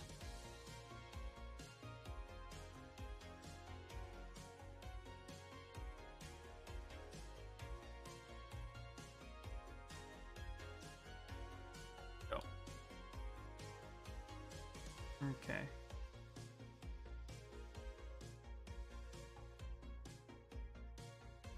Yeah, all right, let's see what we can do here. So let's go ahead and go to geometry crease. I'm going to crease polygroups. And then let's go ahead and grab the Z modeler brush. Solo this out, and let's actually create some creases of our own to help kind of guide what we want to keep creased. So let's just pick edge. We're going to make sure that we crease a few edges for ourselves.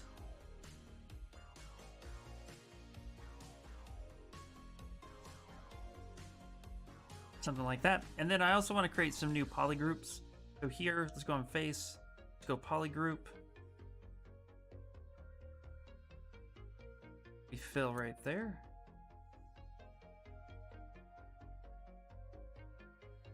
Okay. And let's see here. Select. Oh, that's why. Need a insert crease. Okay. Back up for a second. Let's put that down. Crease this edge right here. Not that one. Hit S on the keyboard, which will scale that down. Okay, I think that's creased. Yeah, okay, it's hard to tell.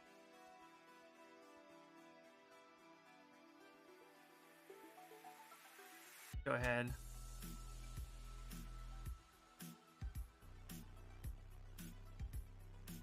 Go to polygroup fill. There you go. You want the different polygroups.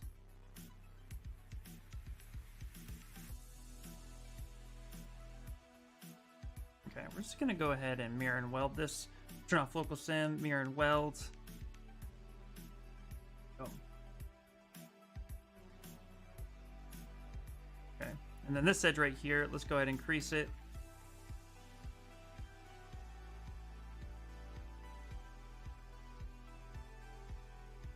Crease all these edges, so this way we can go ahead and we Z remesh. We can follow these crease guides. That's what happened here. Okay.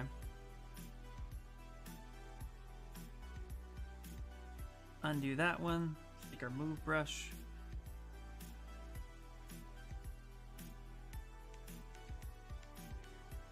Something like that.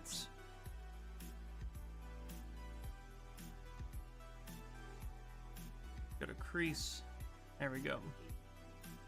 Okay. I think that might work out okay. Let's go ahead and let's hit Z remesher. And then let's go ahead, keep creases, keep groups, and let's give that a shot. Oh, there you go. That's actually pretty good.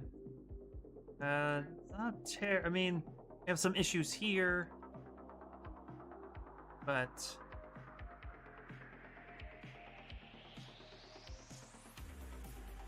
that's better. There we go. There we go. That was a lot better. That was a lot better of a cleanup. Wow. All right. Just using creases and groups really just kind of helps with all that. Perfect. All right. I like that. That's a lot better.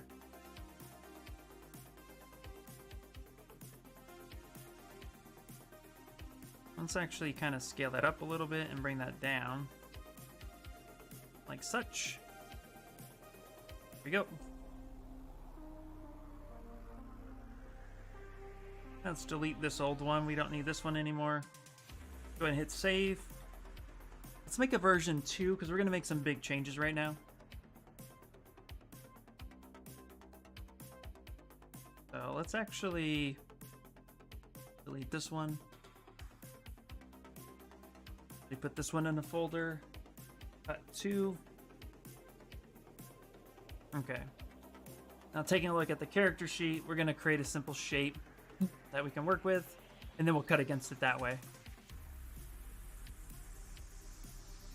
Take our Q cube, make it a Q cube, so initialize 111 Q cube, perfect.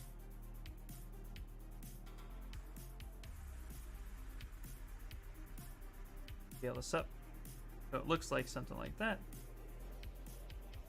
Go.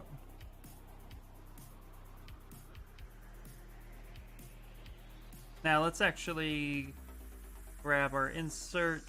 We're going to insert our own edge loops here. Let's do this back one. That like that. Back one here. Now we're just going to go ahead, hit mirror and weld, which should give us a line right down the middle so we can work symmetrically. And then let's go ahead and grab this, turn on symmetry by hitting X, grab this, do the face. So let's go extrude. Yeah, polygroup. Be able to come down like this. Oh, wow. Did a little tweaking to the material and lighting, and I really have nice light bounce going on for the render. Nice, dude.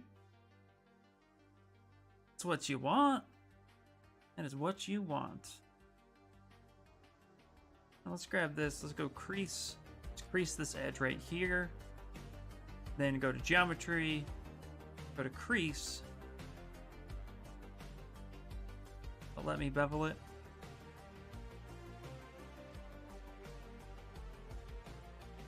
Won't let me bevel it. It won't do it. It's okay. I'll do it. Yeah, exactly. So maybe we can bevel it ourselves. Sometimes beveling by itself. partial edge. Let me do that. Nope. Oh, you don't want to do that? Okay. That's okay. What we'll do is we'll just add in another insert. Something like this.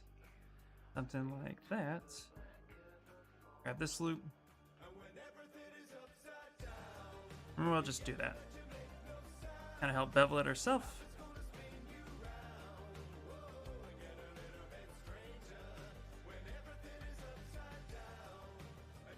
Now what we can do is grab these edges here. Select here, grab Q mesh, and drag this out to about there.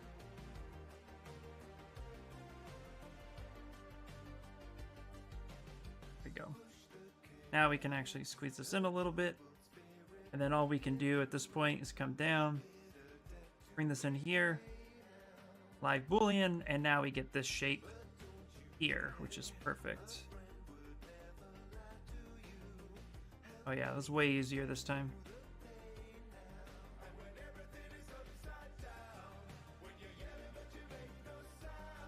And with, let's say we want to pull this in a little closer like that. Turn off live, actually keep live boolean on, but turn this off here. Like that. Stretch that out. There we go. Now that'll just cut right into where we need it to be. Yeah, that's a lot cleaner. I like that.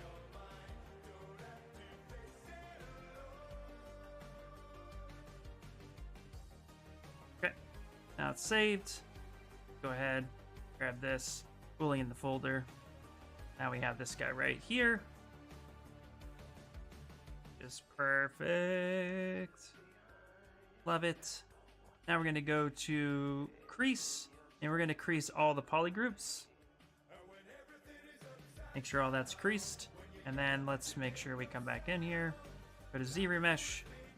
Again, detect edges, keep groups, keep creases. Actually, turn the detect edges off. Really don't want that there. More keep creases and keep groups. Z remesh.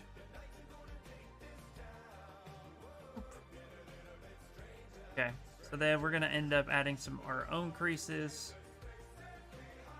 like this. A lot of times adding our own creases is really helpful. Let's do it again. Okay, it's breaking a little bit right here. Fine, let's do it again. There we go. That's a lot cleaner. Hitting a bit of a breaking right. Zoom in. How's that breaking?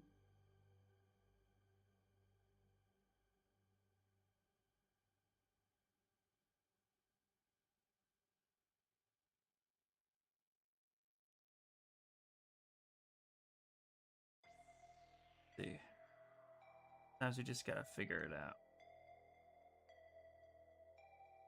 Try that.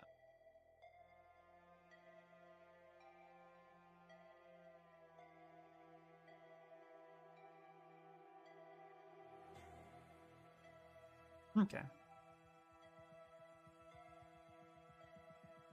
Actually gonna keep that crease right there. What? Oh, really? Oh, really? Okay, let's come in here. Let's see if we can actually restitch some of this.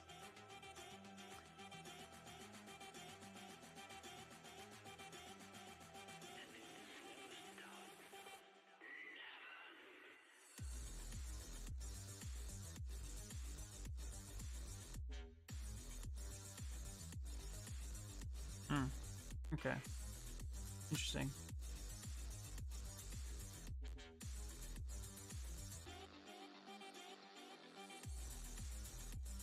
And maybe we'll just come to delete edge. Let me do that. Okay, let's try that.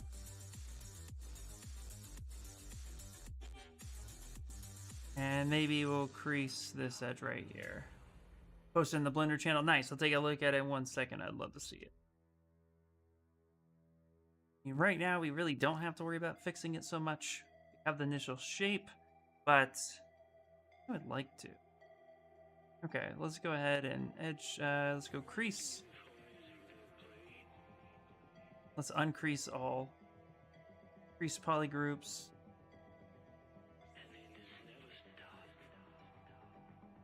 No bevel. Let's not smooth it. And let's go ahead and remesh it one more time. Let's turn adapt off. Sometimes adapt doesn't work. Okay.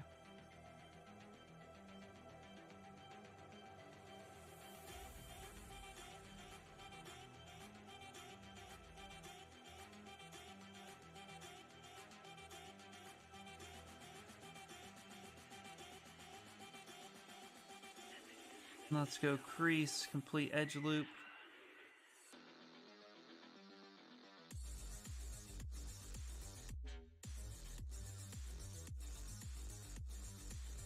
Let's go edge.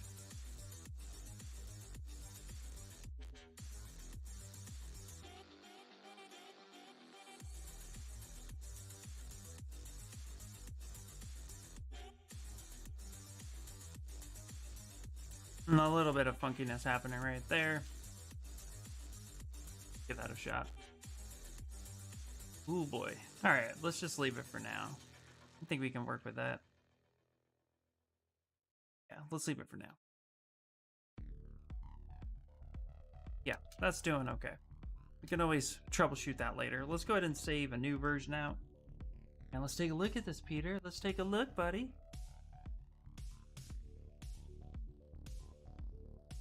Ooh, that does look nice. That looks really nice, dude. I like that.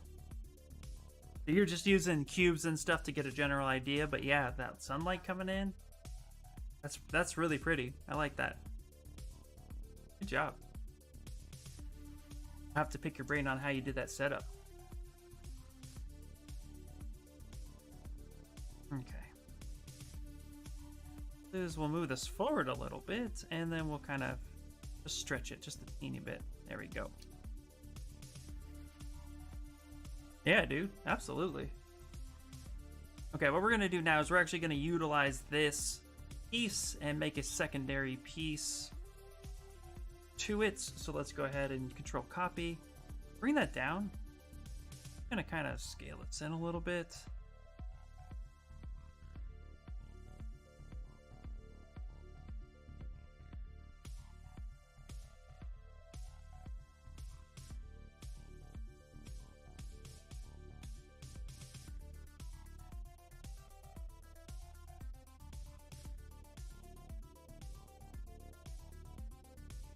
What's funny is there's a lot of little differences between certain versions of the Iron Giant. Actually, that piece doesn't exist, does it? So let's go ahead and hit delete. We don't need that piece.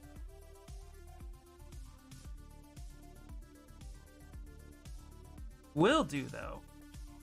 We'll taper it a little bit. So what we'll do is we'll grab our extrude, polygroups all. We'll come on down, like something like this, a little bit. And go ahead and select this bottom loop. Put it in the center. Do a light little pivot. That.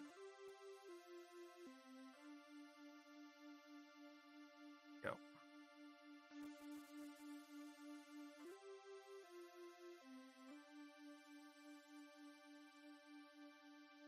This down.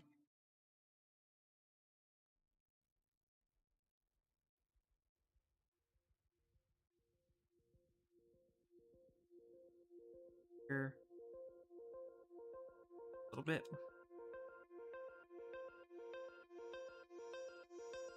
There. Yeah, for sure, dude. For sure. All right. We definitely have some pretty decent shapes. Let's work on his head a little bit. Let's get that Iron Giant feel.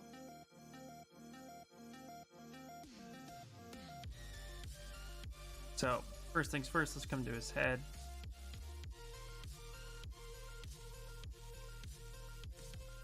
I'm actually going to go ahead, click the poly groups, and we're going to go ahead and split hidden. I'm going to move this up. So we're going to rename this as head. Rename this body. Let's see.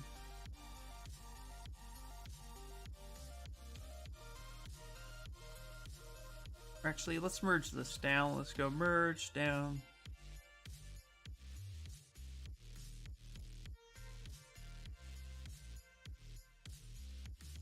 Up. We're gonna merge this down here. So now we have all these shapes together. Let's turn around and call this, why is there breaking right there? What's happening? Oh, because dynamic is turned on. We don't want dynamic turned on. Okay, makes sense. We'll call this chest.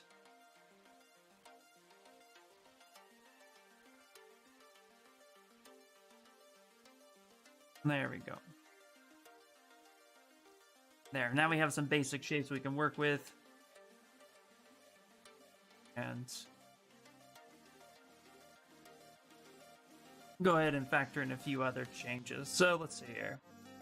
Main thing I want to do, get his head going. All right.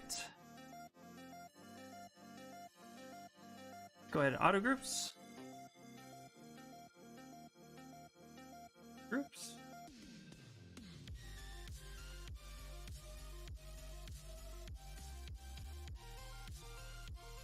Okay, interesting.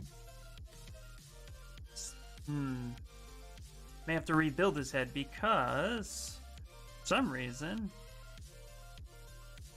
it's not auto grouping the rest of it. None of that's joined. It's not stitched. Okay, we can, let's just rebuild it. It wasn't anything worth fretting over, so let's go ahead. Let's just delete the head. Actually, let's not delete the head. Up top here, let's take our IMM primitive, so BIT. Let's grab it with no edge loops. And right in the center, go ahead and we'll extract another cylinder. Go ahead and split mask. And let's delete this right here. We don't need that.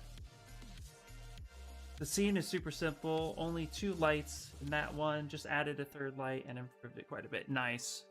It's amazing what you can do with just a couple things, right? Okay. So his head's just a giant cylinder with a round top. So what I want to do with that, we'll just make his head round on top. I'm gonna go ahead and grab the Z modeler brush. Grab the edge. I'm gonna insert. I want to keep that extrude. There we go. Insert this right here. Grab this top loop. Bring this up. We're just going to go ahead and kind of this pretty much to a point. Something like that.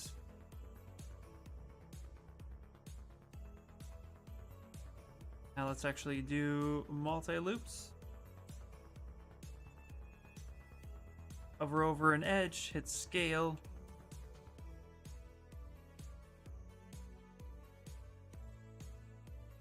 It's gonna make this round.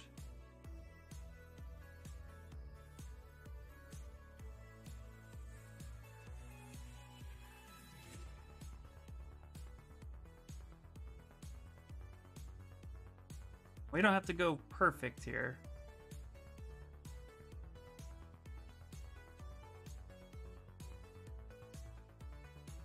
That a little bit. Add one more edge loop. So insert single.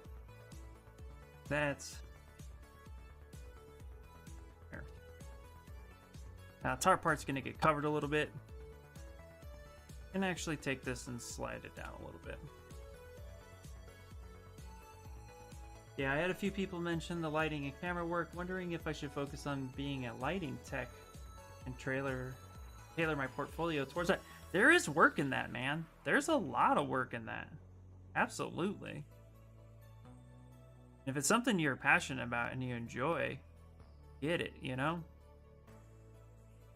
Yeah, there's definitely a lot there.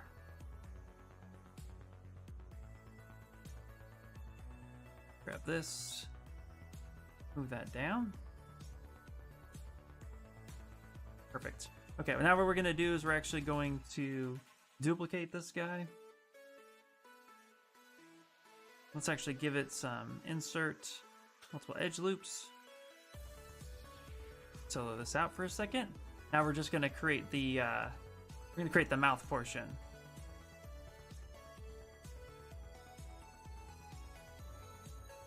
Actually, I think what we're going to do, let's see here. I'm just going to try something.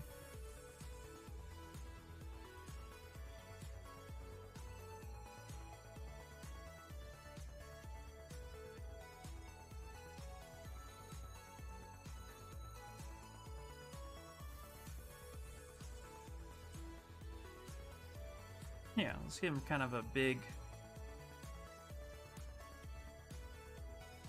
Yeah, that would be too much. Okay, let's go polygroups. Go fill. Not fill. Fill. Gonna extrude that piece out. Hold control and it'll create a separate piece. Be perfect. Auto groups. Grab this one. Complete hidden. Now we got a little bit of a mouthpiece we can work with.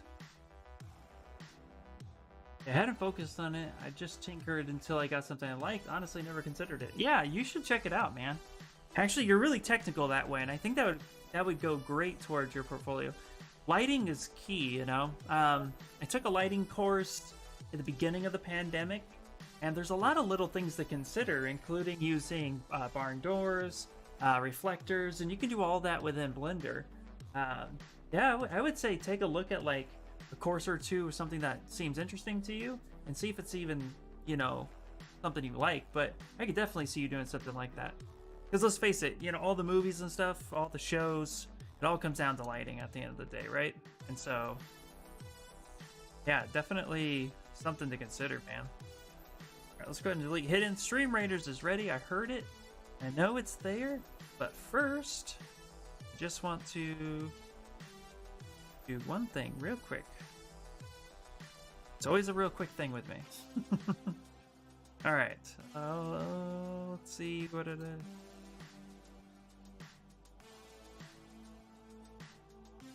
Also, his head's not perfectly cylindrical.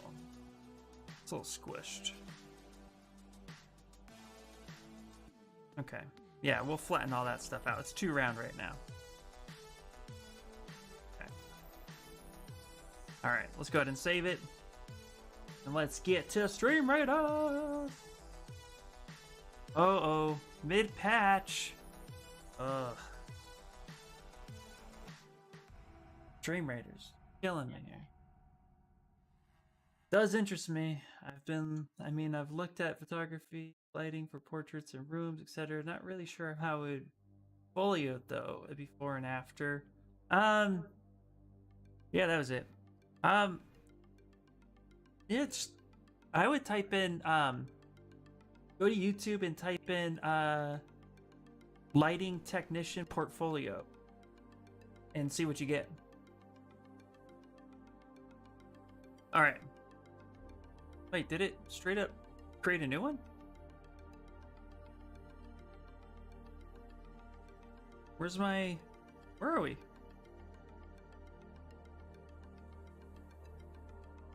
What? It doesn't say I have anything to place. Ugh. Oh boy. Well, yeah, at this point, like, I can't join anything. Alright, let's turn it off and on again. Let's close it, confirm. Yeah, booted us. Interesting. Okay.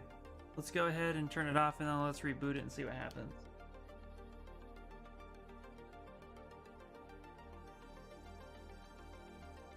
If not, then I guess that's it for the day, guys.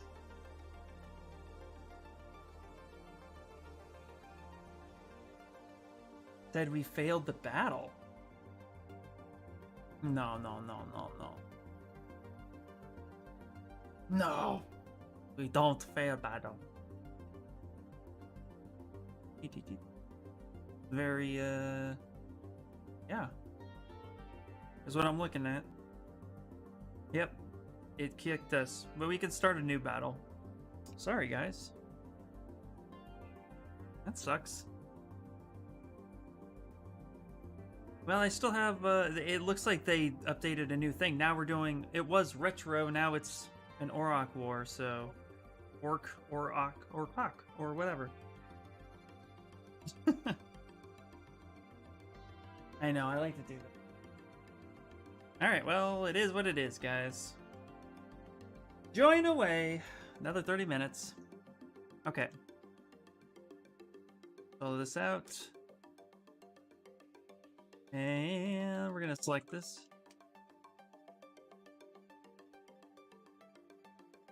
And here, let's straighten out his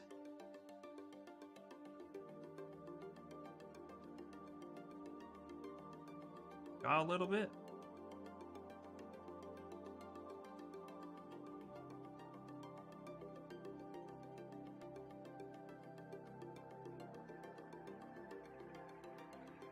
Man, that's crazy.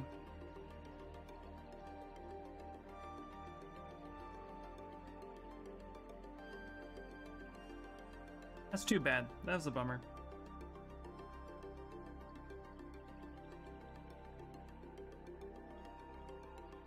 Well, at least it's not just on my side. All right, let's go ahead and slide this edge loop up. Yep, totally fine. All right, here we go. Grab this guy. We're gonna click this one, and then we're gonna actually use this as a pivot point. Come down and open his mouth a little bit. Take a look at. There we go. Something like that. We have a bit more of a mouth. Then what we're gonna do is we're actually going to crease this edge right here. So that'll work out fine. Go ahead and crease the edges.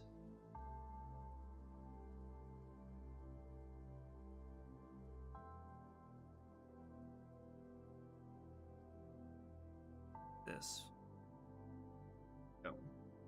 Now when we subdivide it, it'll hit those areas just a little bit. Grab this. Let's actually bring this in just a smidget.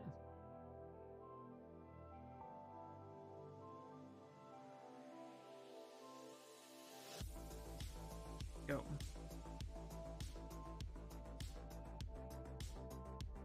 Go.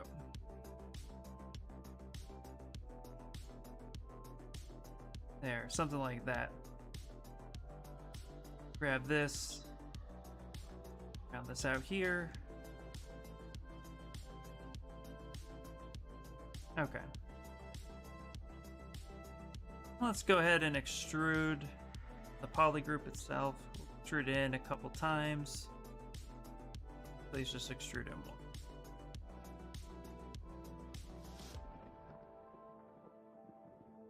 Go.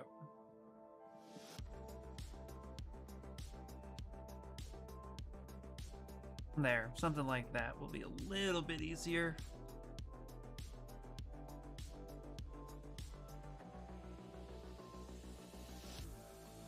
Go back just a little bit.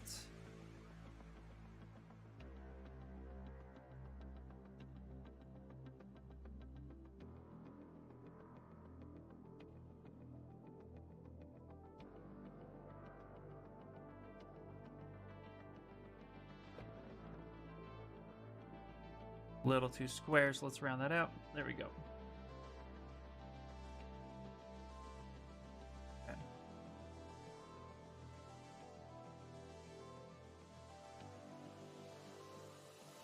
Let's take the Z modeler brush and let's move this out.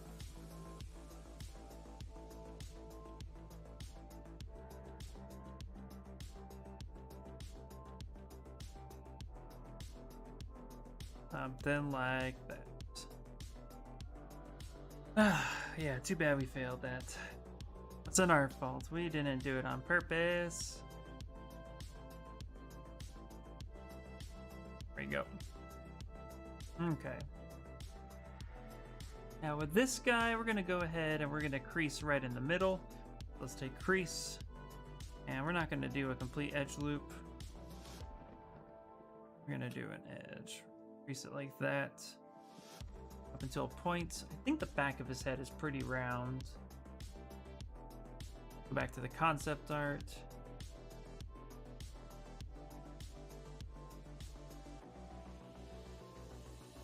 Yeah, okay. And then the other thing we need to do, of course, is actually gonna move some points this on up. Beautiful.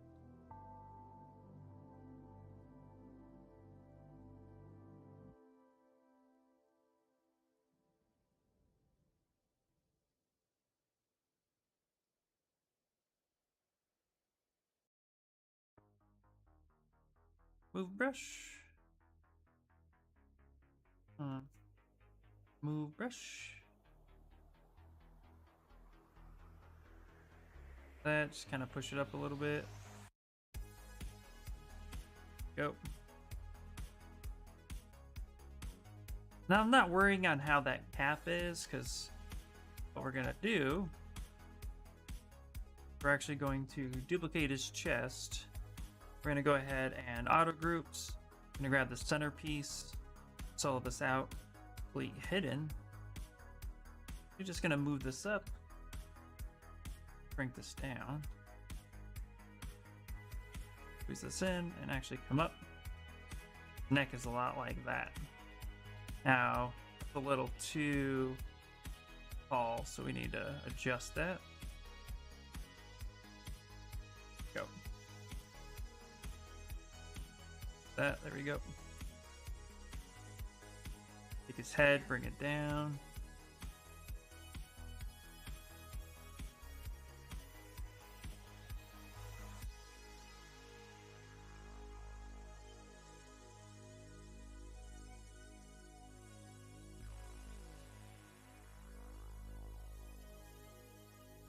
Go.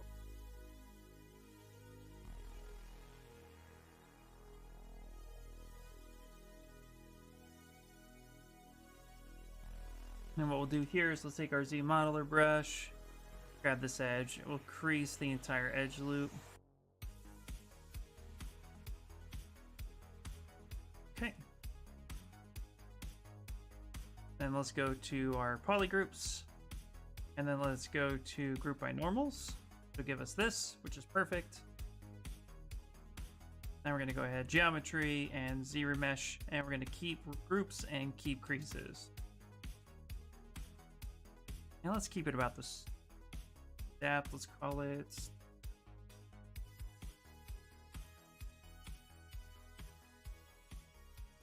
And maybe we'll just keep it the same. Why not? Let's see what happens. Ooh.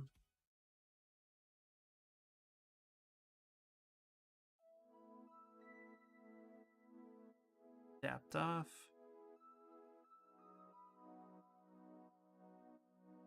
Yeah, maybe we'll subdivide up a couple times. See, maybe it's, yeah, that's not too bad actually. That could work. Okay.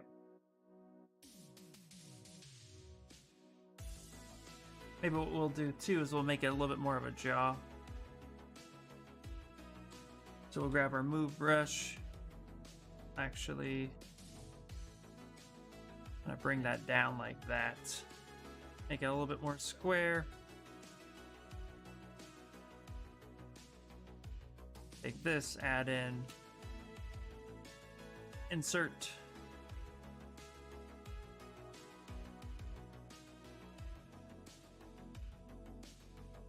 Yeah, you know what we could also do? We can actually use this as a guide. Let's take this, take his head, let's put it in a folder.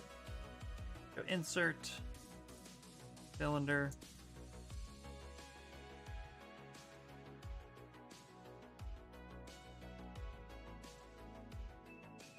We'll end up just cutting this.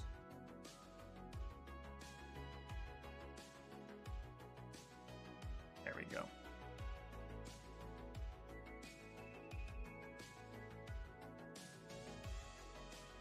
Boolean folder. Snack time! Okay, I'm trying a lime mint coconut kombucha. And it's delicious. Nice! Ooh. Always like new flavors. There we go. Now we can work with this. Take this, let's crease. Go.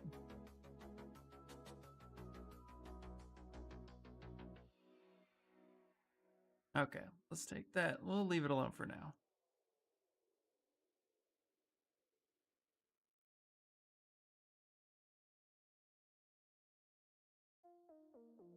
There we go.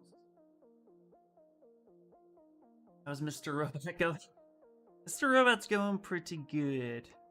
The robot is going all right. Okay, here's what we're gonna do for his cylinder head. We're actually gonna go ahead and grab a non-cylinder shape, draw out a single one like this.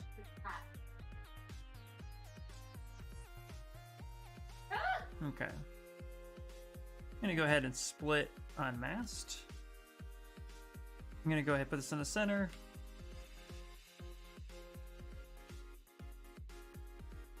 Turn off symmetry, rotate this around. We end up squeezing this together like such. We're gonna scale this to his head. Like this. Let's go ahead and let's go polygroups. Polygroups. Group by normals. Let's go to geometry, crease. And then we're gonna crease polygroups, and then we're gonna bevel. Like that. Should give us a pretty decent... Oh, what is that shape? There it is. Give us a pretty decent little mohawk thing he has going on in his head.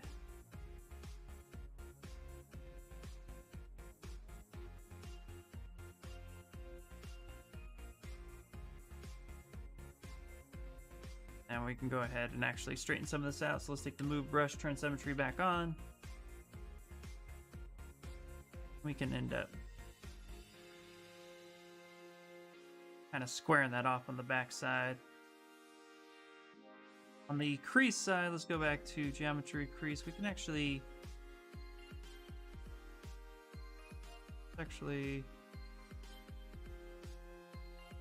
yeah, let's do that. I had it right the first time. So let's also mirror and weld it. And then on the center part, let's uncrease that edge. What I want to do is actually create a support line. Let's insert something like that. This will give me a decent thickness.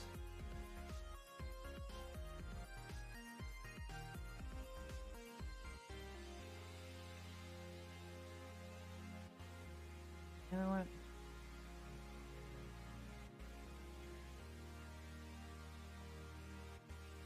Increase polygroups. All right.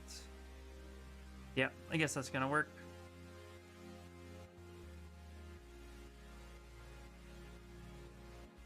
Trying to get the right shapes going. That works out well. Okay. It looks like here on the side profile, we want to make sure we get this part right. Third profile, this kind of comes in. And this comes forward. Like that.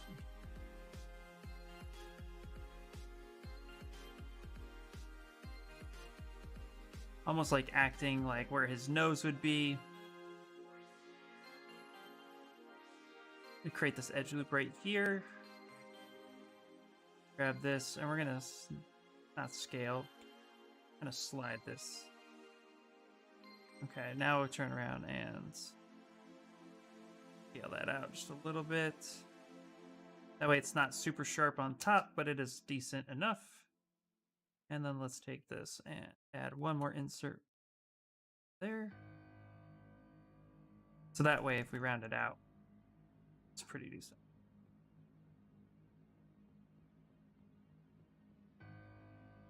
Go ahead and move down a little bit.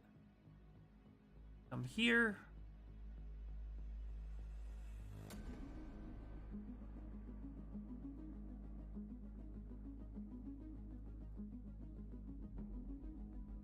Yeah, that should be good. Now let's get the eyes. Let's get the eyes in. Now the eyes are like lights, like headlights almost.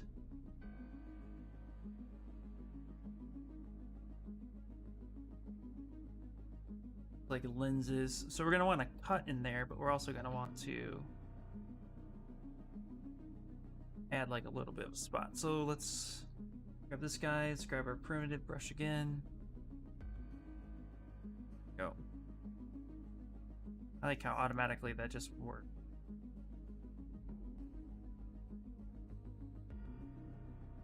Let's go ahead and split this now. Split on mask, come here. Live Boolean, and we're gonna cause this to cut. We're gonna push that in. Just like that. Even rotate it a little bit.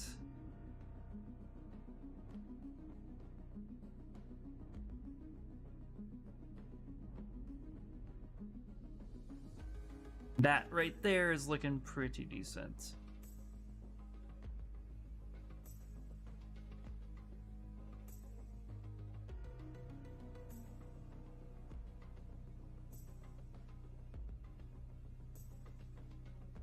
Quick. Want to do is actually lasso this front nose right here.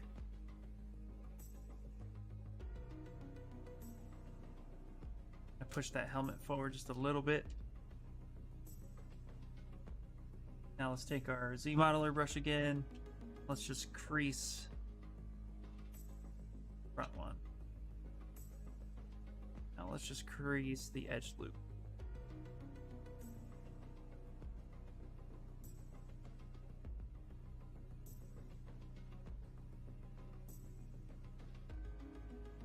Sometimes you have to go in and manually crease everything, so also go to crease and crease polygroups.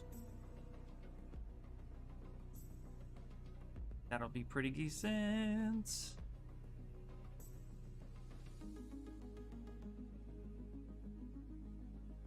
Save that because I don't know where we're gonna be once we de-remesh that. It can start getting kind of crazy.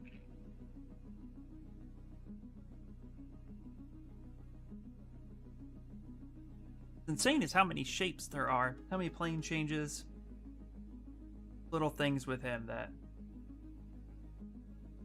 are just intriguing to me.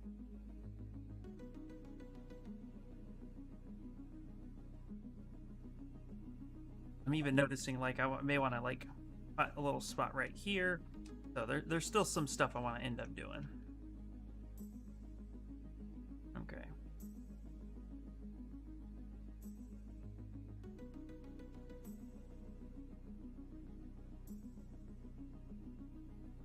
Wait. What head is this? Oh, okay. Oh, okay. That explains a lot. Delete this one. Go.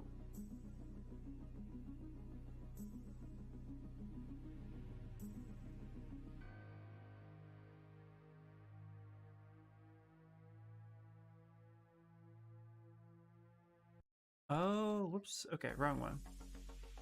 Ooh, I have too many shapes happening. Just lost myself. Don't mind me. Okay. Let's put that back on. There we go. Okay.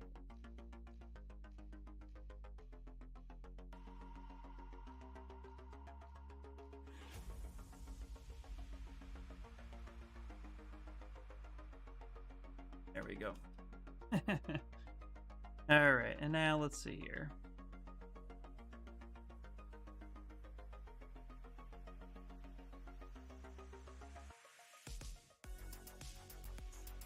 That off for a second. All right, what I want to do is actually end up splitting this jaw. There's like a little bit of an angle here. So let's come here to Z-Modeler and let's do slice mesh. Slice mesh.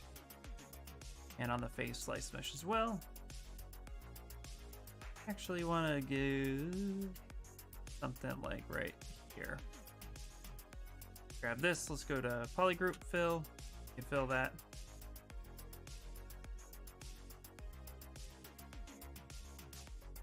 Rid of that stuff. Oh, I gotta do it on the other side. Getting. There we go. Perfect. Like that. Go ahead and delete hidden and mirror and weld.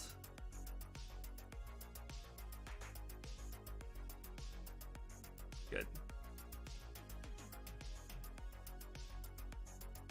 I think what I want to do, actually, just to make it simple for the design, it's not going to actually be a moving piece. I'm going to go ahead on the point and let's do... Where are we? Not split. I thought there was a... Yep, split. It is split. There we go. Okay, on the face here, let's actually go ahead to extrude. And we're going to go ahead and extrude the face of this to make it kind of round. Just like that. Same thing. Fill this out. That, let's go there.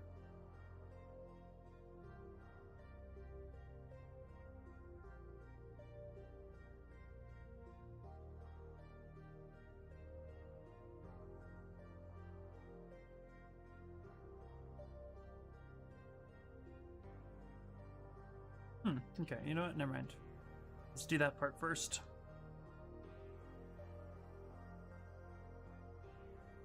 Yeah, let's flip that. There we go. You know, it looks like I want to do the point first. Or I mean the point afterwards. So grab that. Let's put that there. Now we can add the point there. And we can extrude that out.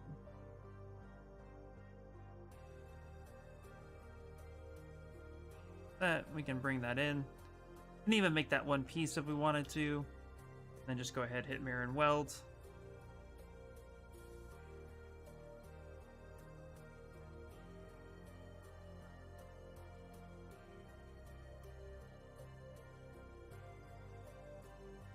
Something like that. Mirror and weld. Perfect.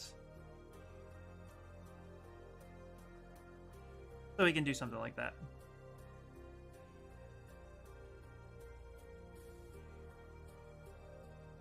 I just need to clean up some of these creases here. So let's go ahead and... Oh, this is ugly right here. Let's do that.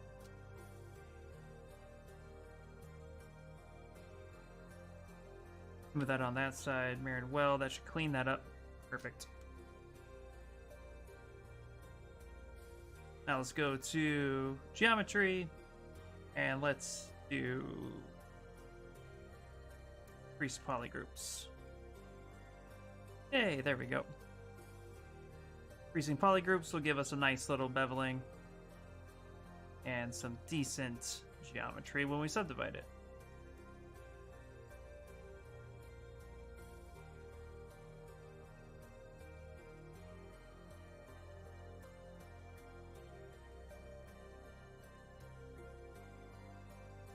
Mask that side.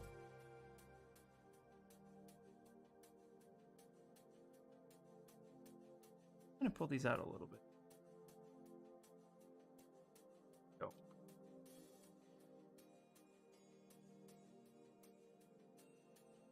Like that. This guy. There we go. That's looking better.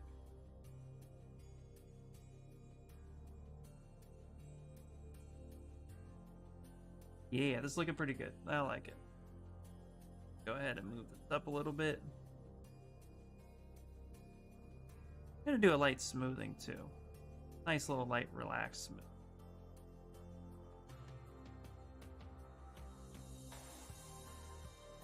Go ahead and save it.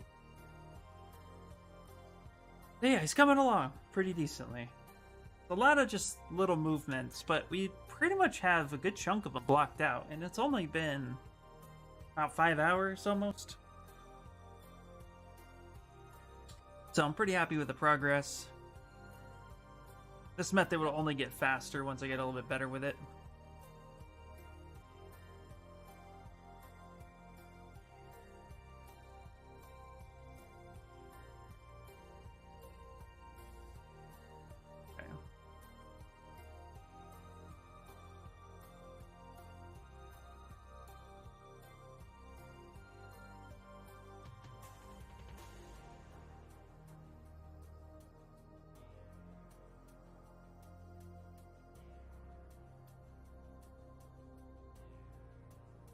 Let's go ahead and auto groups this real quick. Want to split this off?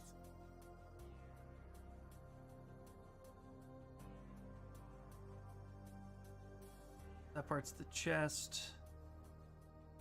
Let's call this the chest frame. I want to look at this a little differently.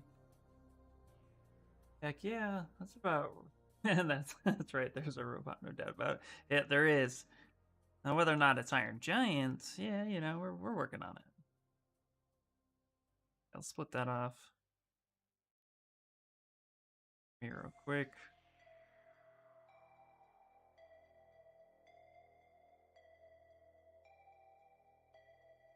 Hidden. We'll call this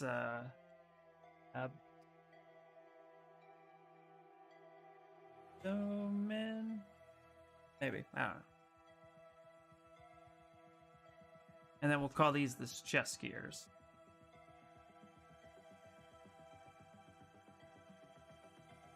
Okay. Beautiful. Now for the chest gears, let's go back up to poly groups. Go up to group by normals. So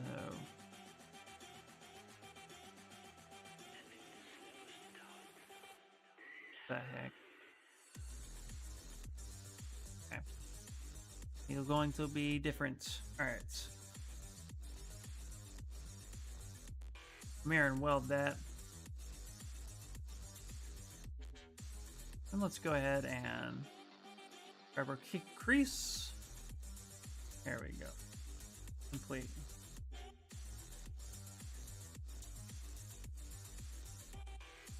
And we'll just crease all these edges real quick.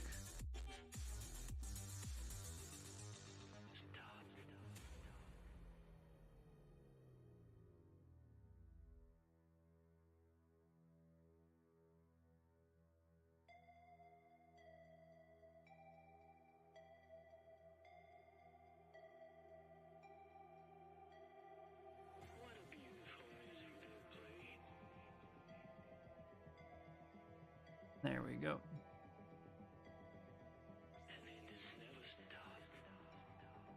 There we go. Now we got those gears subdivided. It's gonna be good.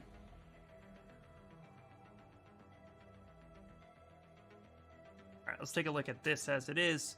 We're gonna go ahead and group by normals. Just gonna do a generic crease polygroups. And then when we hit subdivide, yeah, not too bad. Not too bad. There's definitely some changes we're going to need to make on the original design, but yeah, I think I'm liking that. Okay.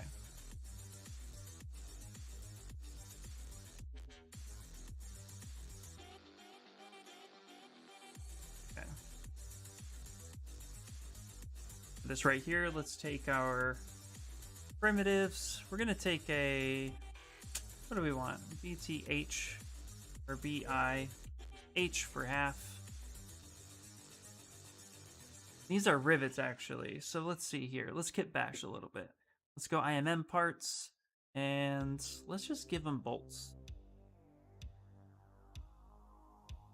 Let's see here. Let's turn on symmetry. Let's turn on radial. And let's try 12. Do it on the y-axis. 12 is in it. 24. 20.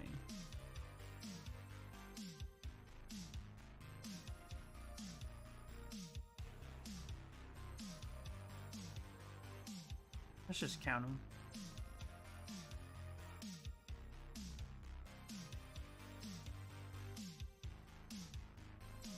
Oh, it's 30? Almost. Yeah, it doesn't really matter.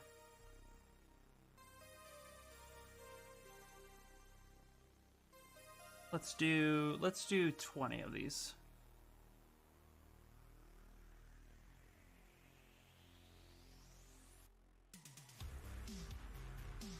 Let's actually turn off symmetry. Let's actually push this out. Go. Scale that in. Now we're getting some of the literal nuts and bolts. Let's go ahead. Let's split that off. Let's split unmasked, and we'll call this bolts. Okay, let's go ahead and save it, and let's see if Stream Raiders will actually work. Got another update. Update! Me too. Another update. Wow, you would think they'd be more prepared. I mean, it's only a free game, so I'm gonna complain. Wow, guys. This battle's ready. Hey, I can view it this time, though. Okay, I can view the battle this time. Alright, let's do it. Orc War. At least they updated it. They did. That they did, my friend.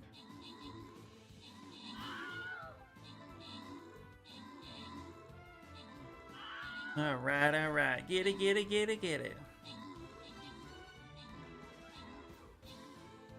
Let's see if we win.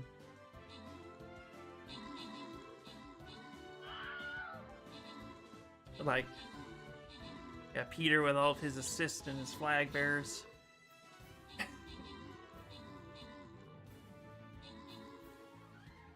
Keep going. Assist. Heal. Alright, we got this. We got this, guys.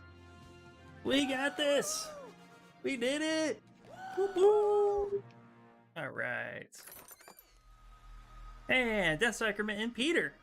Look at that. Most kills and assists. You guys get coins. Nice. Alright. Let's go up this time. Good job, guys. Good, good, good job.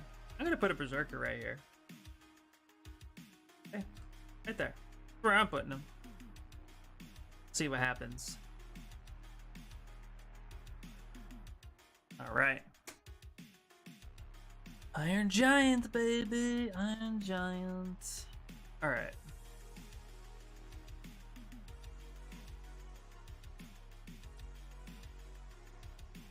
You definitely gotta clean some stuff up.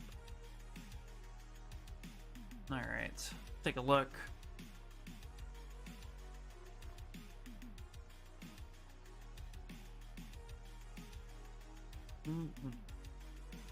Alright, let's see here. Let's take a look at his arms.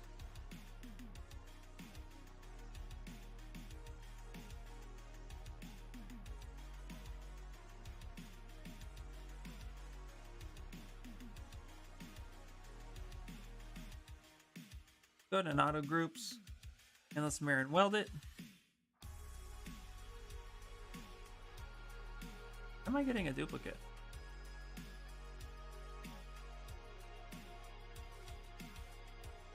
Oh, that's the bolts, that's why. Okay. Interesting enough.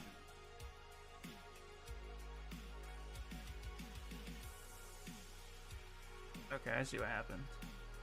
Interesting. Alright, let's solo that out.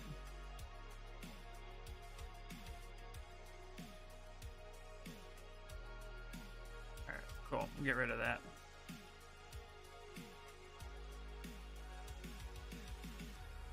Go.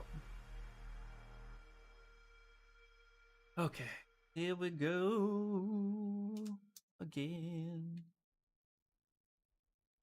Right.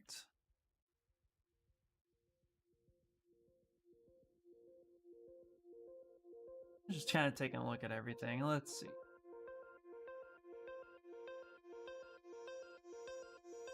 Okay. Grab our move brush.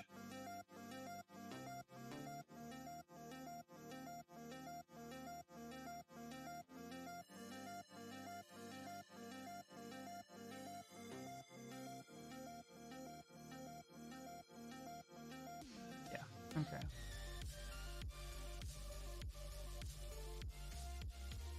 Turn on symmetry. No, not radial symmetry, X symmetry. There we go. End up scaling this up a little bit.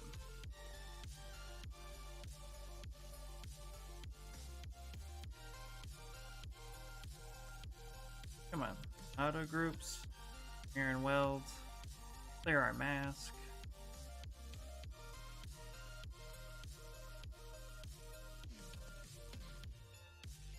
Thank you. Thank you. Okay. Let's turn local sim on. Let's actually scale that up a little bit.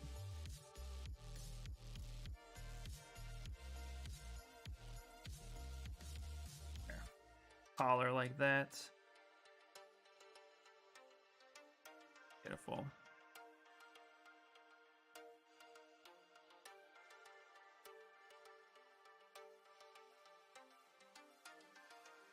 Take this guy, let's duplicate the chest frame. What we're gonna do is we're actually just gonna mask off the area that we want to keep. No, we're not gonna mask that off. I lied to you. Here's what we're gonna do.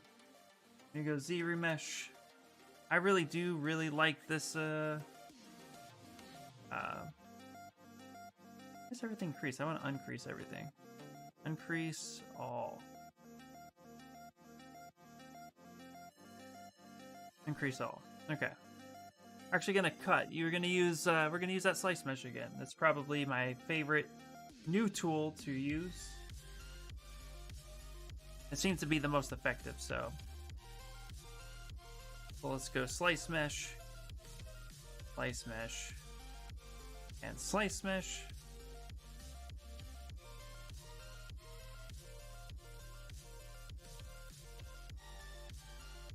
Let's actually grab that there. That there. Straight.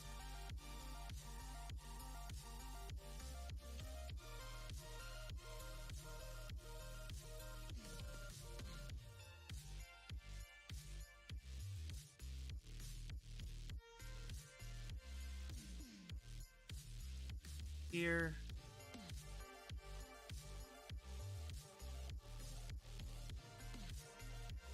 Perfect. Just like that. Go ahead and grab this.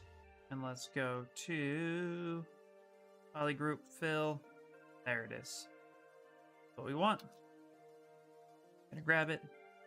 Complete hidden. Then let's go ahead and mirror and weld it. One on each side. Now we can extrude this out. Let's go over to the face. Grab it, extrude.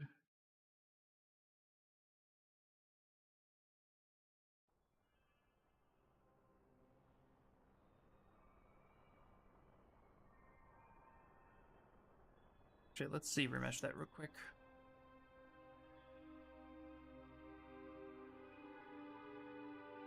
So geometry, remesh, keep creases.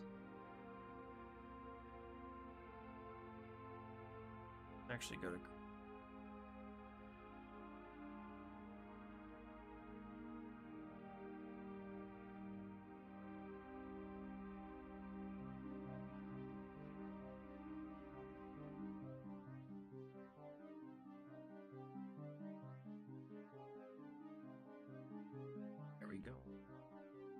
And just crease all of these edges so we can get cleaner topology.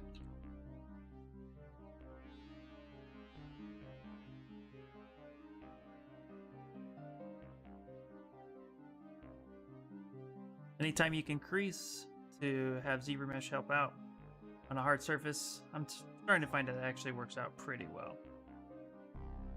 And let's see here. Crease. Let's just go.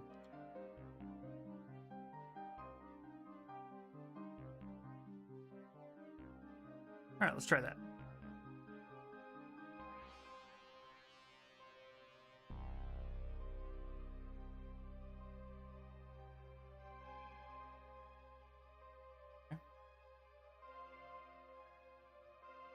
Okay, I got it.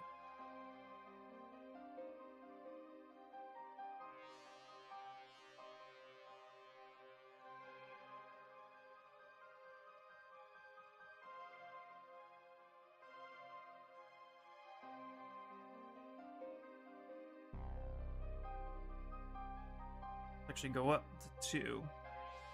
Work? Ugh. Don't do me like this.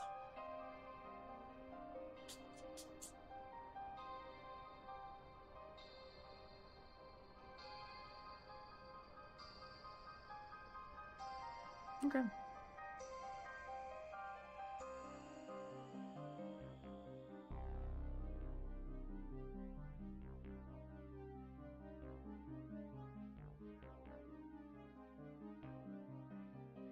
Fine. Okay, that works out pretty well. Yeah, I like that. Can actually turn around. Scale that down a little. There.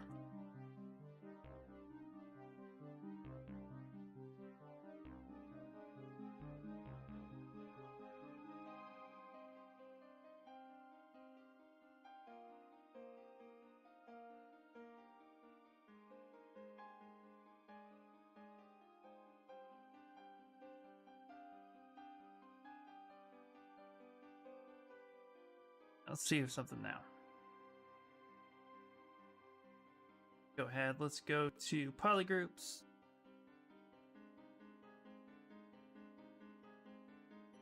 Group by normals. There we go. ZBrush, protect edges. They're the same, but let's keep the creases, let's keep the polygroups.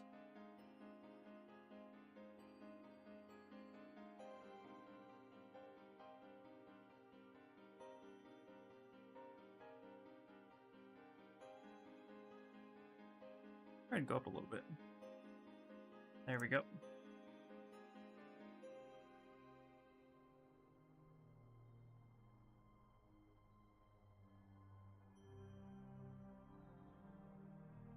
Well, I think that works out pretty well.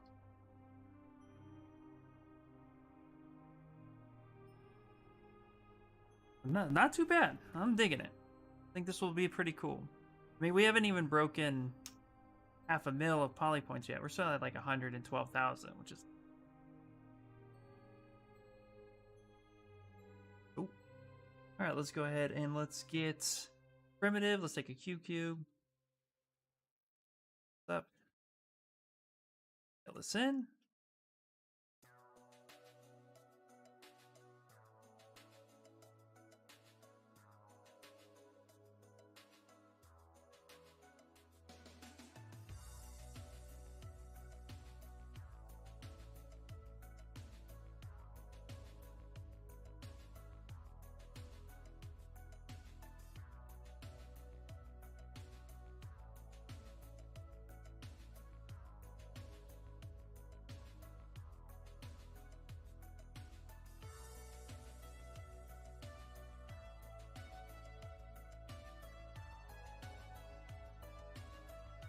Split hidden.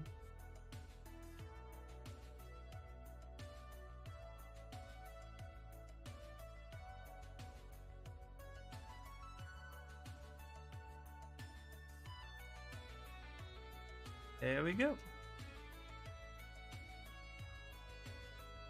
Now just starting to get into some of the little detail, you know, like some of the little plane change details, and this is pretty cool. I like that.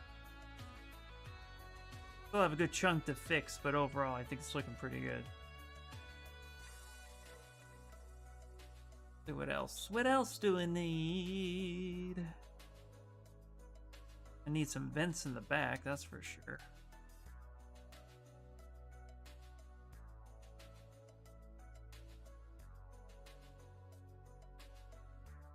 Go ahead and hit the move brush.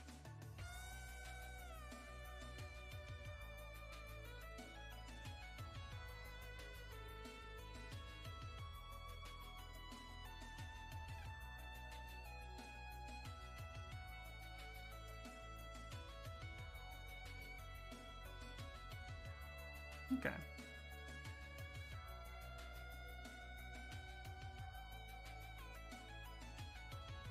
Alright, alright, alright. Let's actually go ahead and let's see here. Go ahead and put this in a own. Gonna go ahead and insert a QQ. On this side, we're gonna add some vents.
Let's scale it down just a smidget.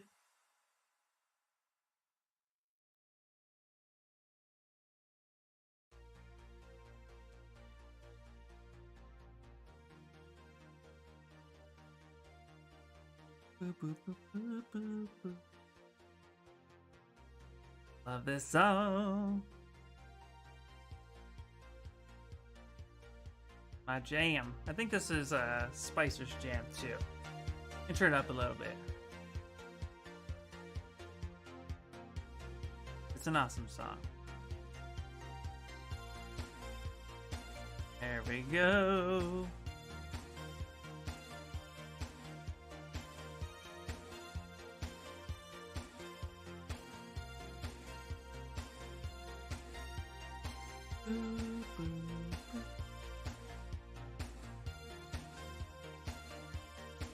I'm taking a look at his chest piece and I'm noticing some tiny little changes.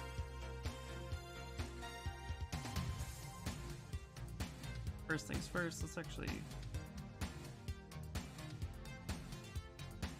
up a little bit. That's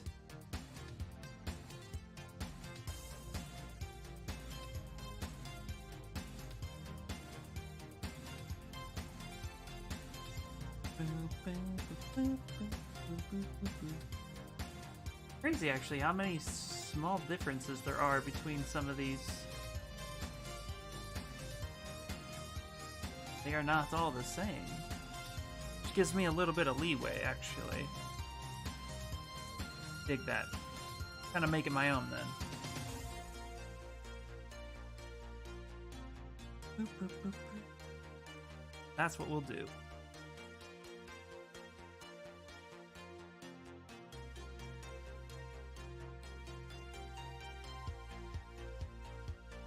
There we go. Yeah, we'll make it our own. I like it. Okay. Now, the one thing that's really bothering me is how long I made these damn legs.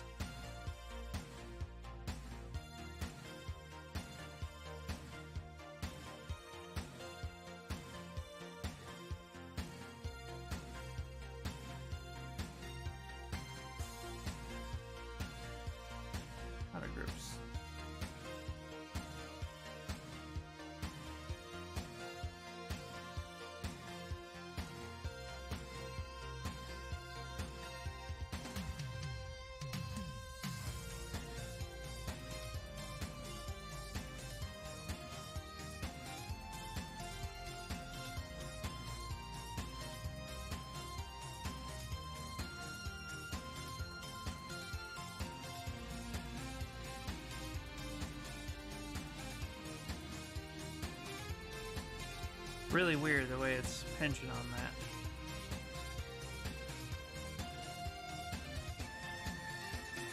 That's okay.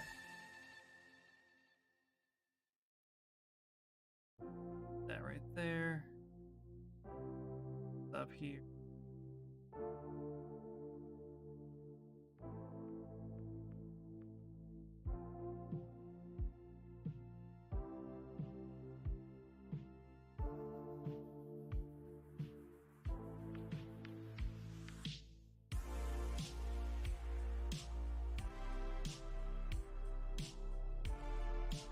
There we go. That feels a little bit better. Feels a lot better, actually.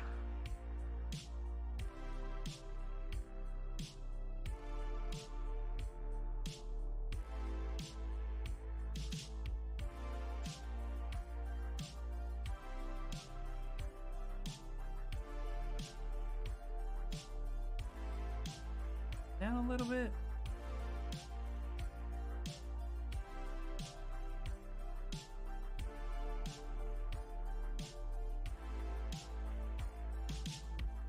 Take that. We need to figure out his joints themselves. Looks like that this is actually attached. Take such.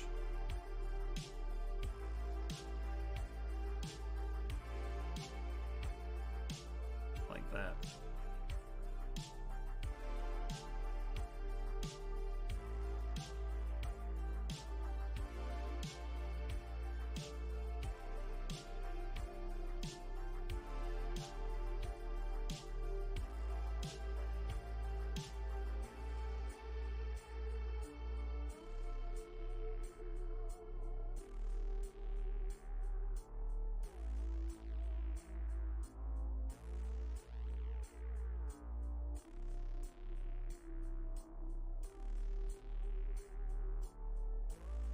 Okay. And it looks like we could use a ball joint right down here. It's crazy the range of stuff you do, man. Hey, Mike. What's up, Mike? Thanks, dude. Yeah, man, I want to do it all. I make toys and I want to make all the toys I can make. I'll do everything. I appreciate it, dude. A one-stop shop. Oh, there we go. Dude, how are you doing? How's life going for you, brother?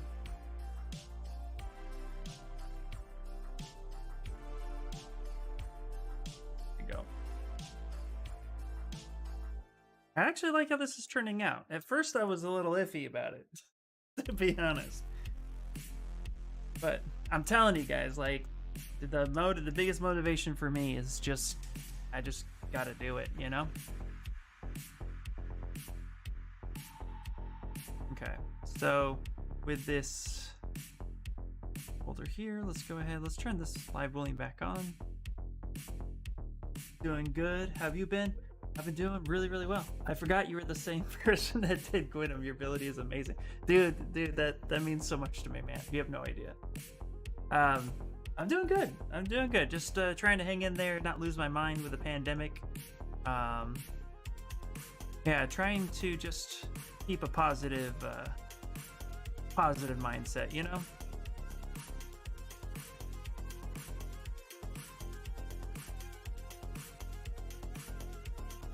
Yeah, I feel like I haven't talked to you in a long time, man. Yeah, that's crazy. All right, let's go ahead and let's boolean this folder so that now we have the vents. Oh, whoops, I made a mistake. Go back, delete. There we go. All right, on this. Oh, wait, here. There it is. I need to turn local sim on.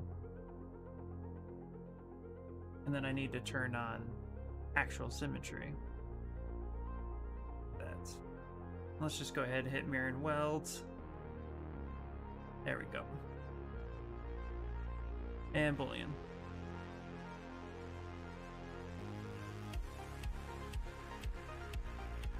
Okay, almost done. Actually, let's go back.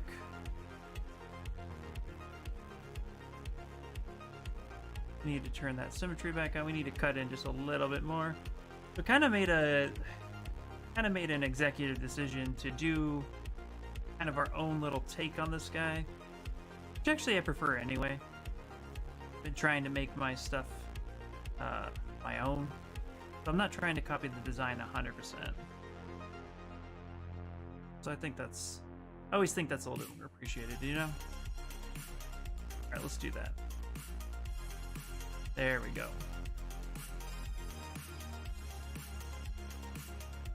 And I think for fun, we're gonna actually add in some rivets right now. So let's go ahead and rename this. This is our chest frame. Final A.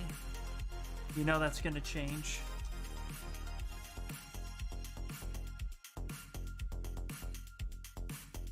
We'll call it chest frame.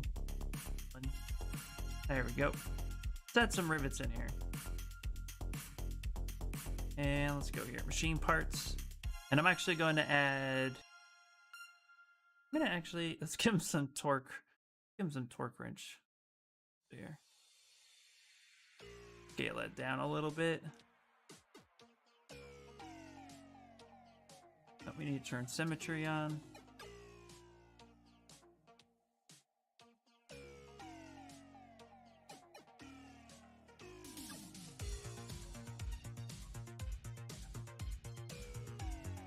Gonna add in a couple.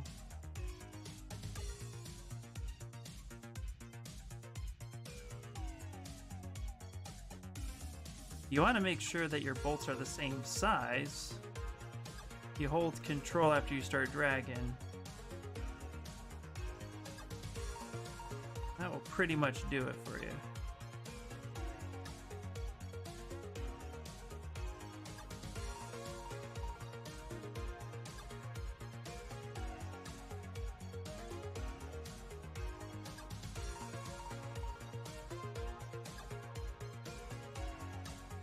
Not quite yet. There we go. I think that looks a little bit better.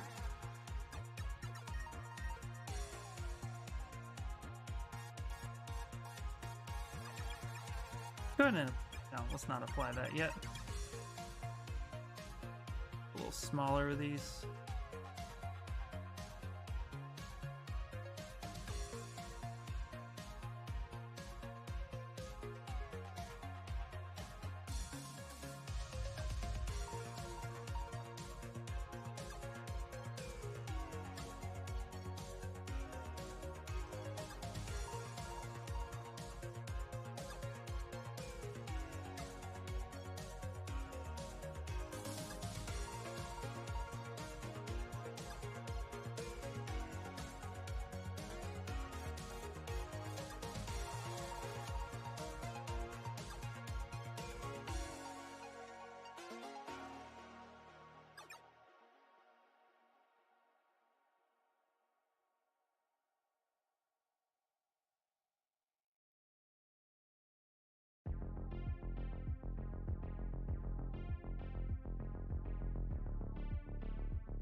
Alright, get in some bolts.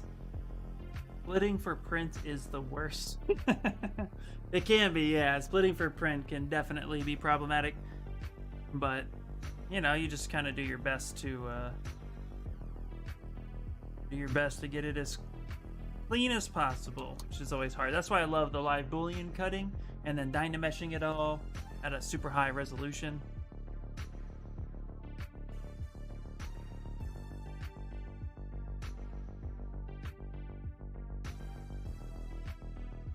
What are you splitting right now?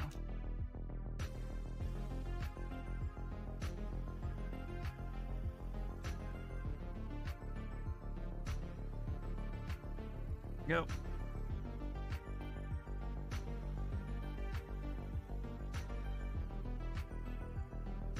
Pick this up a little bit.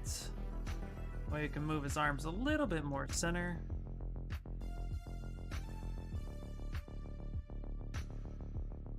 And actually what we'll do is we're going to split his arms off at this point. Split unmasked.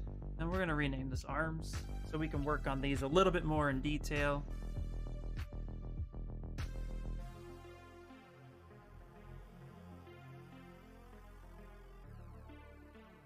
Same here. We're going to go ahead and grab all this. We're going to go ahead and split hidden. I'm going to group all the bolts together. Let's go ahead and merge down. There we go. Sonic Tails. Yeah, he's doing Sonic. Yeah, he's doing Tails from Sonic the Hedgehog. Yeah, actually looks really good too. I like the base that you did for it. I thought it was really cool and dynamic. Okay. Take the bolts and let's merge it down. There we go. Now we have the bolts grouped together. We have the arms, something separate. Here what we'll do is we'll go ahead and really let's get rid of that. Split hidden. We'll call these the legs. Now we're starting to break them up a little bit more.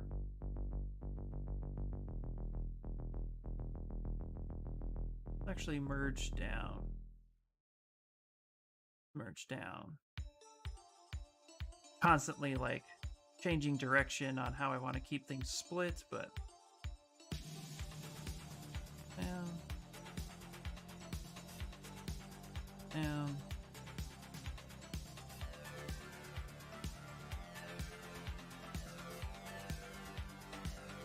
There we go.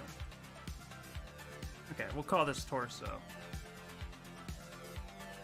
Yeah, dude, no problem, man. No, it looks really good. I like the direction you're headed with it. Can't wait to see that thing printed out. Okay, let's go back to our MM parts.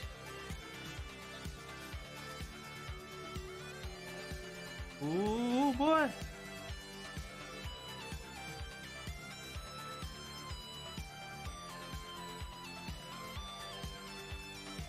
Okay. Now we're going to go ahead and add some bolts in the back.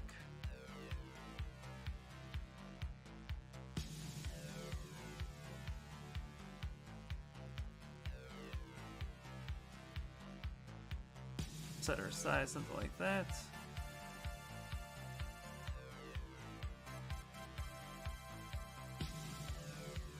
Angle that a little bit more.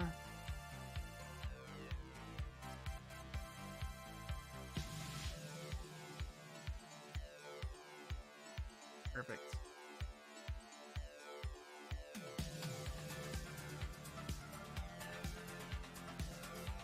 Okay, let's go ahead and split hidden or split masked.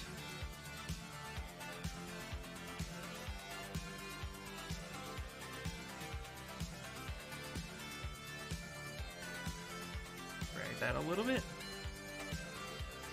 Here, bring that down. Get that pretty close like that.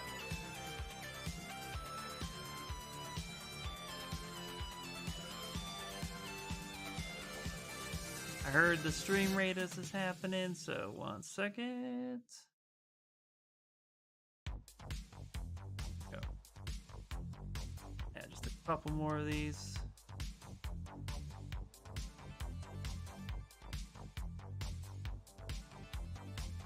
Like such.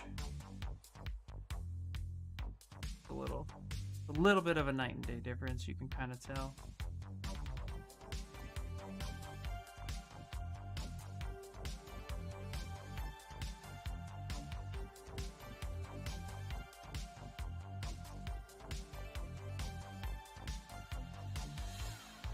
Manually do it real quick.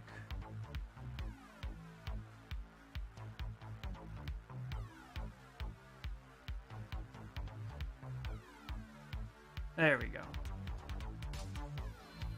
It's safe. Let's do Stream Raiders battle time. We got this. All right, all right, all right, all right, all right. We better win. We better win. We better win. With 51 units, we better do it. And then we got one more battle, and then that's it for the day, guys. Ooh, that's loud, that's loud, that's loud, that's loud, that's loud. Sorry.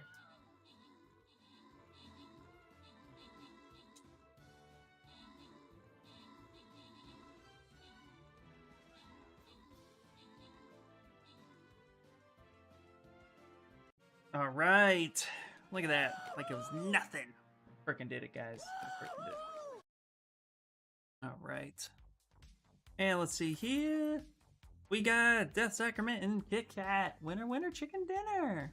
I know. But 28 assists, dude. 28 assists. 28 assists. Always good. All right. One more for the day, guys. And then that will be it. Enjoy hanging out with all of you. But it has to come to an end. But we'll be back tomorrow. So don't worry. We need a harder one so I can get more assists. Yeah, we're working on it. This is where we got so far today. So I'm pretty happy with that. Alright. Now we're not going to add in too many cuts and stuff. But for this right here, on the head, let's turn the light boolean on. Okay. And then let's go ahead and... Okay, we're actually going to merge this up here. So when we merge this, or boolean this all together, boolean folder, should give me the headpiece like that. Ooh, we get that Terran.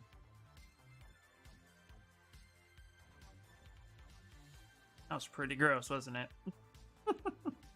Alright, so what we'll do now is let's go ahead and clean this up a little bit. Let's go to poly groups, group by normals. Go to crease, crease all those poly groups. And then let's go to Z remesher, save it real fast. Still on Stream Raiders, I am. Well, you couldn't see it, but there it is. Here, this is what happened. Let's see here. Oh, let's back up. All right, this is what happened. Look at that. This is when he's melting in acid rain. Yep, super beautiful. All right, so let's go ahead and increase polygroups like such. And then let's see remesh by keeping creases and keeping groups. And let's see remesh it. What the heck?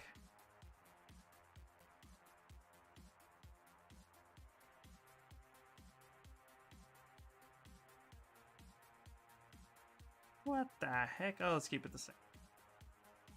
Ugh, that's pretty gross. Okay, well.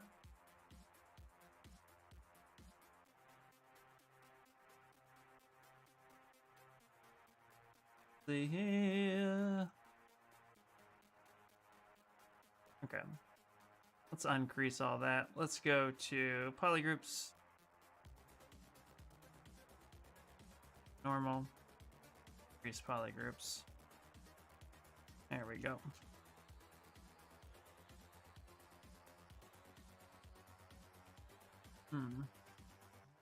Gotta love that live boolean.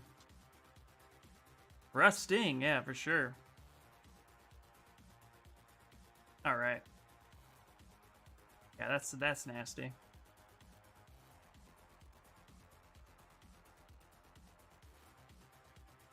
I gotta figure out why that's doing that. Okay, well, what we can do, done this before, this seems to be a decent method. So we went ahead and saved it. Go ahead and delete this one. Turn this one on.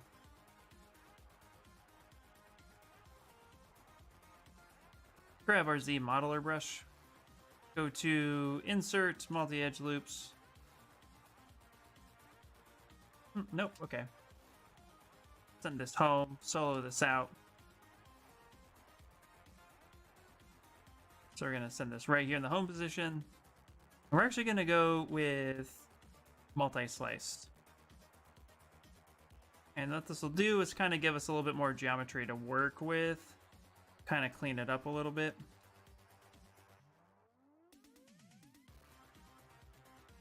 That should be fine. Let's try that. Solo that out.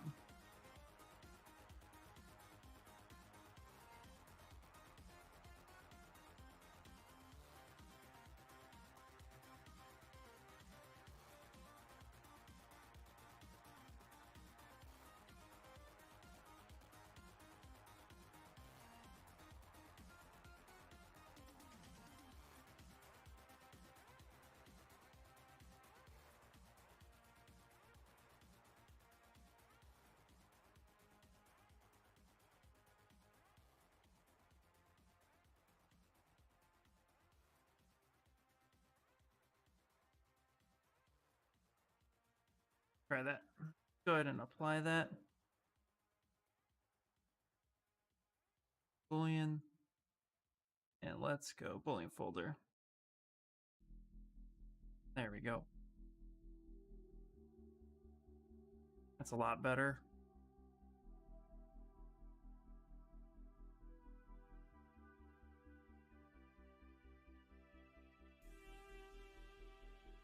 Okay.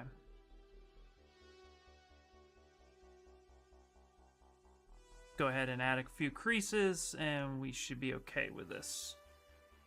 Turn this part off. Go with crease, edge loop.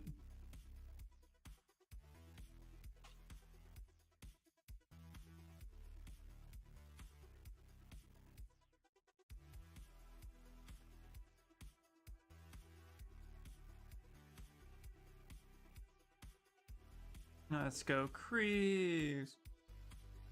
Try that.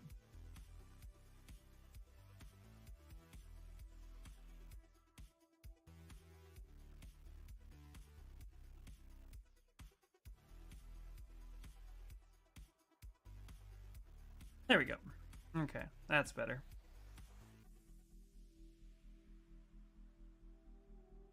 And we can go ahead and actually hit H polish at this point.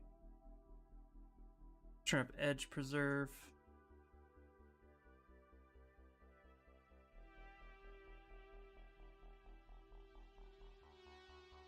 And kind of smooth this out a little bit. Local sim turned on. Here and weld it.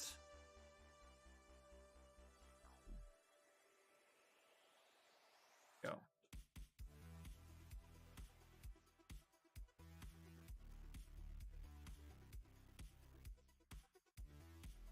Okay.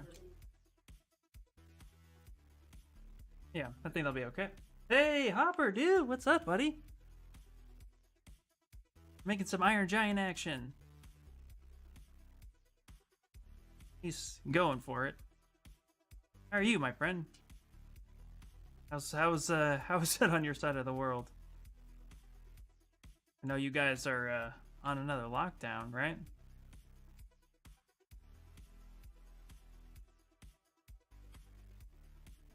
What we're gonna do here, let's go ahead and give it some edge loops. Let's do insert. Yeah, let's do multi-edge, and let's just get a couple in there. Yeah, there we go. Perfect. Now mind there's a little imperfection in his helmet. Like we can spend the time clean that up for sure. That's not gonna hurt anything right now though, because we will be scratching and dinging him up, and you ultimately I don't think will notice those at the end of the day.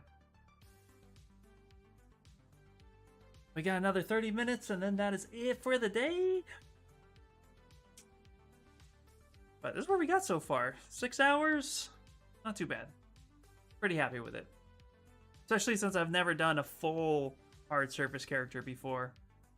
This is a new approach.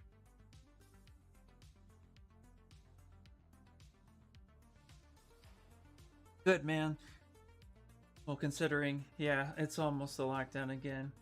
How are you finding hard surface in ZBrush? I'm always tempted to go into Blender. I'm liking it, actually. I mean, you know, my approach for things isn't necessarily what I would call traditional, um, but I'm liking it actually. I was kind of watching how like Paul Gabry was doing it, and hard surface has always been kind of my Achilles heel, so I wanted to improve it, and I think it's coming along pretty decently. Can't really complain too much. It's okay. So I think for me, it's just all about, just do it mentality.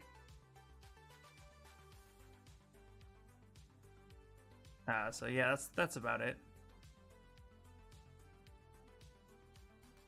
But yeah, I'm enjoying it. Definitely want to.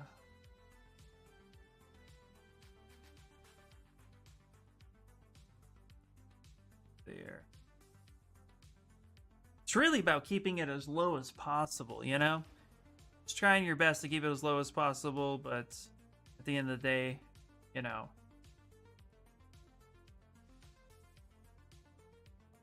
really just making sure to push it.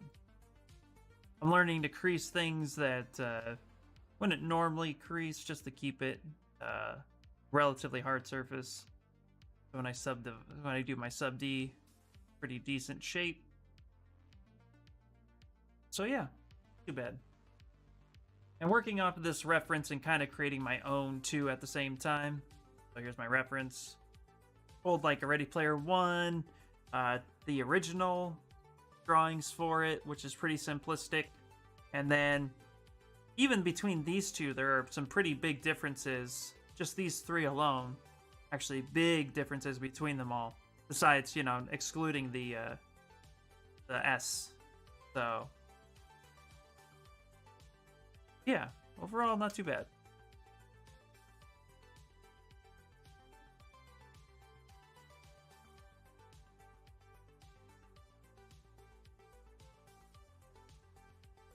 But that all being said, Blender is pretty damn awesome. So if ever to do hard surface and Blender, I've done it before. I feel like I could probably get better at it.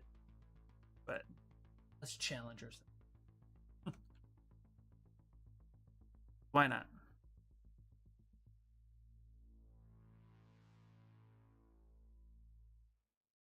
Let's do this here. Freeze some of this. Yep.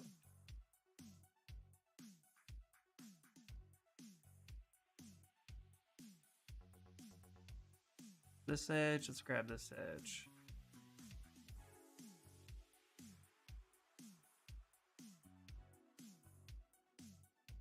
Let's actually push this out like.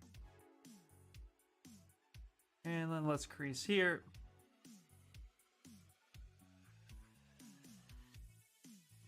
Yeah, the feet are gonna be interesting, that's for sure. Haven't even gotten to that point yet.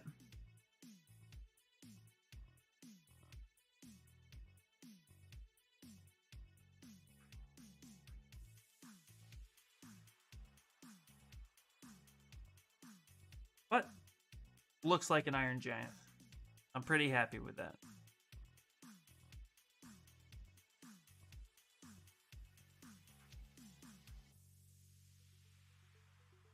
Local sim done.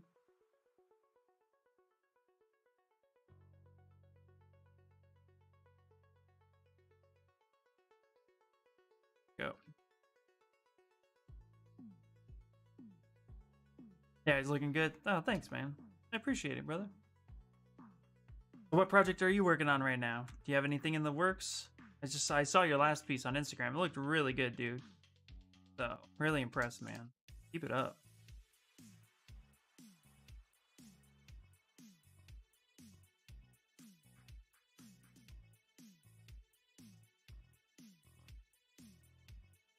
Scale that down a bit. Going for proportions at this moment.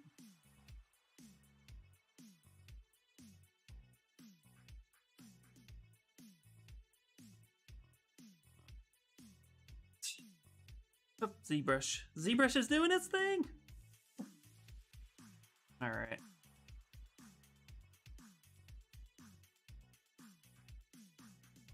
at this point.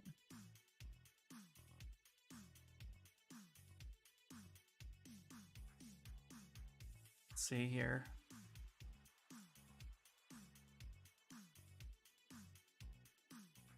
I think what I need to do too right now is kind of figure out, like,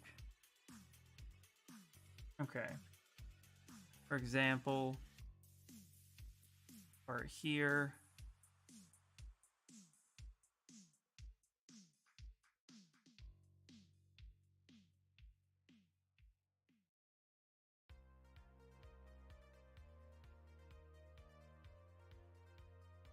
I think I kind of need to squeeze this up a little bit. Switch that over.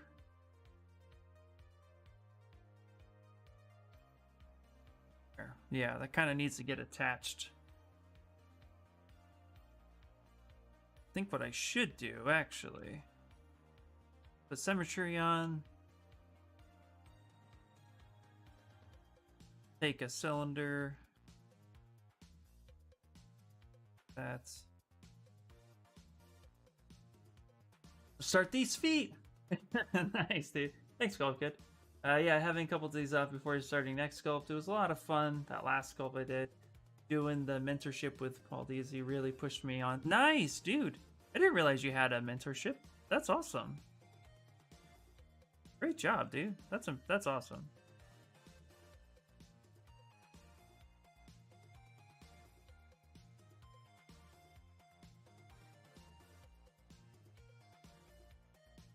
I'm gonna push this in there.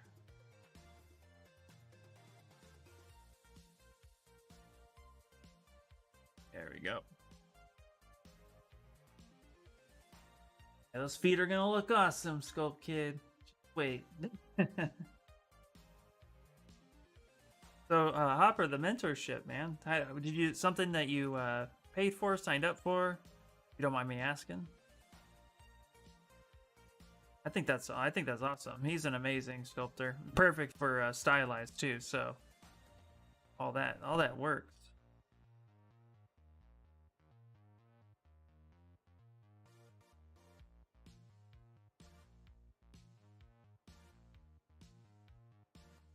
I'm gonna say this is gonna be relatively easy to pose. Digging it. Just trying to think of how far I need to go before that's it, you know?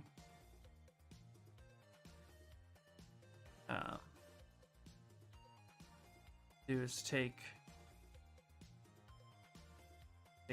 these out. The heck?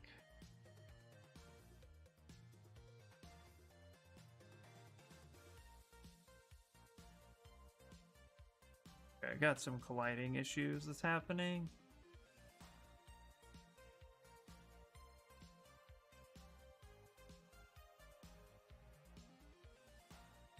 Where else are there nuts and bolts? Right down his pelvic region.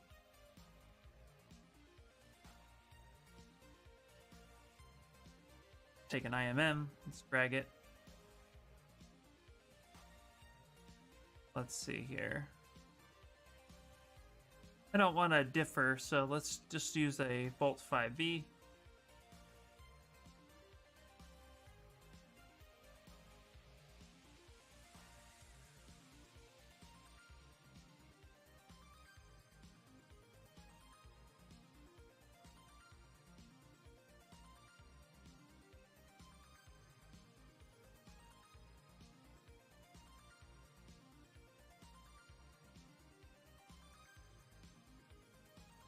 Split this off. Go subtool, let's go split on mast. Damn.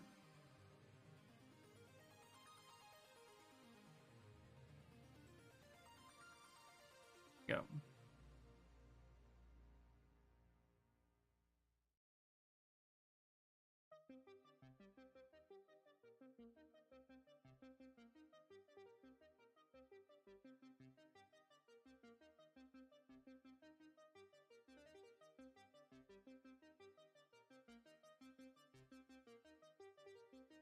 Go.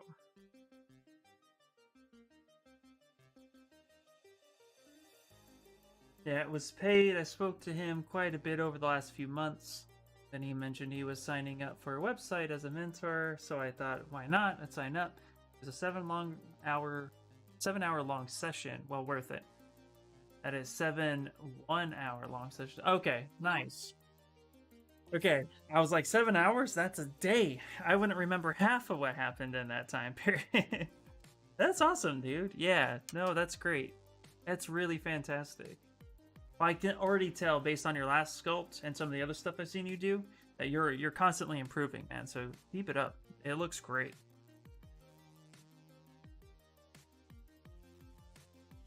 'Cause, I mean, that's the trick, right? That's what we all want to do. Improve, get our stuff going. So fantastic, man.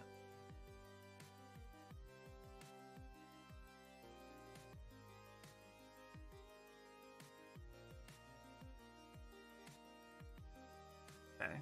Definitely want to start looking at some other shapes. Let's see here. Wow. Awesome so far. And thank you, Tom. Thank you so much. Yeah, we're getting to the point now where I'm kind of like trying to decide where I want to take him. I didn't think, I mean, I got to finish his feet. Needs to happen for sure.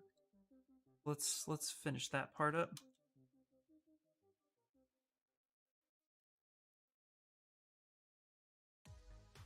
Definitely coming along. Pretty happy with it. Thanks. You've definitely been leveling up this year. Yeah, I've been trying, man. Been definitely trying, that's for sure.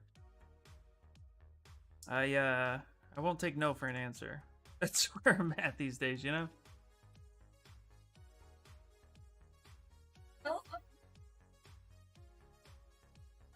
Explosion! Yippee! Be right back. Ooh, have fun. Yummy, yummy, yummy.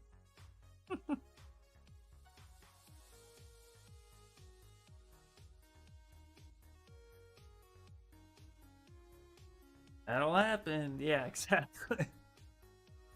Perks of having kids, man. Alright, let's take, let's see here. Nope. Take our IMM primitives. Grab a Q cube.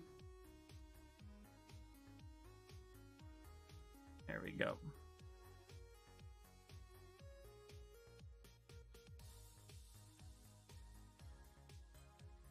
All right.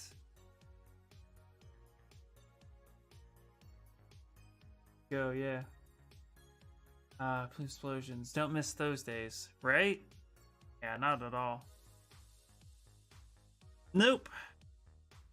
Can deal without that. There we go.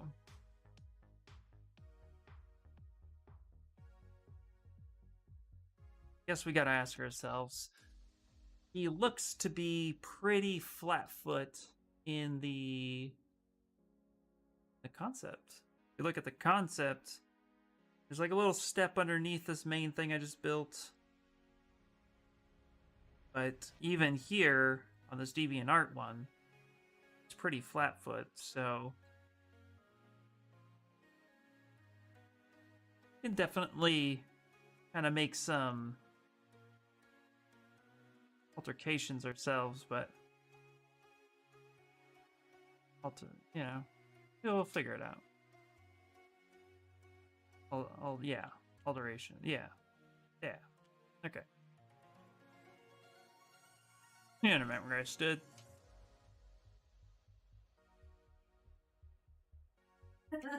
Nope.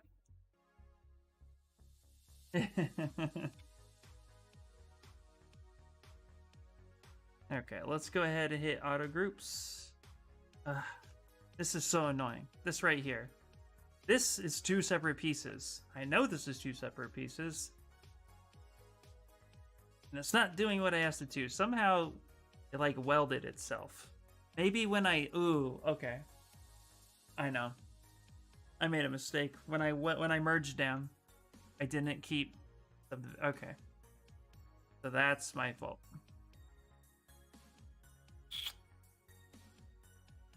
Okay. Which means we can rebuild them. We can rebuild it. So let's go ahead and delete hidden.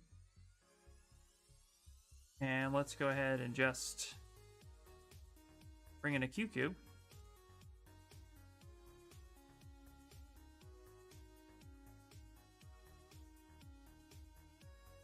Let's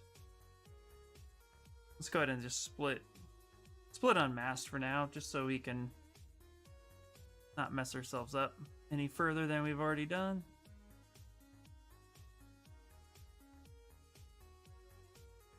And we'll just go ahead and make it our way.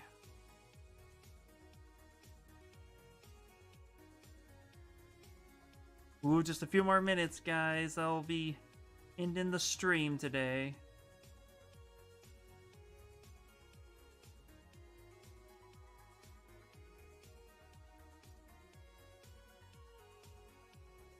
Okay.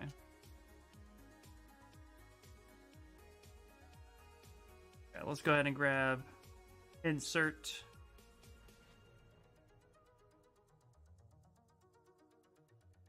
Let's go make it a single. We're actually going to go ahead and kind of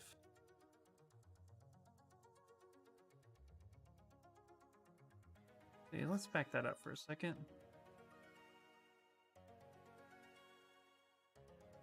Let's do this our way.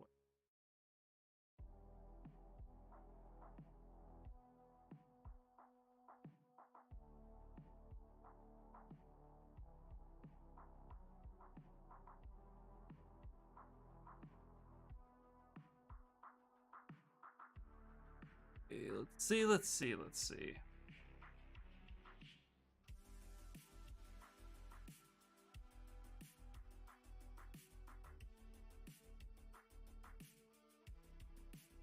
Kind of hide that for a second.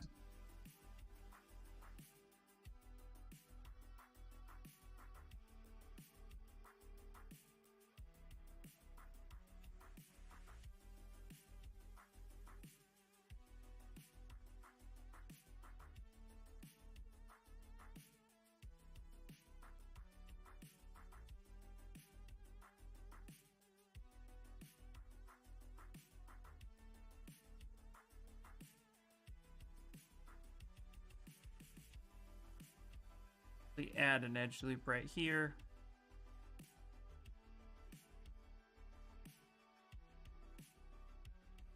And we're gonna angle this 0.73.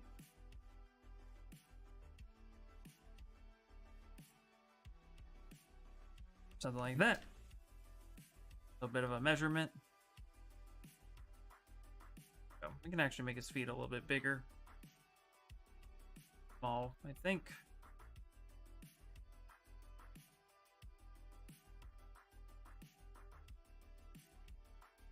Go. Okay, yeah. We can end up detailing those feet more tomorrow. This is where we got so far today, guys. Pretty happy with that. T-pose.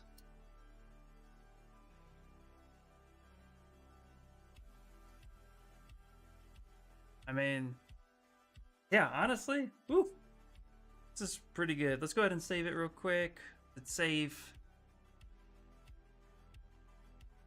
Now, there's definitely a lot of little things that we can do, go through, delete, rebuild, but this is the initial block out. And overall, yeah, pretty happy with that. Hopefully you guys like it. Let me know what you think. Figure we got one more battle, then that'll be it. Let's see who we can raid while we're looking at it. Just right now, I'm stopping because I really got to take a look at it. Really got to just like walk away from the project at this point. And I only got 7 minutes left, so. Pumpkin days. Pumpkin day. Is that code for what you just went through?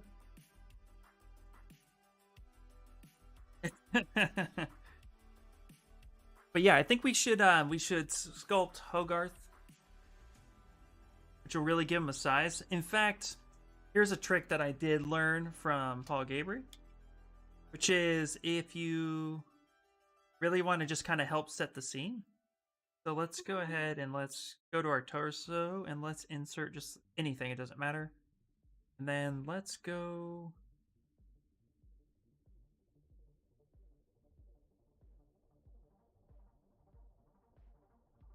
What do we want to do? Let's actually load tool. And it doesn't matter what it is. So let's go to our Zbrush stuff. Let's go to our official stuff, the base mesh. Let's take a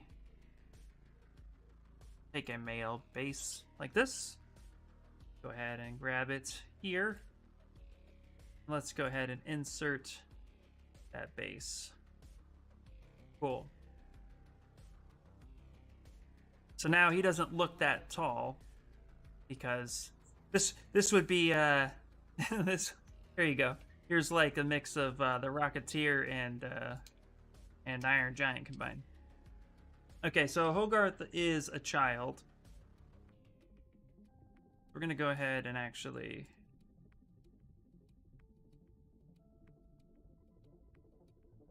scale this here. I'm gonna bring this down. So Hogarth, I would say, is if he's 11 3/4, then what we need to do here. Okay, what we need to do here is actually, okay, we're gonna hit the pin. We're gonna control drag until they're basically standing on top of each other like this, and then we're just gonna hit one bunch of times.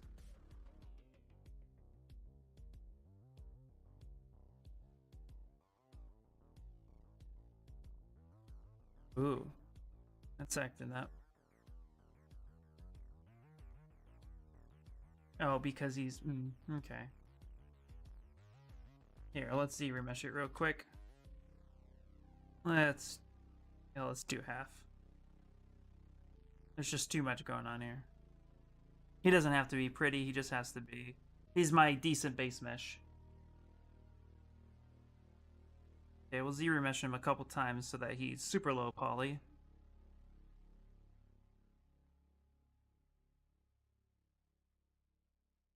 Super low poly. Yep, there you go. Now we're gonna do is just kind of come up, snap back, hit one.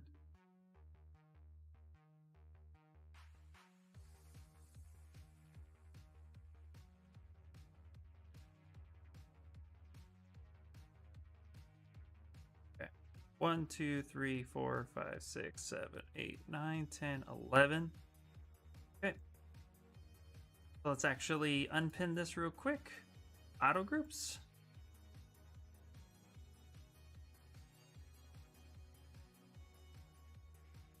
We'll delete the two guys. So delete hidden. Send it here. So this is an estimate, of course, but this would be the scale.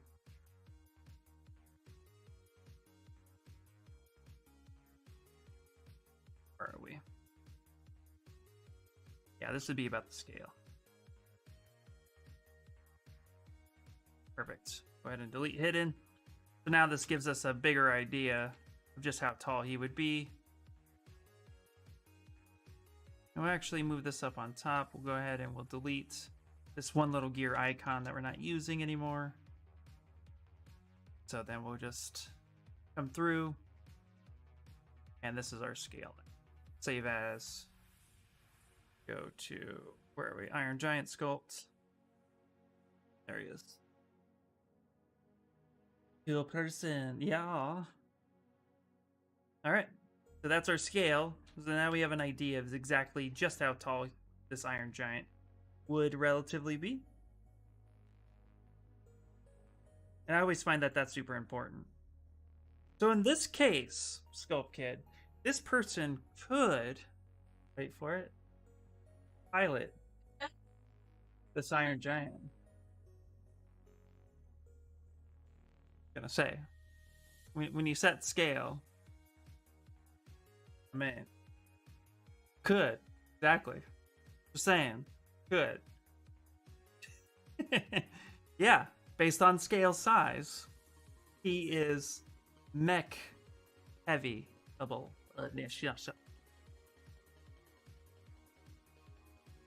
In Ready Player One, he was piloted. Oh.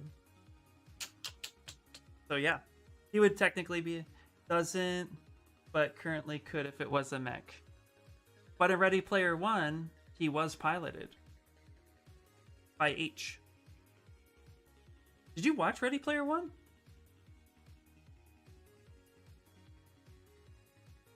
We can do a spin. Is that canon? I don't think there's anything about Iron Giant that would be considered canon. I don't think there's a canon series for that. Actually, in Ready Player One, the movie, they actually made a pretty bold statement saying that they made the Iron Giant to spec against the film, and that's inaccurate. I'll tell you that right now. The original drawings I find of the Warner Brother version of Iron Giant versus what is showcased in Ready Player One, it is not. However, here is something that's really interesting. Iron Giant was created by Warner Brothers. Ready Player One was filmed by Warner Brothers, which means Warner Brothers approved it, which means canon. Saying. I can argue this from all sides, buddy.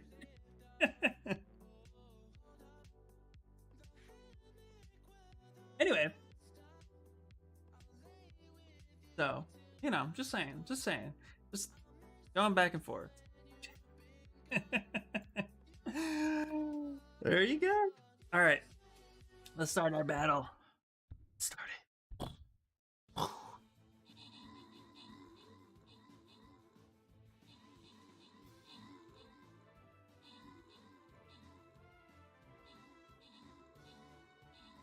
Doing it.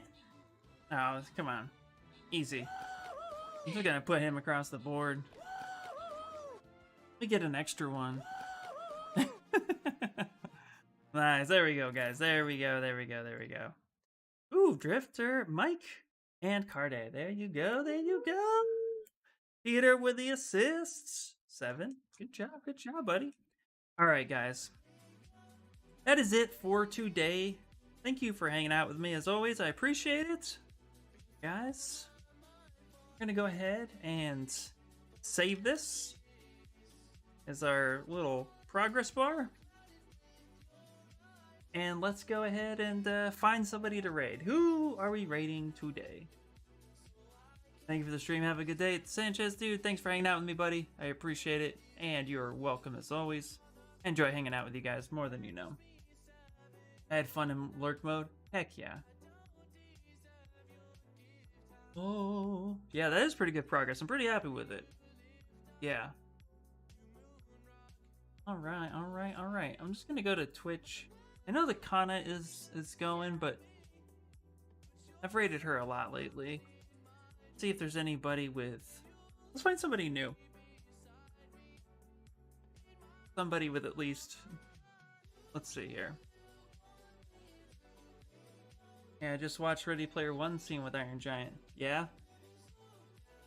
Yeah, how was that? I like how you looked this up. You're really invested. Although I will make this bold statement too. The canon train. I don't think there was any, canon. Canon's unique to me because canon wasn't a thing we argued in the 90s and in the early 2000s. Canon became relevant when studios started making bold moves. And everybody started making universes.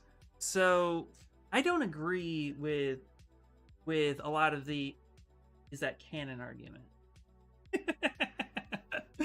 Fanfics don't count, but it does count. Fanfics count. I would say if we include canon in something like Ready Player One, for example, it would count because that's how things are deemed canon based on universe. And the studio that created the Iron Giant is the studio that greenlit the Iron Giant being in Ready Player One. Iron Giant wasn't actually in the book itself. That's something to note. It was added by the studios. I'm gonna write a fanfic of your life, and we'll see how you feel after that. I mean, that's fine. Go ahead. But that see, here's that hypocrisy, right? So fanfics count when it's backed by a studio. If we're gonna say that canon counts, so if canon counts, Warner Brothers allowed Iron Giant to be within the film of Ready Player One. Therefore, ergo, it should count. I didn't give you permission to write anything about my life, so that don't count. Because if fanfics counts, then canon is Batman got Shrek pregnant and then gave birth to Sonic. Well, okay, but it has to be but it has to be within the same universe. This is where canon. This is where canon. So where canon kind of gets lost, because just like look at what Disney did with Star Wars. They said some things were canon, then things got uncanon. Look at Dragon Ball. GT was canon for years. It's no longer canon based on how studios respond. But Super shouldn't be canon because Super was done by fans. Because they were angry at Evolution, the stupidest movie on the planet. So it's you know what I mean? Like it gets muddied real quickly. This is why it's kind of weird to argue the canon train, because it's only canon if a studio allows it. So yeah. Without fan fiction, we wouldn't have Matt Smith's Doctor Who. That is true. Absolutely. Ready Player One does not canonize use of the Iron Giant. But they... Something that... But H makes a statement that says, I made this to the original specs. So... Yeah, so... It's also not the Iron Giant, it's an avatar. Well, no, it's not an avatar, because an avatar is piloted by an actual person. It's an asset within it, so it's not an avatar. An avatar would be what you operate, as in your character. It is not an avatar, because the Iron Giant does not operate on its own. It's okay to be wrong once in a while, Sculpt Kid. Oh my god, what is happening? So, we could just say that the original film of the Iron Giant is the only thing that's canon, but there's a lot of takes on it, which is appreciated. Yeah, it's a game asset, exactly. You'll concede to that. Well, that's good. You've done more than our president, so that's. I love you, man.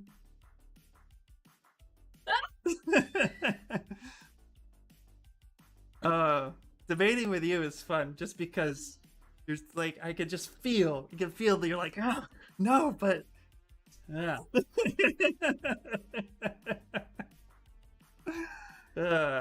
You guys are amazing. What a way to end it. I love it. Anyway, let's actually, you guys like 2D art? You guys like watching 2D art? Speaking of somebody to raid. Raid Pumpkin Days. Pumpkin Days. Are they live? Is that what he was saying when he left? Yeah, he just, yeah. I don't know. I was wondering. Pumpkin. That's what I was thinking. Pumpkin Days. Pumpkin Days. Let's go over and check them out. Okay, Pumpkin Days. Working. Alright. We'll go ahead and just do that. Go to on channel.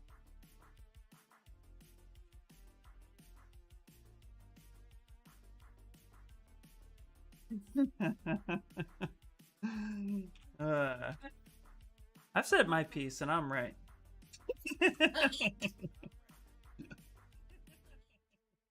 That's all that matters.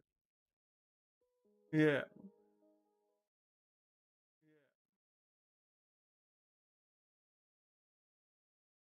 All right, guys, we're raiding.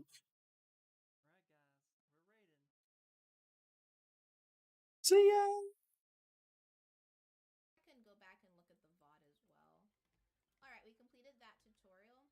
So you're going to have to go through the tutorials is not only for testing. All right, everybody, YouTube, it was great hanging out with you all. Hello? Catch you